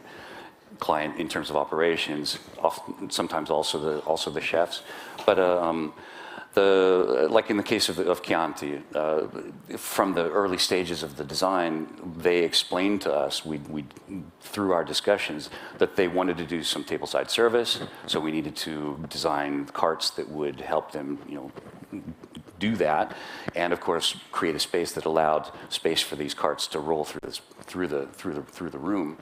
And then display cases for pastries and desserts, traditional Italian stuff. So that was all kind of understood early in the game. And luckily, particularly in the case of that client, they are extremely good at reinforcing this immersive experience with a very well-trained team, very sort of interactive. They're very good at pulling you out of day to day and dropping you into a very specific experience. So yeah, we do work with the operations teams to do this. So for instance, when we was designing TMK wrap and rolls, we got a lot of the Adidas tracksuit uniforms. We put together a proposal with that and how they could greet the guests, and really start to look at that complete journey and break it down. And it is from the moment you enter the place to when you leave. We do have a lot of impact on that. The only thing, or the only issue, is just maintaining those standards. So as you start to expand the restaurants, or as you start to grow, or as it gets, a lot of these things are quite difficult to maintain, or expensive to maintain, or you've got a turnover of staff. So we do try and make it as easy as possible, but also try and consider and make sure it has longevity in the overall length of the design or restaurant. You're lucky to have your fingers in all those different parts of the pie. Yeah. I don't get that so much. Great. Thank you. Oh, one more? Do we have time? Good. A couple more, I guess. Unexpected. Mike from Head Architecture. You both presented in slightly different ways. It's funny, there's an older guy and a younger guy. The older guy presented in finished photographs, and the younger guy presented in beautiful sketches. And Johnny, I know you're very talented. How do you see the final product you know, that you produce, do you think? Do you both see it right from the beginning, or is it a process that suddenly comes together through, you know, other consultants or on-site decisions? Ours is really quite visceral in the way we do it. So we'll run through all the sketches. We don't do any renders in-house, or we don't do any renders at all. So we have no real idea of what it is. We have to just rely on our processes and our experience and on-site decisions to create the outcome. And also the sketching really allows us to explore that in a fast way. But obviously it is a luxury of knowing your boss every time and being able to work with him and having that trust to be able to really quickly sketch through these ideas. But yeah, we do work conceptually and go straight into construction. And that speeds up a lot of time as well. And for me, it's the polar opposite. It's funny. I start the design process staying away from any images and any sketching as long as I possibly can. I spend the early stages of the project making notes, making lists, trying to refine the concept for the project down to a very simple elevator pitch of just a few words. And once I feel like that's in the right place, in parallel with that, we're doing some of the technical stuff. You know, we're doing initial space planning and starting layouts based on a lot of feedback from the client. But technical stuff on one side, all the aesthetic stuff is completely separate, and I stall off from drawing or sketching as long as I possibly can until we have ideas that are more clear, and then we go straight to 3D. Of course, we do some sketching, but for the most part, we work in 3D using a program called Rhino, which is really not terribly suited to interior architecture as much as it is to product and furniture, but it allows us to kind of move quickly. So we start with pulling up the entire space in 3D and with very rough form models, so that I can, going back to the earlier person's question, so that I can put myself in the space a little more easily.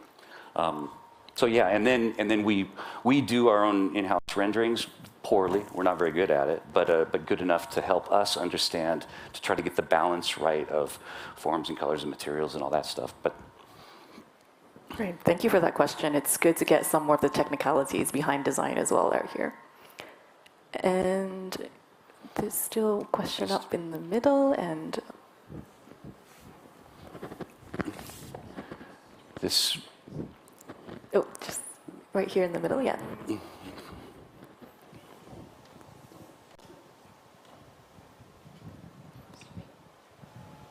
Hello, thank you for the presentation. It's really amazing to see the story behind all these amazing restaurant design. As myself, I'm a co-founder of a food design agent. I'm really curious how the culinary expertise and design has both cross-pollinated in terms of creativity. So I'm really interested, is there any moments that you find any inspiration from new and emerging culinary trends? And also, is there any moments that you see the amazing design that you two have created end up influencing the culinary industry? So I think there's a symbiotic relationship between the food and the service and everything else.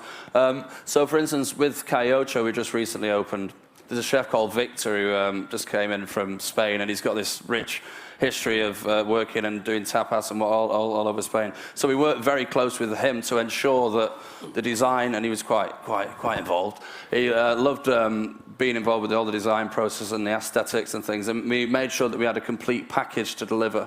And also we recognize when you're doing the table sets and things that things do need to be aesthetic and Instagrammable and whatnot. So we do try and factor that into everything that we do. But yeah, we really do try and marry a great example as well is Tokyo Lima. I wasn't working on that project particularly, but the chef is very full on, so he likes to get involved. It's his cuisine, so he's very passionate about it. So again, the whole restaurant was built around the chef. We don't try and do that too much because we want to be able to give the restaurants longevity and not be tailored to one person too much. However, that's a great example of how the food and the chef and the culinary aspects work together. Yeah, for us, I mean, you know, some of the best projects that we've worked on are the ones where the chef is also the owner. And so we have a lot of different layers of interaction. There's a lot of kind of back and forth, like Johnny said about you know, designing the tableware or specifying the tableware, whatever, you know, but also making sure that for example, the size of the table is compatible with the way they want to serve the food. So if you're doing tapas, then you need to have a lot of small plates. So do we have you know, does that configuration work? In terms of inspiring the culinary world, it'd be nice. I don't know. I'm not entirely convinced that our work is going to inspire chefs, but it would be great if they did. You never know. And with that note, thank you so much for sharing all your knowledge today, and thank you all for being here and asking great questions. So I'm sure that there are a lot of other talks that you guys are itching to go to, so thank you for all coming here today. And yes, lots of restaurants to experience in Hong Kong, so thank you all. Thank you.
In this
In this session, we are delighted to have Hong Kong-based Ms. Gerrit Huang, Director of world-renowned Dutch architect and design practice, UN Studio in Hong Kong, and environmental expert Dr. Rufina Tilakaratne, Chair of Royal Institute of British Architects HK Chapter.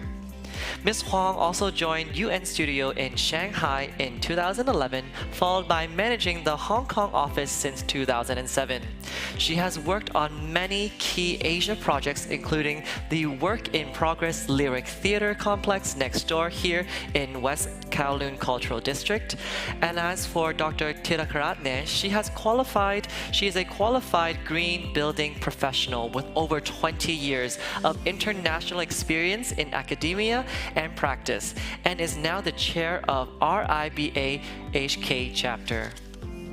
Together, they will discuss how innovative architectural design and thoughtful open space planning can foster a future-proof environment that inspires and elevates the urban experience. In this session, will be moderated by Ms. Clover Lee, founder and director of Plus Clover. Established in the US in 2001, Plus Clover relocated in Hong Kong in 2009, completing a body of award-winning and visually unique projects. We'd like to thank the Oval Partnership for presenting this session. We appreciate the generosity in supporting KODW, and please join me in welcoming Ms. Huang, Dr. Tilakaratne, and Ms. Lee. Thank you. Thank you. Thank you. Thank you, everybody, for joining our session this afternoon. It's titled Redefining Design for the Future, Holistic Solutions for Sustainable Urban Development. I have been very lucky because I moderated a session this morning, and this afternoon, both sessions, I have a combination of one person who's in the professional field and one person in academia. Something that actually I'm deeply committed to in terms of having that conversation, having that dialogue. I often feel like sometimes that line is too clear, like in Hong Kong, that the crossover doesn't happen enough. So I'm super excited to have this opportunity where we can sit together and talk about redefining design for the future. I'll let Gerrit start for us. Okay, great. So yeah, I think today, I know it's really very much about kind of presenting how we design, especially with this topic of environmentalism and sustainable design. I think, if you look back at the history of how sustainability and architecture have merged together, LEED started certification about 30 years ago. That's how long we've, that the quantifiable ways in which we can incorporate sustainable systems into architecture has lasted or has been in place. But that's a long time ago. And really nowadays, there's so many other factors we need to consider. There's obviously, you have this exponential effect of mankind on the environment. We have the technological impact, and that's a good and bad thing, where there are more needs for, natural resources, but there's also the ability to use technology in more sensor-based smart systems, really to customize climate environments. You have then this kind of economic impact that we need to consider in design. And the economic impact comes both for, where we are right now in the economy, and that always, money impacts everything. But what's nice now is that you do have things like the ESG, where, the investments are being driven by governance and by social and environmental factors. And then lastly, of course, we're in this post-pandemic situation, and it has changed the way in which society runs, society evolves. And if we don't consider all these factors when we're designing, it narrows down kind of the impact that design can have, and the success, in my opinion, of design. And so how we like to approach it is, it's looking at that kind of, that 7-generation stewardship, right? You're looking at 7 generations ahead, you're looking at where you fall within 7 generations, and what you are not only reducing in terms of impact, in terms of energy, but also what are you creating for the long run? And that involves both, it makes you rethink that, the projects that you do should sustain a level of quality, because it is there for the long run, and it should last. And which means that you need to think about value creation. What term. You need to design for flexibility. You need to consider also, of course, there is renewal there and circularity, and how can we improve innovation as we are renovating or redesigning something. And with that, of course, is then the social factor, social and community health. And that's part of also is that what you're creating does have an impact on the society and also society in the future. And so, when you think about how design works, I'm going to go back a slide. You have to, when you think about a holistic approach to design, you have to think of all these factors, which is obviously a lot. You can't achieve everything in one project. But what I hope to show today is how you can do it project by project, and how much can you achieve. Because I think for us, what's important is that when someone says a sustainable project, it should not it should not sacrifice design.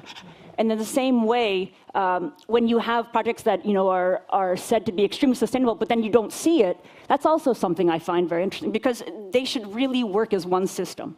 And so, for example, something as simple as a facade renovation. We did a headquarters renovation of the facade in Seoul. And it was about creating, of course, a brand, an iconic identity for the headquarters. But it was also to reflect kind of their commitment to sustainability. And so what we did was we actually developed a facade with unitized components that included solar panels to actually produce the necessary energy to operate the building. But the panels were actually, we had a variety of types that then changed over the facade based on, one, the angle, based on, of course, the sun shading and factors, and as well as sun angle, to maximize the amount of solar kind of energy that it can absorb, and also reduce the amount of heat radiation by maximizing 55% transparency on all the facades. And then it's really a circular designs approach where you're really looking at the elements or the factors that are coming in, and how you can then adjust the design to then really maximize the impact. And I think what was even more interesting for this project was that the project was run actually with the building and the users in the building. So actually 70% of the building was functioning during the entire time we were doing the facade renovation. So it kind of became its own urban performance in a way. And that also was a very nice economic factor, of course, for the client. Looking at on the other spectrum, looking at architecture, new architecture, the Green Council has said that the building industry is associated with 40% of carbon emissions, right? Because of the amount of energy that's needed for operation. And so if you think about how can you design to really reduce the amount of operation or energy needed. And so what we designed for a project in Zhongshan was to make a project where the entire circulation of the interior of the building was actually naturally ventilated, was open, and what we used with these funnels that actually framed the different views. It naturally created, of course, the ventilation inside, and it created a community within the building. And if that factor didn't exist, if you don't consider, the architecture and how it impacts, the user requirements and operations later, that you're missing out. When it comes to offices and how we work nowadays. I mean, this is obviously a big question that existed before COVID, and it's become even a bigger question after COVID. The way we work has obviously become completely intertwined with lifestyle, especially for projects that also include living or have an element of recreation. And so if we don't consider how work impacts how we live, how we learn, and how we want to be in a mental state, then it's not considering all factors. And so for our Booking.com headquarters in Amsterdam, we actually designed it from the inside out, from the users. It was a very complex project because there were so many types of users they wanted to put in, and they wanted to consider everyone's input. And so what we needed to do was really make the project as flexible as possible. The idea of creating community, especially in an urban environment, if you think about the amount of time that you're spending indoors versus outdoors, the spatial spaces inside are just as important. And so this large atrium we created actually enhanced kind of walkability, enhanced kind of the physical, the mental, and the psychological. We worked a lot with the client and the future users, bringing in plants, bringing in a kind of adaptive spaces so that different departments could change how they would work, allowing users to have kind of climate control on their specific areas. For another project at TU Delft, it was very much a project about circularity. When you're talking about architecture, right? This project in particular, we were thinking very much about the before, the during, and the after, right at the beginning of the project. And so we were considering then first is, can we use then all used or previously owned FF&E, right? All the loose furniture actually comes from other areas of the campus. In terms of the energy, the building produces more energy than it uses. How can we improve the air quality? So we incorporated plenums into each of the floor plates. But then even more important is the adaptivity and then the future use of the building. So the entire building is incorporated with very flexible spaces that allow them to adjust based on need and future need. But more importantly also is that the building is constructed actually with standardized size steel structure that can actually is demountable. So should the building in the future ever be taken down, the structure can be reused and also the hollow floor plates. And this was considered from the get-go. When this conference, we're talking very much about urban environments and high density. And when you're looking at high density environments, the biggest thing is that you're expecting so much from each square meter footprint, right? Because the projects are so dense, and so you really need to account for a lot. And so then how can you take advantage of sustainability in that point? And so, we're designing right now the tallest tower in Melbourne. It's 350 meters tall. The second one is 250 meters. And we've introduced what they like to call the tallest green spine in the world. And that's something that, it would be very hard in Hong Kong, let's say. You would suddenly be asked the question, GFA, overhangs, usable space per floor, everything always becomes an economic formula.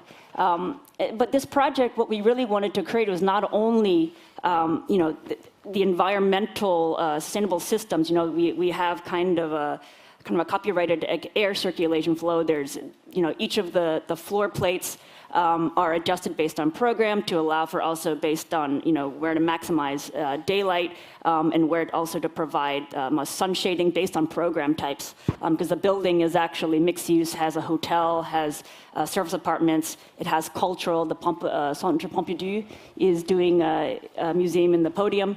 But the project is very much kind of creating one community. And so the podium is actually a public garden. And this green that comes up then has different functions, and it's a threshold that actually holds program. So that the green is not just a facade, but it actually incorporates various elements of different types of biophilia based on kind of acoustic needs, light, kind of various privacy factors. And then we also adjusted then the floor plates, the screens also per floor based on program types and based on need. And so, the design then is looking at a holistic factor. The design itself is driven by, ways in which we can improve the health of the users and also the environment. And so really, when it comes down to it, yes, we have the topic of sustainability is necessary right now, but if sustainability is not considered with first economics, which really, in our opinion, comes down to innovation. There's no question about that. each project that we try to do, of course, has a different, unique solution because every client's different, every site is different, every condition is different. And so you need to consider that. And then also consider the user's well-being and then, of course, and then the community that you create within the building and also in the environment. And so this is what we call then our holistic approach.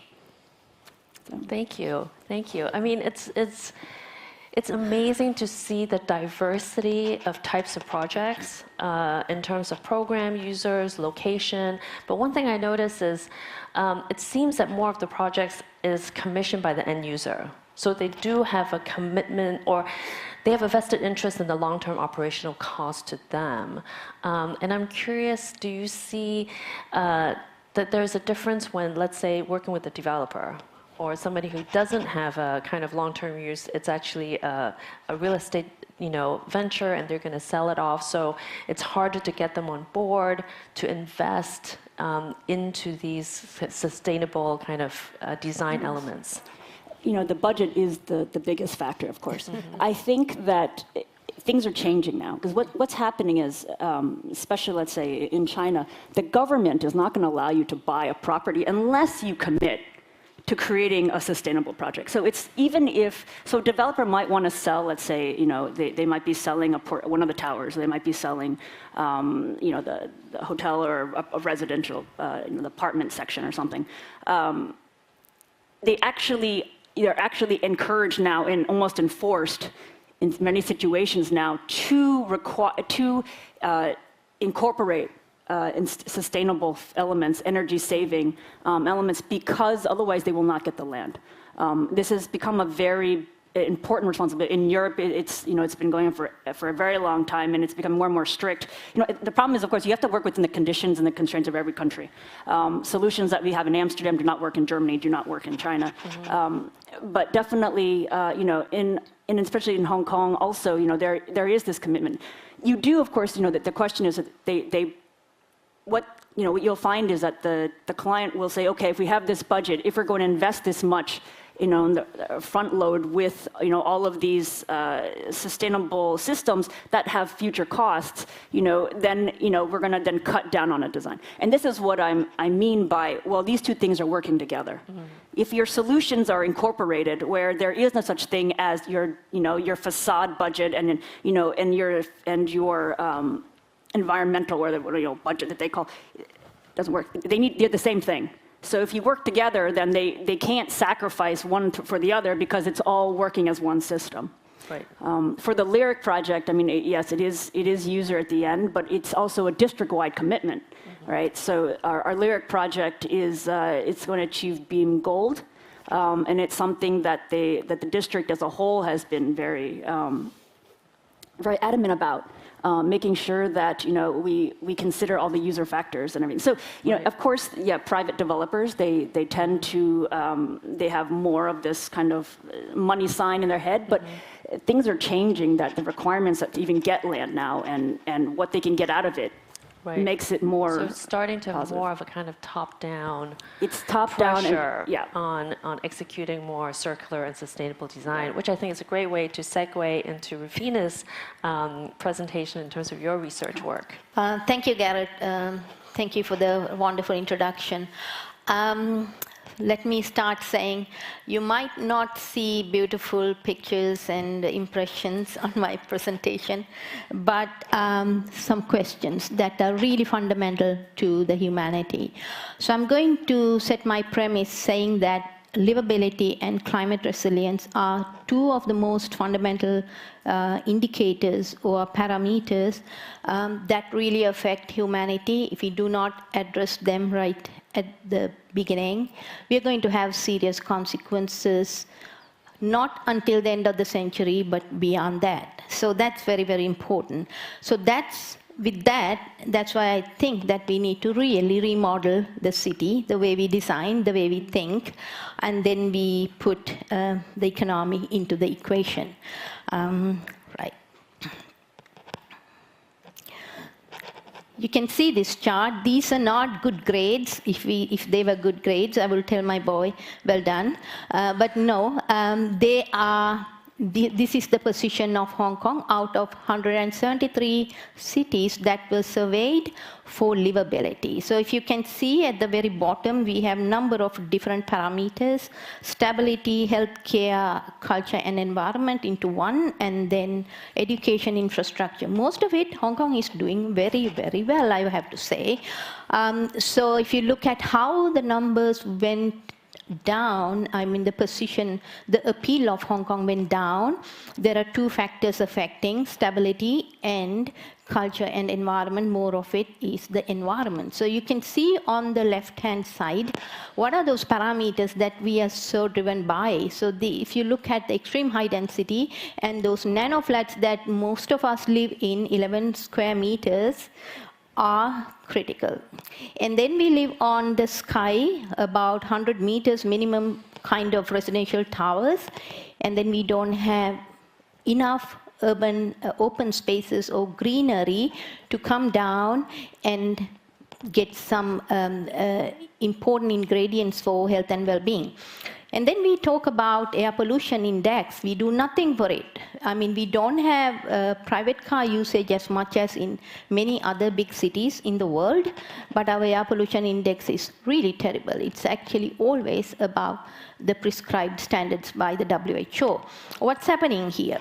So the reason for that is the high density. There's no porosity, there's no wind, because there's no porosity. So the carbon dioxide is also a very heavy gas and tends to gravitate in the breathing zone. So now we complain about respiratory illnesses and our lack of resilience to deal with pandemics. Second scenario, our resilience for climate change.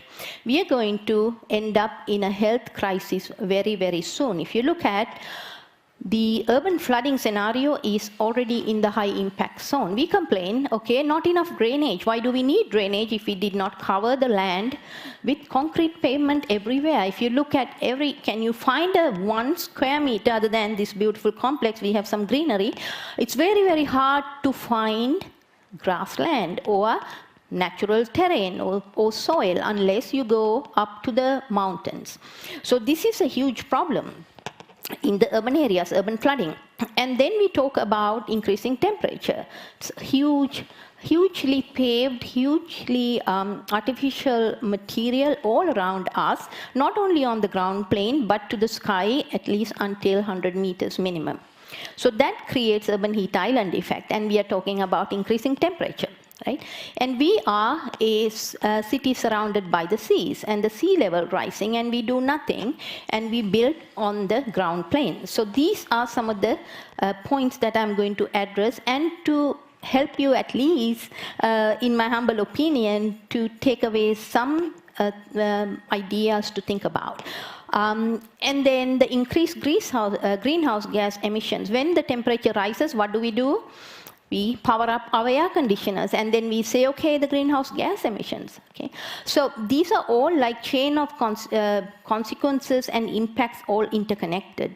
So we need to address these things. Where to address these things? As Garrett was saying, the buildings are efficient. Yes, we are making our buildings as much as efficient as we can, but then how much can we do with the improving operational energy and the embodied carbon reduction? It's only little, right? So there are certain other areas that we really need to focus on in order to come back to the ground. So this is a case study, a research from one of the new districts in Chun Wan, local people might be familiar with. So this is again showing you from 1960s until 2015 how the urbanization process decreased the urban porosity, and in reverse, how it decreased the urban ventilation levels. But if you pay attention to year 2000, that's when the major impact started happening. Why is that? That's because of this building typology.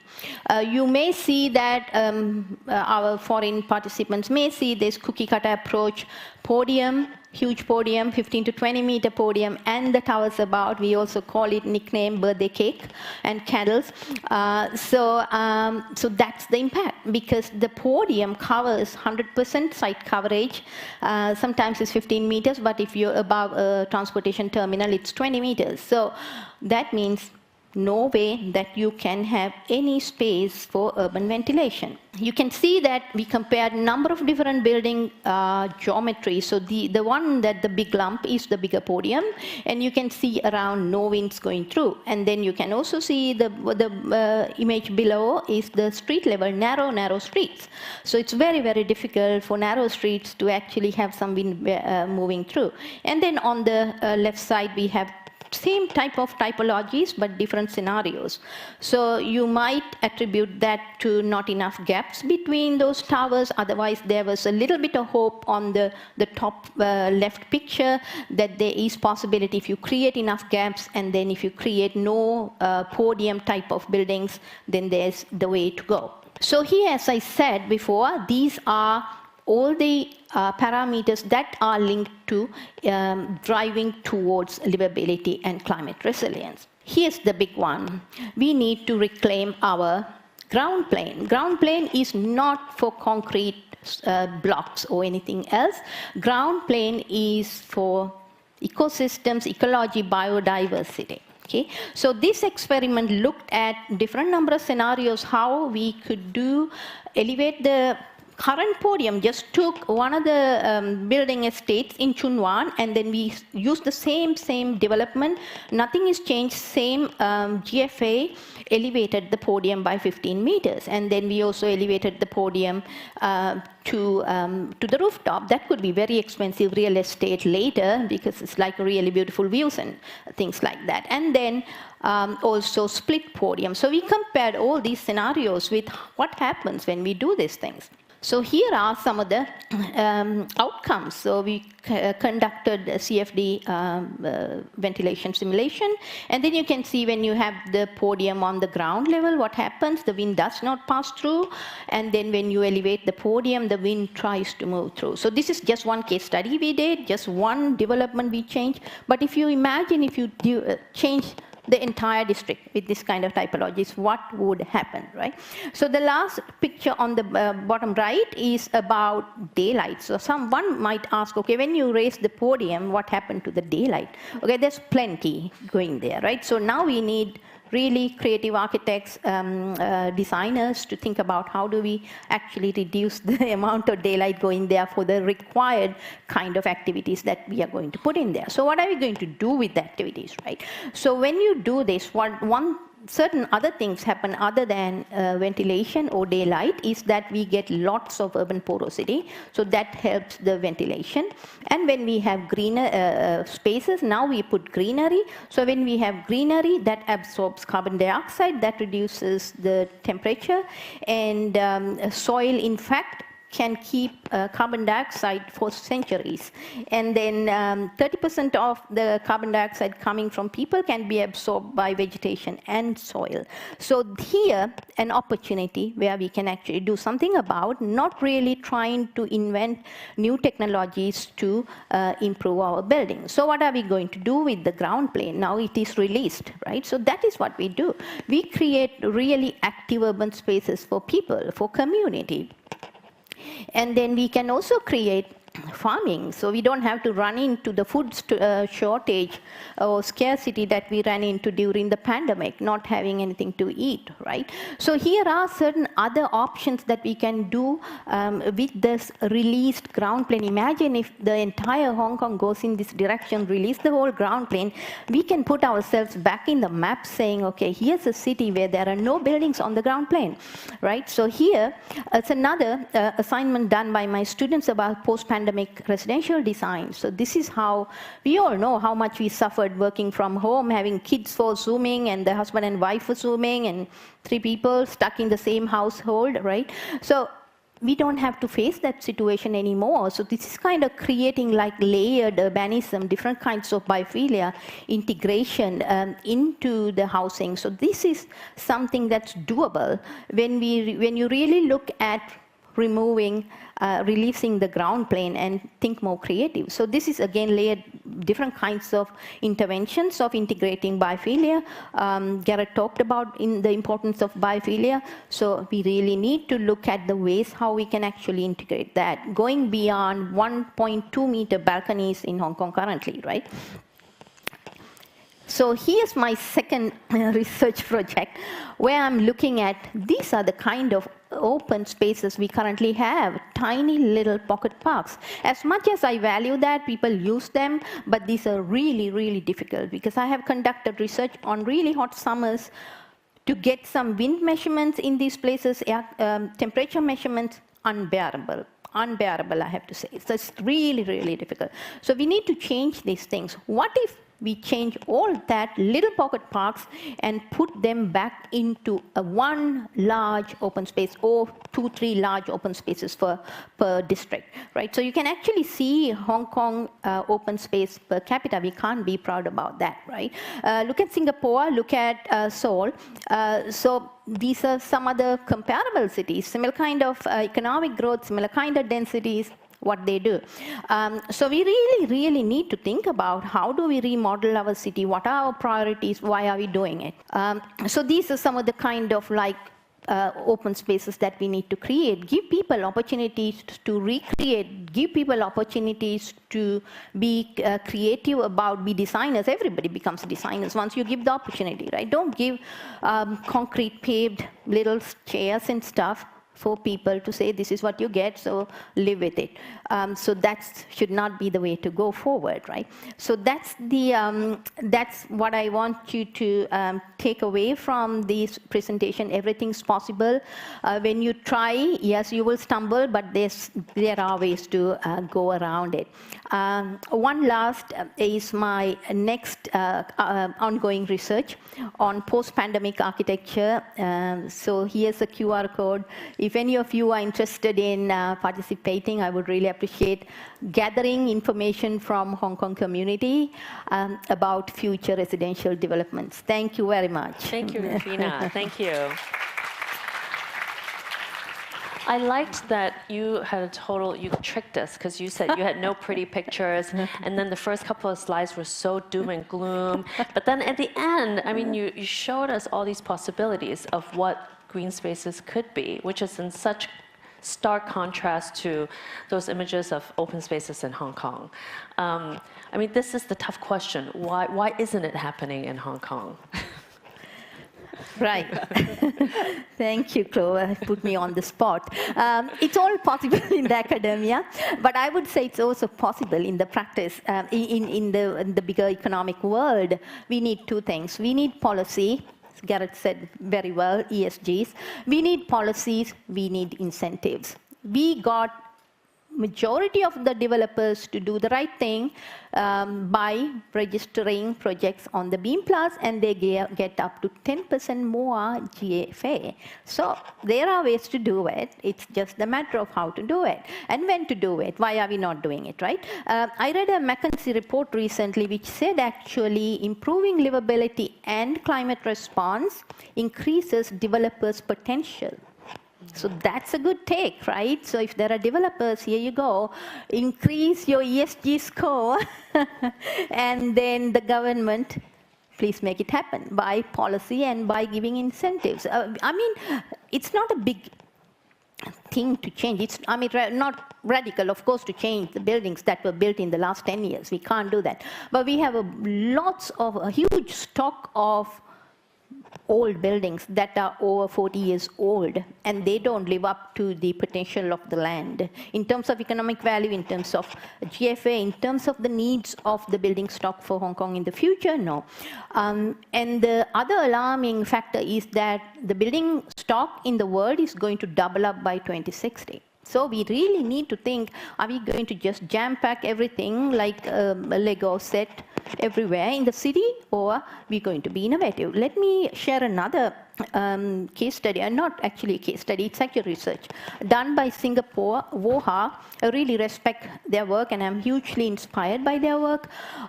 They did this experiment called 50-50 city. So what they were talking about is 50% of Singapore land released, and the 50% goes up. The rest of the 50% goes up like 400, 500, half a kilometer tall buildings and creating micro-urbanism and self-sustaining cities. I mean, vertical circulation is no innovation anymore. I mean, it is given. You can do everything with those rapid escalators and things like that. So I think that's the radical approach, right? So a little bit of my humble opinion to just throw in here, just think how it would be. I validated it. It's not just my dream or personal opinion, but I validated for you. Thank you. I mean, what you brought up in terms of livability in the beginning, I feel also is very much about this integration of design and kind of performance of a building. Because sometimes I think certain, whether it's LEED or BEAM or BREEAM, it's a list of checklists, and whether or not it translates to livability, I have a lot of questions about. You know, because sometimes it is a bunch of checklists, and they're quite disposable. Yeah. And I think when the budget comes, then just things get dumped and put on the wayside. Yeah. So I am very curious about, you know, in terms of Garrett talking about, I think it's holistic and heuristic, right? Each project has a different set of constraints that you have to search for, and how do you bring design and performance kind of coming in hand in hand? Because I'm wondering, like, if in some of the projects that you talked about, Garrett, which are the ones that you know, when the clients bring in the agenda of saying we have these goals for the project, versus I know clients who come to you guys want a beautiful building. I know beauty is not the inward these days, but they want something distinct, they want something unique, they want a great building. What projects do you, when you guys really bring onto the table the question of sustainability, circular design, etc.? What projects do we usually bring up? Or some of the examples you showed us, were there ones that it was something that you guys brought to the table? Is it usually a kind of collaboration? Everything. Usually you're given kind of, you know, they don't give you a solution of what, they might ask, you know, programmatically what you want, what they want. But when it comes to usually sustainability, except for, you know, that they want to make sure that they achieve maybe a certain air quality, you know, that they might want, they say green, you know, generally clients, especially nowadays, you get clients who are they might be young clients, or they might be inexperienced clients, or they're very ambitious clients. They just throw kind of requirements at you. But they're very general. So they don't give you the solution. I mean, because I was just thinking, you know, my mind was running when you were showing examples of the podium. I mean, situations like that. Raffles City Hangzhou, we did. It's not a project that I showed today because it's not something unnecessary I would say, you know, was focused on sustainability as its main target, even though it is certified. But it does tackle the idea of porosity on the podium. Because the first is we reduced the amount of towers. So instead of 3, the client wanted, we made 2 large towers. The courtyard, the podium actually, because the factor is that it's very complicated, right? Because when you start talking about bringing the podium up a little bit or bringing it to the roof, right? Immediately you start talking about, all right, from a developer's perspective, right? Okay, if you bring a podium, if it's a commercial podium, you take it off from the ground plane, already 3 or 4 floors high, you already lose, you know, client visibility, et cetera. So therefore, you know, it loses its potential. But for Raffles, and then they always want to maximize, you know, streetscape visibility on the street for all the retail. So what we did actually for Raffles, we actually have 4 courtyards. So actually there's bridges with F&B that are elevated. It makes all the courtyards accessible, and we use it actually also for drop-offs and also for sunken courtyards. So we incorporated green so that actually the podium, it reads as there is an entire mall there. But actually the porosity of that entire site is actually made by making these large courtyards in between that actually improve the daylight for the F&B in the inside, and added also then more visibility to the sunken plaza. And I think that's you have to, it's kind of like, you know, as an architect, you're a little of everything. You have to make it valuable. Right? So, for example, if you're going to, you know, you want to make it porous, like if the client is going to say, well, why do I want to reduce? Because obviously, that you lose your leasability, right? If you add porosity into a podium, you have to make that worth something. Why is it that all outdoor seating for restaurants are always facing on the streetscape? Why do not create interior neighborhoods within the malls? Why is it only that? Why is it that boundary between indoor leasable and outdoor leasable is so distinct? There's so many now concept stores and retail trends that are really breaking the boundaries because no one shops just to shop anymore. I mean, they're going there for an experience. And so that's really the way that retail is going in the future. So why do they not add this level of these outdoor spaces? You see it in new airports now, that they even you've already passed in security, and instead of being stuck in this glass box, you actually have courtyards that you can go outside because they're secure, they're inside the airport, you can actually go out and experience the climate. So there's, and this is what we mean that with every problem, the more problems you actually have on a project, the better, right? The more constraints you have, the more goals you're trying to achieve, the more actually innovative you can get. Absolutely. Right. Yeah. I mean, it's because you brought up earlier, Garrett, you brought up in terms of value. Yeah. In terms, I relate it back to legibility. Whether or not legibility of the performative qualities of the building or sustainability of the building is important.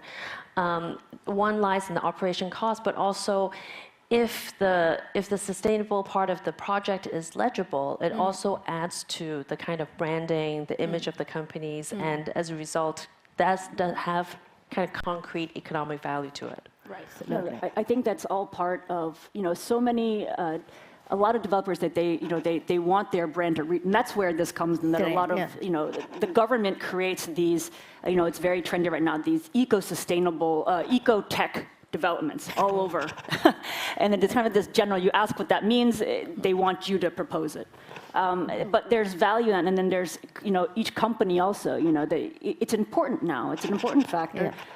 It benefits the clients. It benefits the end user, and so. That's where the value, that's where the value. So that they want that, and you have to. The more you can give them, and you can explain to them why it benefits them, it helps. I mean, right now there's so many factors right now on human resources, right? I mean, just getting the right employees, and these are even something as small as that. Actually, if you can provide an environment that is. Even if a developer is going to be selling this, but then you have, let's see, a pharmaceutical company that's going to use it, they can sell it to their people. Why you should come and work for us? So, it kind of it goes down. Yeah, it comes down to kind of the smallest user. So all these factors can come into play. But so that's why it is important. We develop. Entire kind of large-scale mixed use where we do not know who they're going to lease to, but we help with the market strategy. We help with, how can you brand this project? How can you develop the design, and what do we want this design to be, so that it makes your lives easier later. It adds value to the project. It increases then the sellability or the leasability, and it has a long-term environmental benefit and impact. Right, value versus it's always cost. Value, yeah. I have to apologize to everybody that I've been a terrible moderator. I hogged the entire conversation. We have no time left for questions, but I believe that there's an opportunity to meet the speakers now, correct? So you can ask Garrett and Rufina questions directly. But thank you so much for a great conversation. Thank you, Flora.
欢迎回到最后一个主题演讲，之后还会有一个结语环节。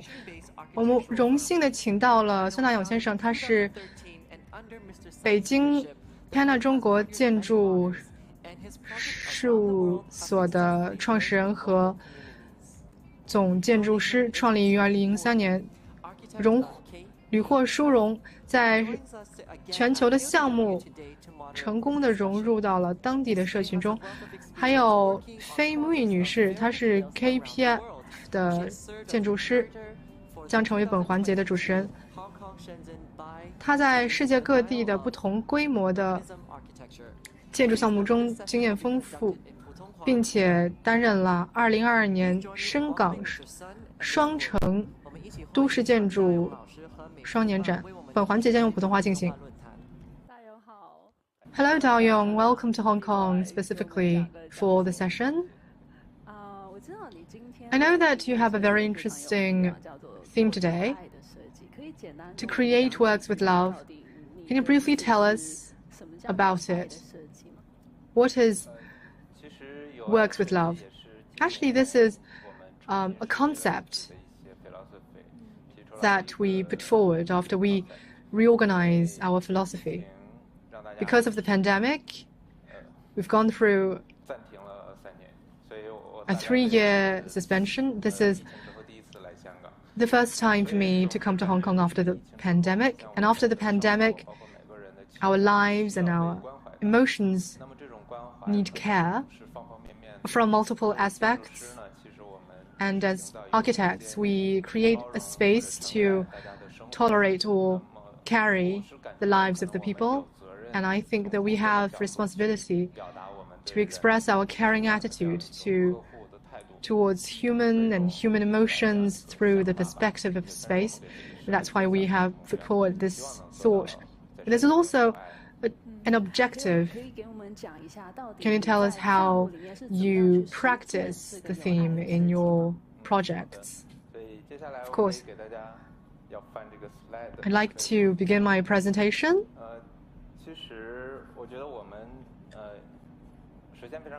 First of all, thank you very much for spending your precious time with us. As Chinese, the Chinese characters are the link between our history and present,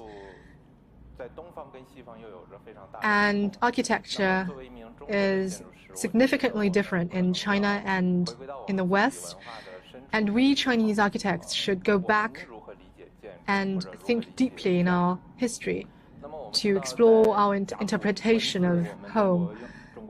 We know that the Chinese oracle bone script has thousands of years of history which could date back to the Shang dynasty. And in the earliest times, our expression of space is represented in the Chinese radical of Bao.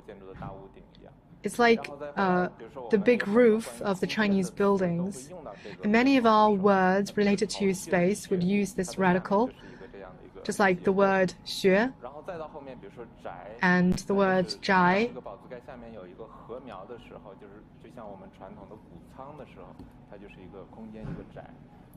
But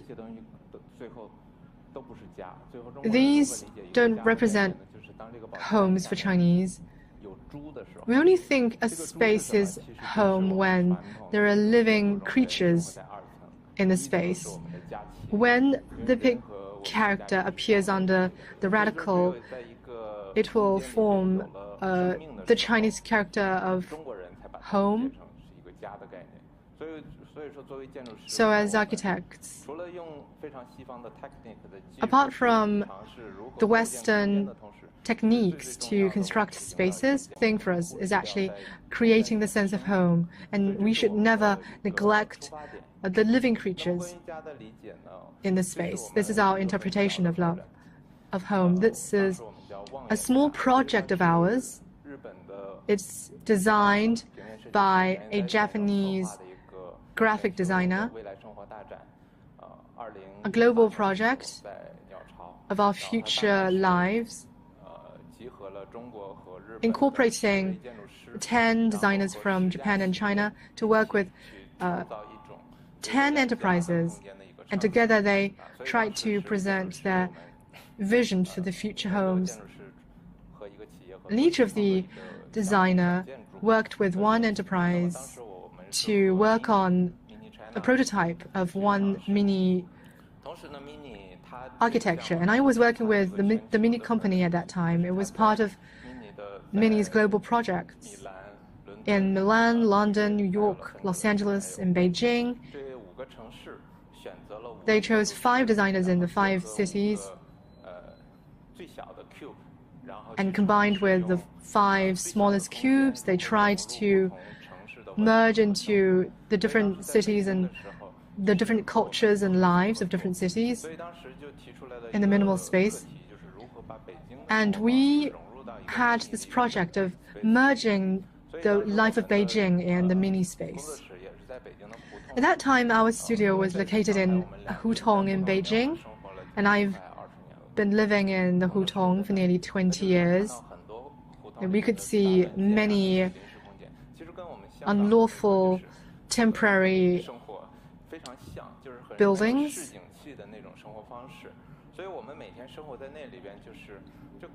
And every day when we were living in that space, we were easily influenced by it. And in the Siheyuan, it was reminiscent of the childhood scenes for people in my generation, like playing games together, and kaleidoscope, etc. So these thoughts provoked my idea of mixing, of retracing our past memories, our childhood memories. It's like a magic box, a toy. It's a big toy. It's not big, it's only 15 square meters. So we managed to mix the objects that we played with when we were young. So there is a very special thing about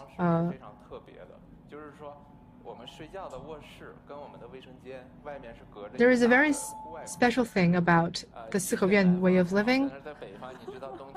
The bedroom, there is a large outdoor space between the bedroom and the bathroom.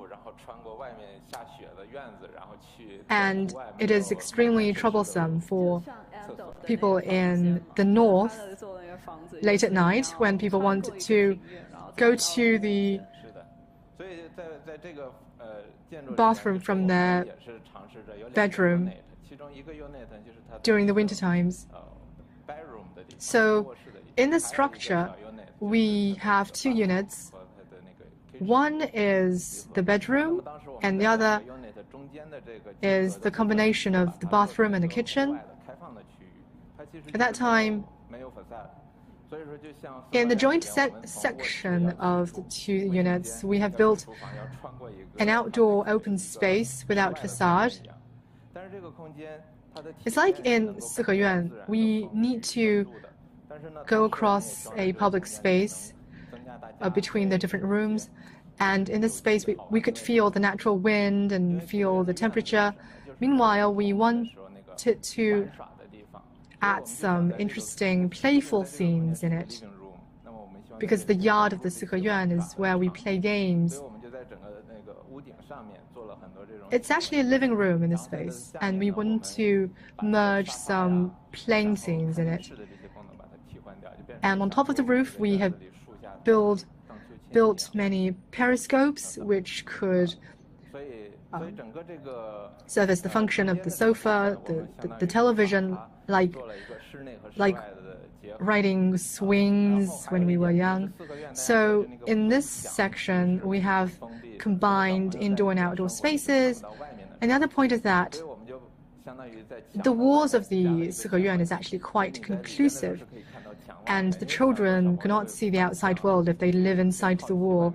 And we add the periscope in the wall so that people could have a glimpse of the outside world. During the exhibition, many people loved to ride on the swings, and when they see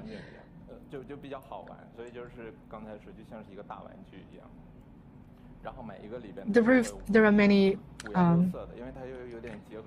periscopes in different directions. It's like a scene in a movie, a big toy, and each one of them was colorful,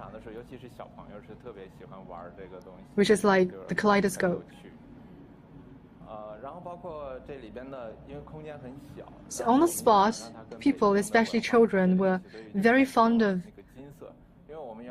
it. Because of the small space, we wanted to relate it to the Beijing color and chose to decorate it with the golden color. Every day at dusk, we could see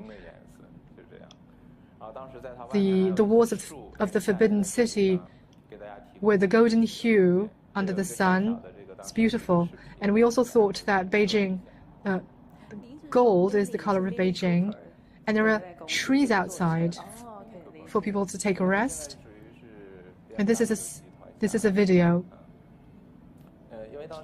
So the Mini is actually Mini Cooper, the car manufacturer. It's currently under the BMW group.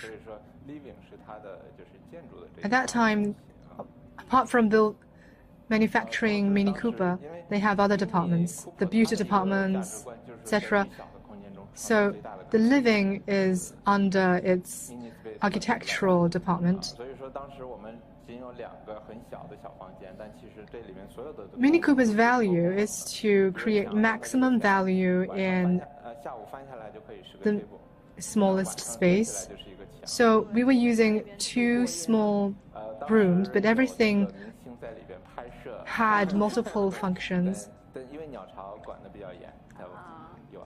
The wall was a wall during the daytime, but you could fold it into a bed during the night.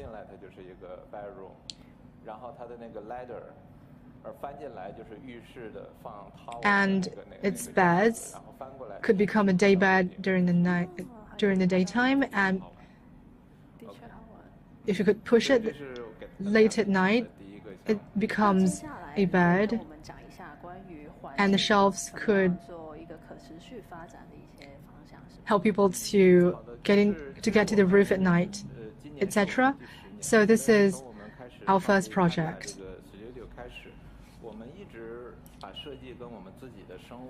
So you're going to talk about some efforts that you made towards sustainability, right? This is our 10th anniversary. Since our establishment of our studio, I think environment has been playing a very important part in our design. And Beijing had many kinds of problems, like the temporary buildings that I mentioned, and also faced pressing air pollution issues, which drove a lot of people out of Beijing because of the health issues it raised. At that time, we were designing a cafe. The space was very small and also restricted by time and budget. As designers, we wanted to explore how to enable people to get away from the polluted outside space with this cafe, because the cafe is actually a temporary public space for people, and people could get refuge if they face serious urban air pollution. And we were thinking of wrapping the whole structure and replacing all sorts of decorations. The green plants could absorb the toxic chemicals in the air. And it was the highlight of our design. And also, we use recycled materials, like using the cheapest steel materials from the construction sites. And it was assembled quickly. It was constructed only within 20 days. So it's easy to achieve, it's very efficient, and it was copied in multiple places. As I recall, I saw similar projects in Italy, in Chile, in universities, and all sorts of hair salons. Even in Taobao, if you're interested, you can purchase it. But we don't have any copyright. Just like Tesla opened all of its copyrights. As architects, I think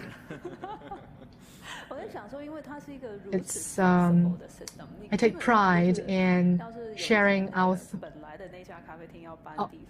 thoughts with all of you in this way. You may not find the original architecture of the cafe, but the similar designs could be seen everywhere. So if the place moves to another space, all of its materials could be assembled and then restructured in another space. Actually, this actually comes from our thoughts on the bigger scale, the scale of planning. Like in city planning, everything should be modular, everything could be replaced, and we also tried out our thoughts in some high-rise buildings, like magnifying furniture into a big architecture. This is a project that we did in India. All of its materials were modular, and we imitated this model. Everything could be pre-ordered and could processed in another place and then assembled, so that the whole structure is movable, growable, etc. I think an Italian designer proposed this idea many years ago, so we were just expressing this kind of idea in a different way. At the same time, we were desperate to combine green elements in our architecture. Just like in Sikeyuan, people prefer to come to the open space, and now when we are sort of restricted in the glass walls, and especially when we were forced to stay at home during the COVID, it's actually a very extreme experience. And in the space between, we could create some balconies, have some green plants. On the same time, we could reduce the ashes, the noises in urban spaces, and beautify the indoor environment and make people's lives more comfortable in high-rise buildings. We also tried to practice this idea in our master plan during the Gardening Expo in Beijing. People have to queue up to visit the stadiums in the expo, and we tried to break the structure into multiple smaller spaces. And in every yard, we have presented different subjects. The elderly could play Tai Chi, and small children could play and gather together, have lectures, etc. So they have different experiences.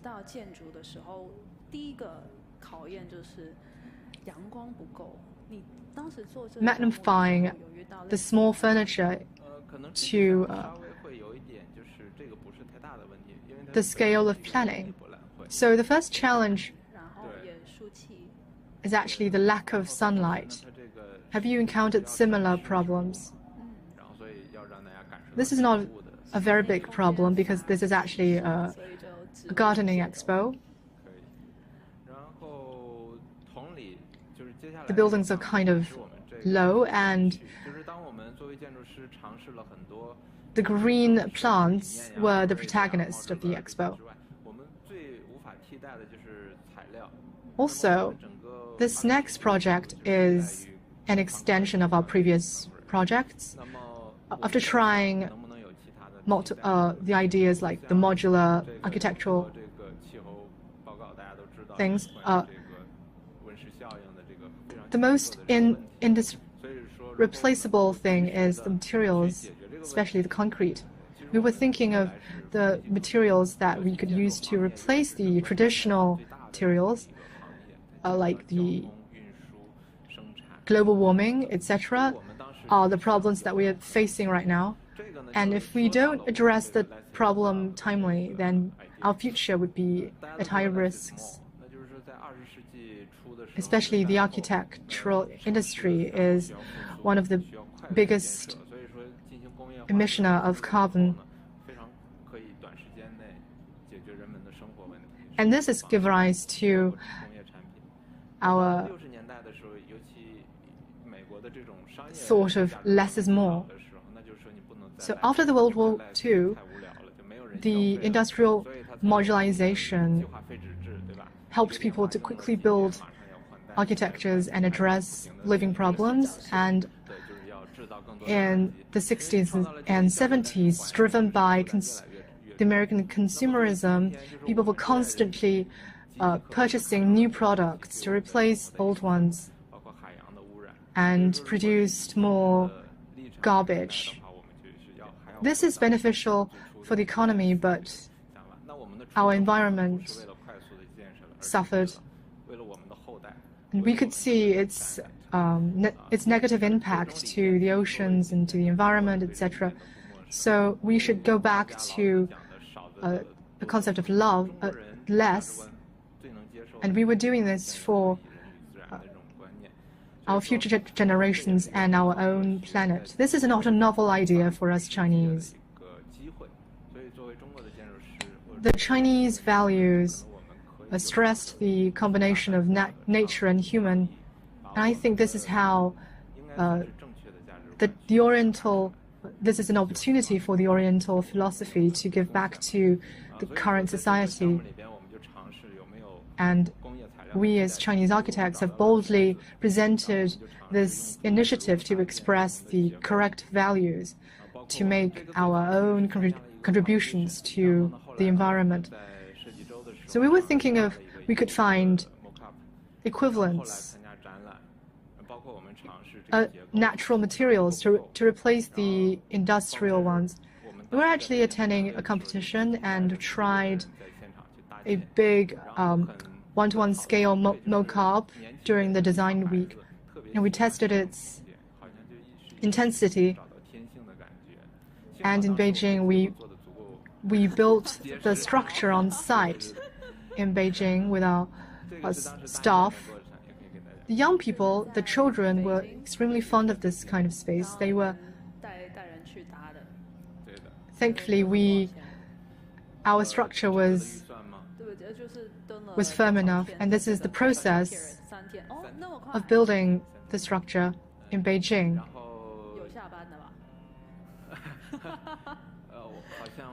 So what is the overall budget, and how long did you do that? In 3 days.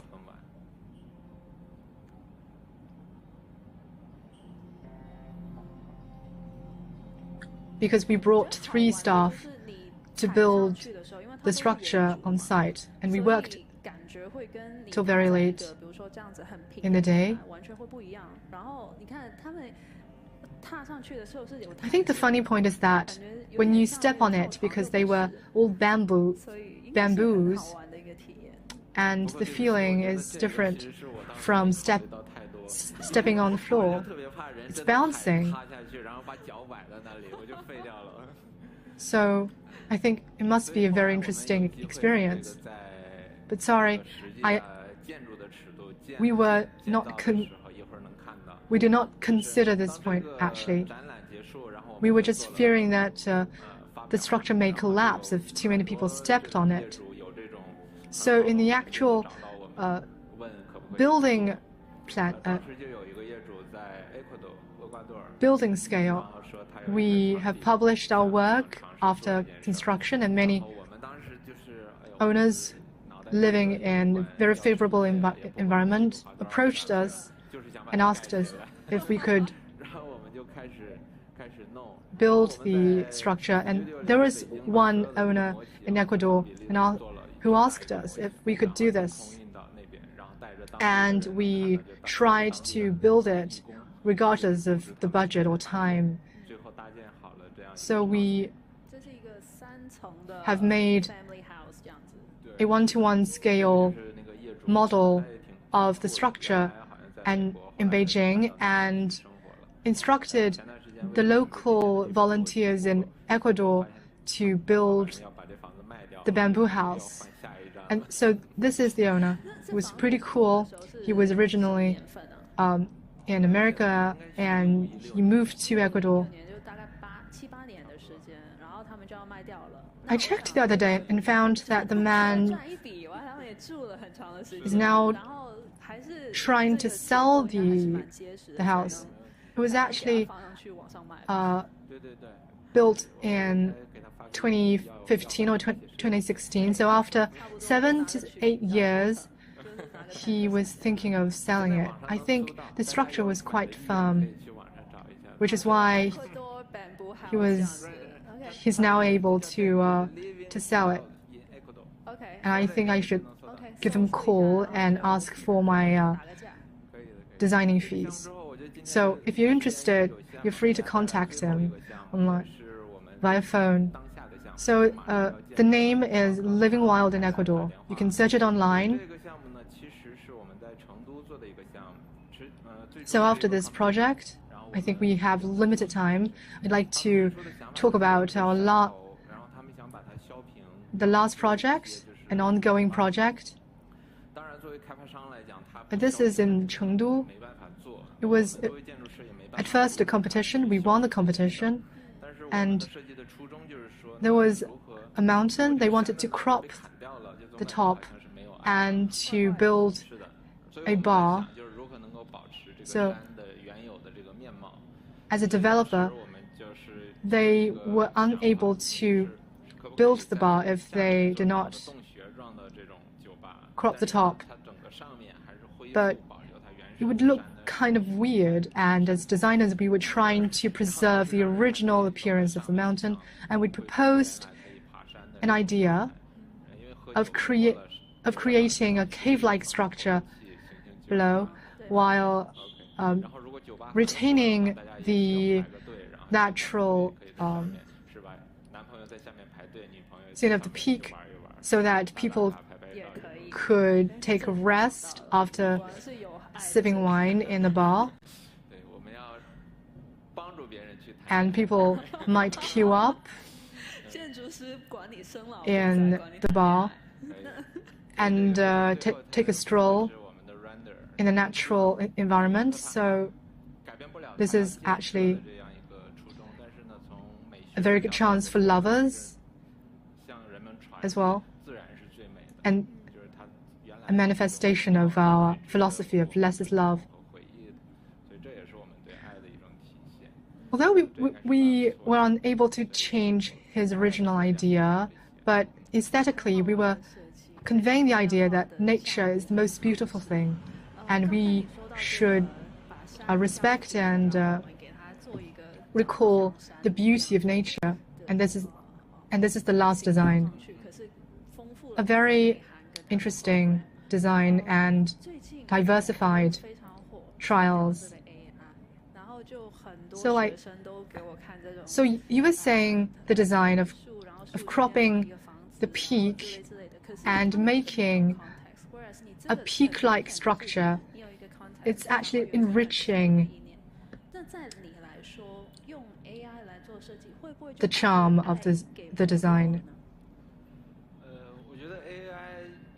There are some students who were working on some tree houses, but do not have the designing context. But you have a very clear design context.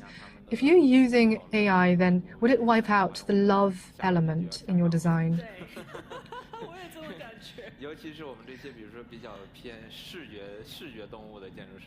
Our designers are kind of shocked when we know that AI has entered our work. When I visited Tsinghua, I felt that we might be out of work shortly after the AI influenced our industry, and we also tried to merge AI into our design. I think it's very useful tool. For example, if we try out this layout, we might need 1 week to convey every kind of concepts, and it might not be workable, and we still don't know whether the client would like it. But with AI, we could create the models in a very short time and could significantly improve our efficiency. But we designers should give it a core, spiritual core, and we should only use it as a tool. This is like when the AutoCAD emerged for the first time, and then when people were able to control it and use it, it will add to our efficiency. In your opinion, in love, when communicating with the ultimate end users, if they are unable to tell you exactly what they want, then were you able to create works with love, to create structures, works that represent homes for them? I think love is an eternal subject. Everyone has their own interpretation. As architects, our dimension is that we should try our best to use less materials to save to protect the environment, to save the materials. This is love. And then we should try not to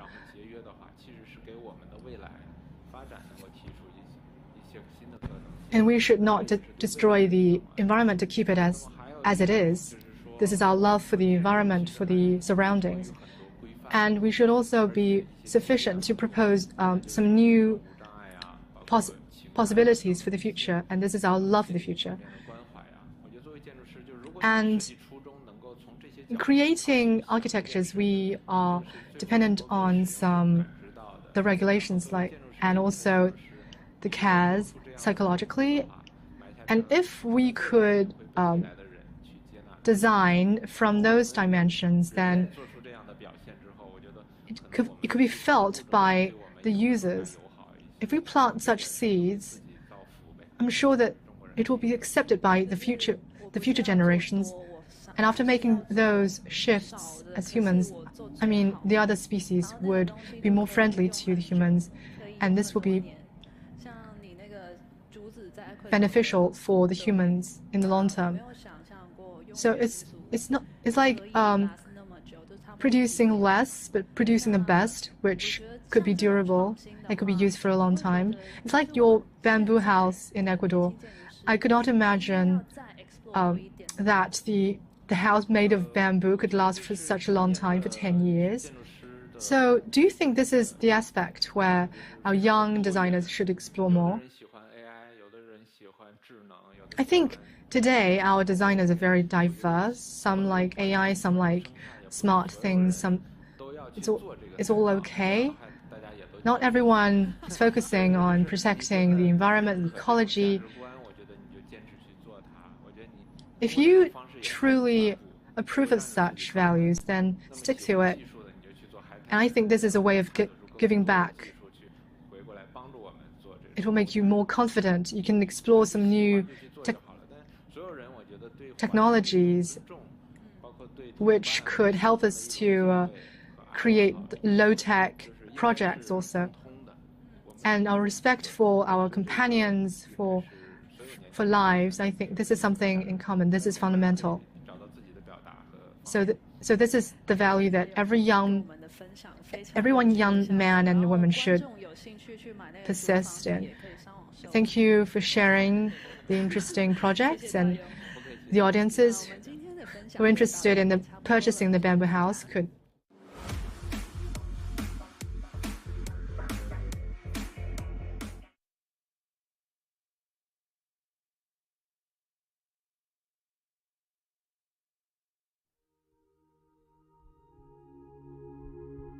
Man has always been drawn to the harmony of balance.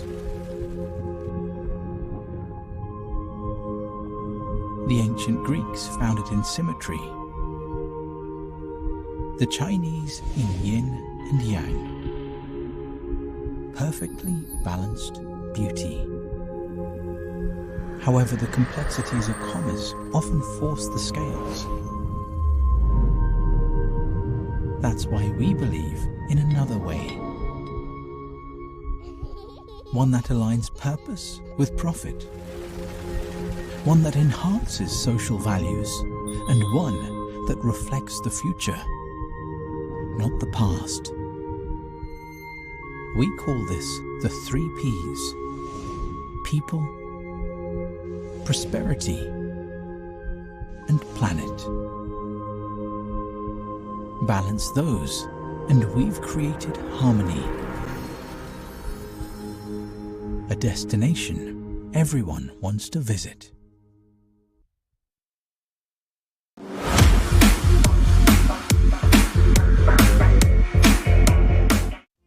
For our closing dialogue, some of our speakers today will join us for further exchange on the unique power of design. We once again invite Ms. Garrett Huang from UN Studio Hong Kong, Mr. Clint Nagata from Blink Design Group, and Ms. L.J. Kim from District Stage. Joining this panel is Professor Daan van Eyck, Chair Professor Industrial Design, Delft University of Technology in the Netherlands. Welcome, Professor. To moderate this closing dialogue, we have Mr. Darren Chakri, founder and managing director of Hong Kong Initiative with us. HK Initiative is a company dedicated to harnessing global talent and technology to drive brand innovation, and Mr. Chakri also serves as the chair of Brand Tech Asia. We would also love to thank Ming Foundation for presenting this dialogue. We appreciate the generosity in supporting KODW. Let's welcome our panel for the last session of the day. Great. Well, welcome everybody. It's been an incredible day. We've talked a lot about different topics. And as we look back at the original theme of today, the power of design, I want to kick off and just talk about the transformative capability that design has to reshape society, reshape and redefine our future. And we've got incredible masters from all different walks sitting here together. And I think the most important thing is, as a roundtable, how do we start communicating together, right? We have architects, we have industrial design, education, storytelling, interactive media, luxury design. How do we bring it all together? And let's start off with, I want to reshape the question of design. What's your each definition of design? Clint. For me, design is, well, I guess for what I do, design is really about solving problems. And I think Garrett said it earlier, right? I was going to say. You stole her line already? I went first. But I agree. It's like the more problems I have, or the more the box I have, I think it's easier to figure out a way out of the box, rather than just being given this open freedom. Okay. So sorry for stealing your answer, but It's okay. Think of something else now. Solving problems. LJ? Well, it's been changing for me though, so I don't have a firm definition of it, but for now I would say it's communication. So design is the ability to communicate with others, like us now. We are from different fields, but we could communicate. I could say that is design. Okay. Communication? In addition to the problem solving, I would say it's experience defining, really. It is which is kind of related to both. It's how do we interact with everything around us, actually. It's all encompassing. So, maybe my short answer. I know you have a sharp answer. No, but for me, I think it's also more focused in the things we're doing is really about innovation. I think design should always have a new component, or it's new for that specific context. And of course, it's communicating, interacting, etc. But so that's also more than, of course, just shape, but that's mentioned many times today. And of course, the connotation of design is quite broad, but for me, it's always related to innovation. So we have this, but what's the role now that design should be playing across all of these companies, across all of these industries? You know, and I think a little bit on design, we look at it and going, okay, it's part of the process. It's communications, it's solving problems. But I think these are new definitions of design compared to what the traditional idea of design is. So how do we need to incorporate design into, like you said, you started at the users designing your building, right? Mm-hmm. So do we have to completely break down everything and say design has to become this different type of role to be successful, to bring everybody together, to help solve the problems? Do you think that, I'm going to question your question, because I almost feel like it's the reverse, that what doesn't incorporate design, why are they not designing? Because I almost feel like when everything you see around, there's a conscious decision, or there are conscious decisions on how it was made, how it's to be used, what it looks like, etc. Right? And to me, that is already design. And the design started before as to why it was created in the first place, right? And that's the problem-solving element. So I kind of feel like if people are saying something doesn't incorporate design, you start to wonder, then how was it created in the first place? And why? I think there's a lot of products made or environments made. You can still argue that why is this made? So I think there's another, would say, context also. When you look at the subtitle of this conference, is the power of design, but of course you can use the power in many different ways. It is about, let's say, circular world, or let's say sustainable development goals. So it's also kind of, problem is solving problem, but also problems in that context. So how can we be part of that or contribute to that? But if you take circularity as an example, you know, innovating for circularity is one of the themes as well. But circularity is a massive subject. And if you look at all the sustainability, say, great, all the companies are starting to build in chief sustainability officer and these other ones. But is design in there? Or is it more technical infrastructure on a lot of these things, like LED buildings, right? Or at the very beginning, are we saying design has to be the most important role right from the beginning of this process? I was actually having lunch with Edmund today. We were talking about something at his workplace. Is Edmund here? But he was saying, and I guess it's true even with my company, if you separate the project managers from the designers, they both wear different hats. And it's only when you put them together that that tension really gets to a point where you come up with a new solution. Because the project, I guess the left brain, right brain, you have different ways of looking at a problem. So they arrive at different possibilities on their own, but when you put them together, then that's the only time it's the best time for them to sort of hear each other out and to come up with a solution that works best, that neither of them thought about in the beginning. And how does that play out? Like, you're in the technical, right? Yeah, so I was thinking by listening what you guys are talking about. For me, I'm not from like tradition. I mean, I don't know what's the really traditional definition of the design though. But I think when we start a new project, for example, I can just apply examples, how it works. So you started to find, like, to solve problems, you needed to able to find it. So you started to think like boundaries, and then you started to think from there and plan what you wanted to do, and that I could say it is design process. And then from there, all the stages are planned. And now I say, like, for me, like, planning is like design. I'm not sure if it is good answer for your question though. Yeah, well, you could rephrase the question as well. I think it's interesting, and it says solving problems, right? Mm-hmm. Communication, solving problems. Mm-hmm. These are new ideas in my world of design. Okay. Designers were sketching, beautiful, creative illustrators, moving into that, and it's shocking now to see that we've turned it upside down. Right, because I think for nowadays, what's the problem? I mean, finding it is kind of the first thing to make something innovative. I mean, for my case, so... Finding the problem. Yeah. You said you started when you were designing the building, right? That you had to start with other users. So wouldn't that also be a big part of design, is understanding the customer, being able to figure out all of the elements that are even needed to be able to even start design? Yeah, I mean, I have a hard time separating roles in the process of design. So, and maybe it's the way we work. You know, we don't have project managers, we don't have a technical staff, and then designers. Everyone's a designer.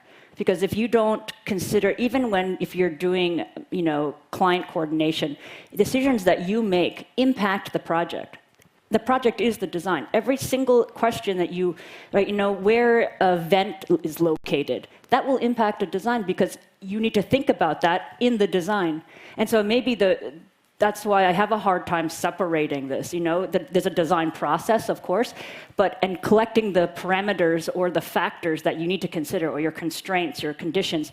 That's all part of the process, and that's part of this woven, you know, the input, output. You know, the information loop that you need to develop a design. And so that's why I kind of see that I mean, there might be bad design. There might be people that didn't consider design well, but even in their decision not to quote unquote design, they made a decision then that was their design. That's why it's a bit hard for me to say that design doesn't exist anywhere, that there's a situation that it doesn't exist because either they just didn't spend much time on it or they're bad at it. Yeah, they're bad at it. You know, the solution was bad, but design is always actually a part of everything. It's funny if you look at the most, you know, I was laughing the other day because I was looking at a razor blade and it was completely over-designed. And I'm sure no one even looks at this thing like how much effort they put into this razor blade, but someone spent a lot of time on that thing. Sure. Yeah. So that's why I think even they say, you know, like architects only work on like 1% of the world's buildings, right? That doesn't necessarily mean that there weren't people designing the other buildings. They might not be called formally architects, but you know, they were designed. And so that's why I have a hard time separating or segregating what's part of it. So you're turning design into a core part of the process. It is I think it's part of the process. I think it's part of everything that we do.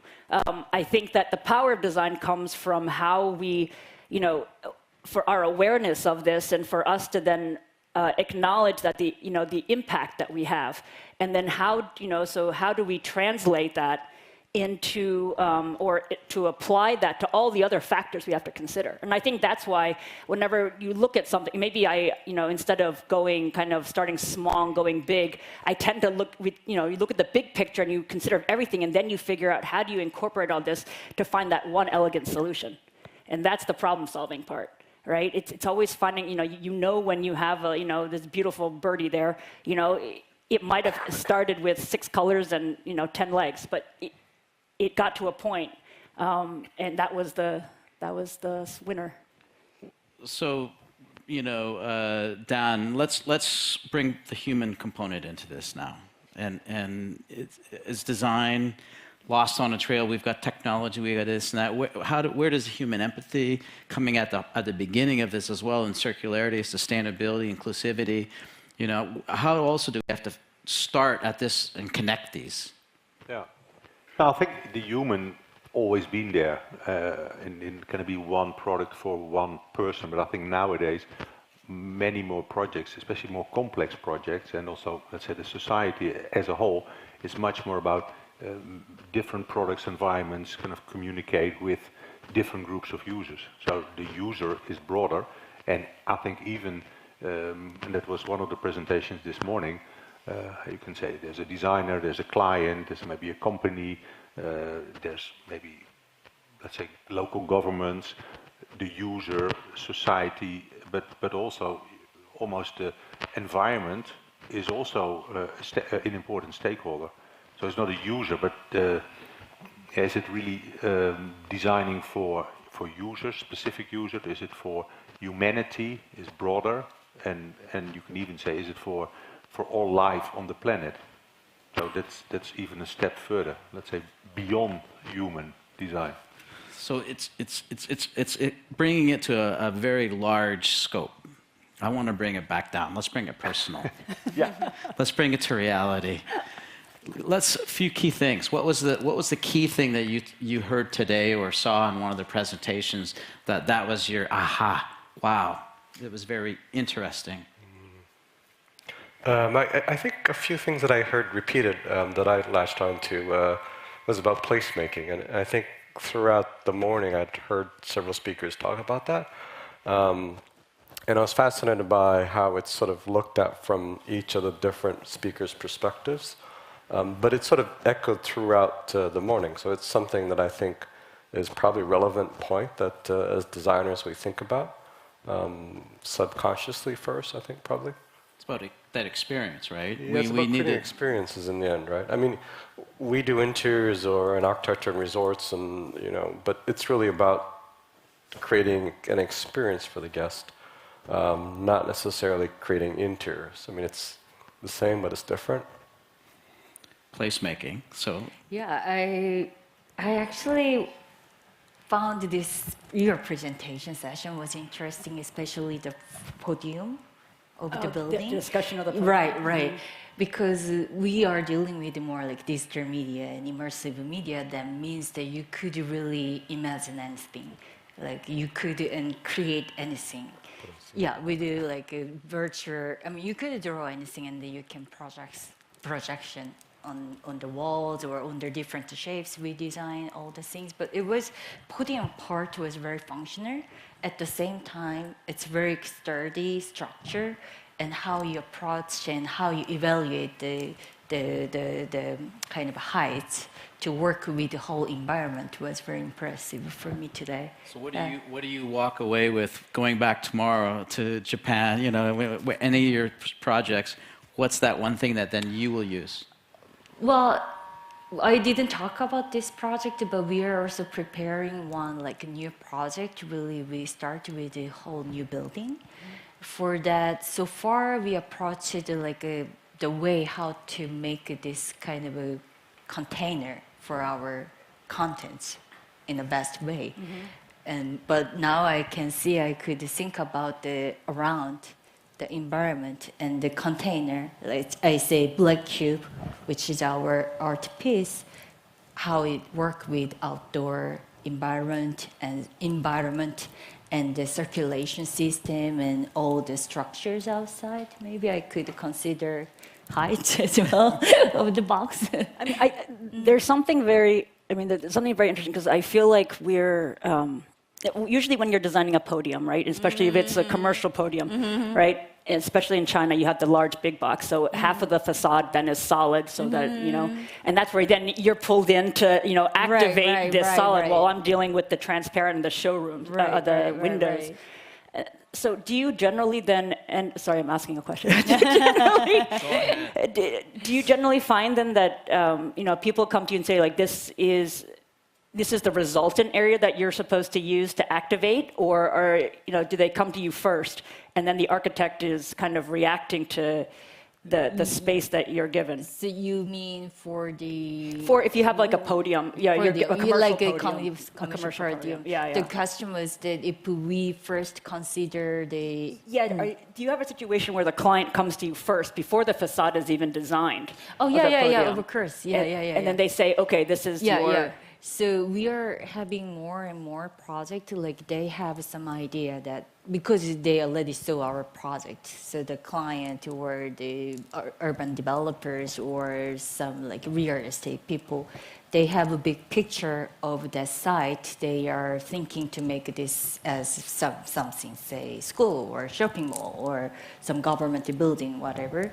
And because they now saw our project already, the proposer sometimes they ask us if we are willing to go there, and then if we are willing to, then their room to adjust the space for us. So, for example, Art Museum, we need to have a certain height.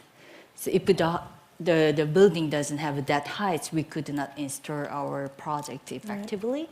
So sometimes we ask we need certain heights to install this piece. Then sometimes if it's a new building, of course they build like the room with enough height. And sometimes they just remove one floor to make it, so merge two floors to make the heights. Those things are happen. And even for like this new project is from our side, from our company. That one we are doing a lot of different ideations.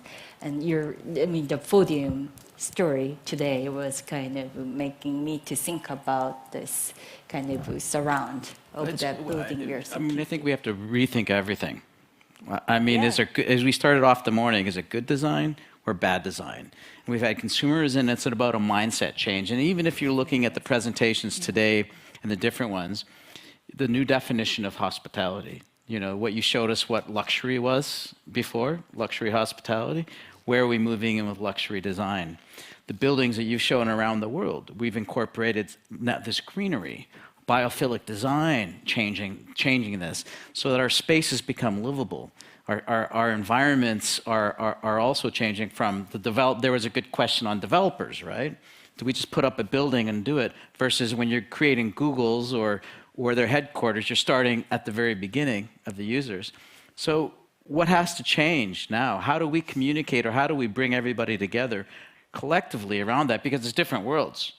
You have these beautiful nature type style livings, and then on the flip side, we got LEDs everywhere. We have AR. Are we turning into the fifth element, or are we going back to nature and human connection? So how do you see the world going now? Can I speak? Yeah. Yeah, of course, that's a quite difficult question. But I was, come back to your earlier question and the presentation I saw of Direct. Really, I mean, I've seen a lot of world exhibitions, so big immersive environments, and so have that, bring that in the city. So I was really asking myself, I really liked it, so the technology, the perfect thing of it, but you can also use that for very different things. There's a lot of commercials, sometimes you were using the sound or not the sound, but when you're in a city, I can really see when it's kind of quiet, it's kind of nature in the city. On the other hand, when you think about other use with a lot of noise, can be visual pollution in a city. So it's a kind of love and hate relationship to this kind of things. People are a lot of in their screens, and then you're kind of in a screen in the city. So for myself, I saw really these two sides of it. I think actually that it's funny because it's something that we've actually been thinking a lot about recently. As I mentioned before, because there's always this theme about ecotech. Everyone's talking about sustainability, but then everyone's talking also about future technology. And in an architectural space, this is why I find it very interesting what you're working on, because you're creating you're able to distort dimension in a 2D plane, and we're creating this in a 3D environment. And often we have to figure out, this would have been actually this. We come to a conclusion. This would be really interesting if actually we could incorporate a digital installation that allowed us to distort the reality any further.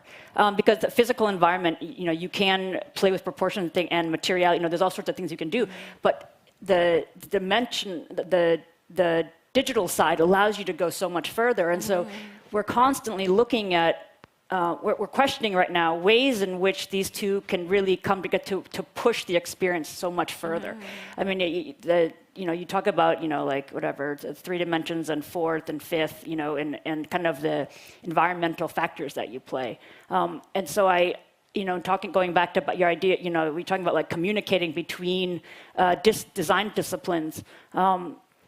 It would be good that because in an experience that I've had, which are more commercial, less of the, when they have an art installation that they designed for, it's very much a phased situation where the digital, what goes in is already defined based on kind of what the constraints are in an environment, right? If they need to hide, structure, MEP, or so, so that's already placed. But, if you have these two working together, I feel like there's so much more potential to what kind of spaces and experience we can create in commercial environments, in cultural environments. Do you it's bring that exciting. in? Like, how do you bring in this technology into your designs? I tried, but the problem is that I don't know much about it. So, I think it's so new to me, at least, that try to merge technology. What you do is quite new. I think there are a lot of deviation, like architecture studio and design, like a design company, and like us, like design technology and work with art content. And so far, I think there was not that much program we could work collectively from the beginning. Yeah. So, like some project you may already experience, like you have a certain stage, you already designed what to do, and then you meet other other disciplinary to discuss like later. But like you mentioned, if we knew each other from the beginning, and if we could draw something together from the beginning, maybe we could experiment farther than what we meet later. So maybe we could, this program, like this conference is really important because we could meet like this now. And then but I mean, you design these, right? Like when I look at all of your designs, they're so serene, beautiful, this, that. Do you want technology? Actually, the last project I showed, which was the most zen or quiet of the wall, actually has the most technology. There is a wall in that space that is animated digitally, and it's supposed to be nature, but we couldn't figure out what to do. I didn't meet her till today, so we can discuss that later. But the opportunity's there. But I think there's never been a forum to put this together, or maybe there's no patron that understands or appreciates digital art and understands how to involve it from the beginning at the start of a project. I think there was an interesting point earlier today. They also talked about technology should be invisible. And if you're successful, you've made it invisible. Pull it up when you need it, when you don't. And I think this is the exciting part, even moving into these certain hotels. All of a sudden, if I need this, great, boom. Whether it's a hologram, whether it's a nature wall that all of a sudden turns into an interactive screen.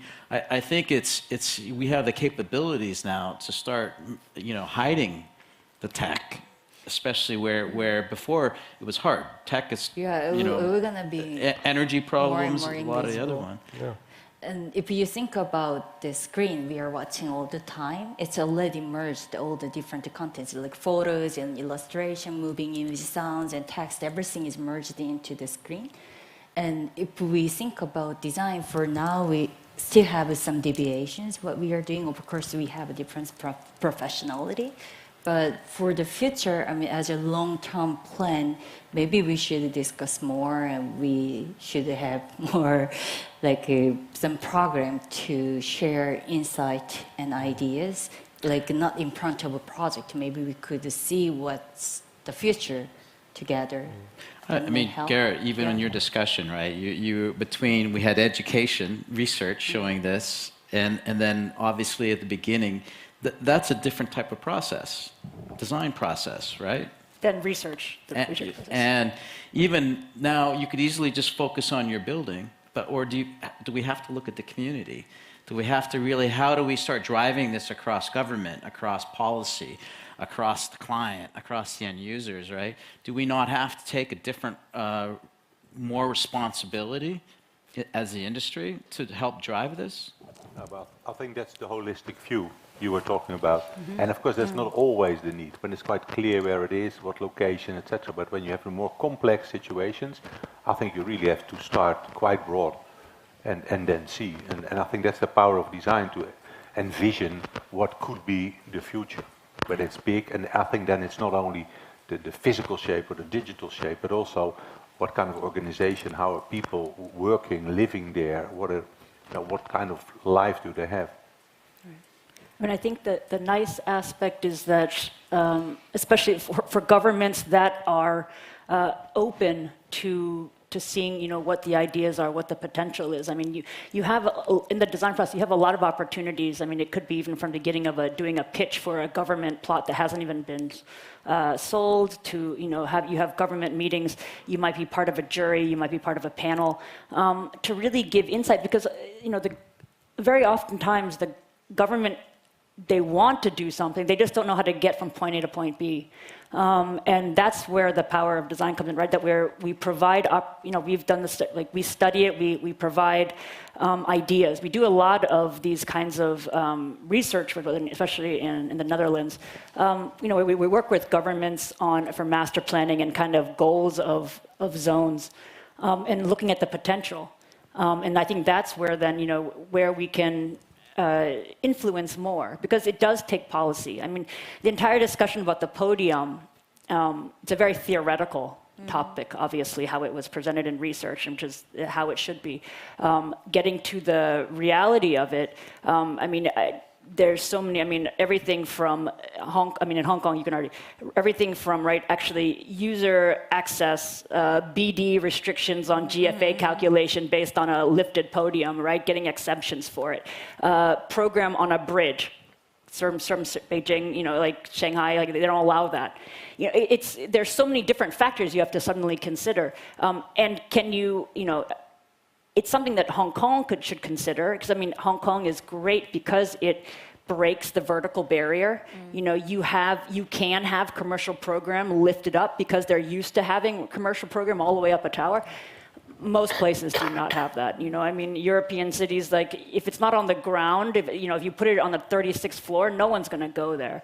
And so that's why there's a lot of different aspects, but you start small, you get the ideas out there, builds up, and you get it to the right people, and suddenly, flowers bloom. The tidal wave comes in. Yeah.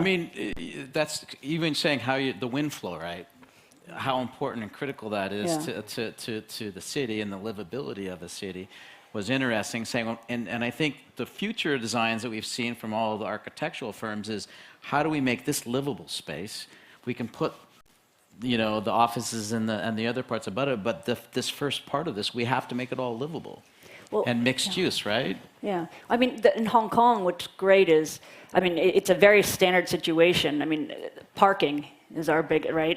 Everyone's used to. We have parking in Hong Kong? We have parking. Oh yeah, sorry. You have residential towers with 4 floors of parking right there. They have to make a solid facade. You're covered in green, right? Why are we not trying to find a way to activate that, through other program types so that you can then make use of the ground floor, you can lift up a podium. It doesn't take away, because the problem with a lifted podium is what's in the tower on that floor. Also, right, obviously can't be residential below then once you have a lifted podium, so you have the issue of daylight. And so why are we not then finding ways to take advantage of the car parking floor and trying to add program to activate that? And that's something that's very specific to Hong Kong, So I guess what it comes down to is innovation, looking at what the needs are, and then how can the solution benefit, provide more airflow in Hong Kong. Because Hongkong's problem with Hong Kong is, right, didn't have the original master plan, so there is no, it never considered airflow, and it's so stuffy here. Or even the water levels as well that she showed on her map, right? Yeah. That this is changing. Right. So how do we spark the conversation? What do we do when we leave here, and you're saying design has to be across everything. It's no longer just a designer, it's a process. It's something that we have to build in across all departments, across all projects, right? So what advice do you give, taking away from this, leaving this conference, that you would change, next week, next month, next year? How do you bring that into your work better? For me, it's about it's always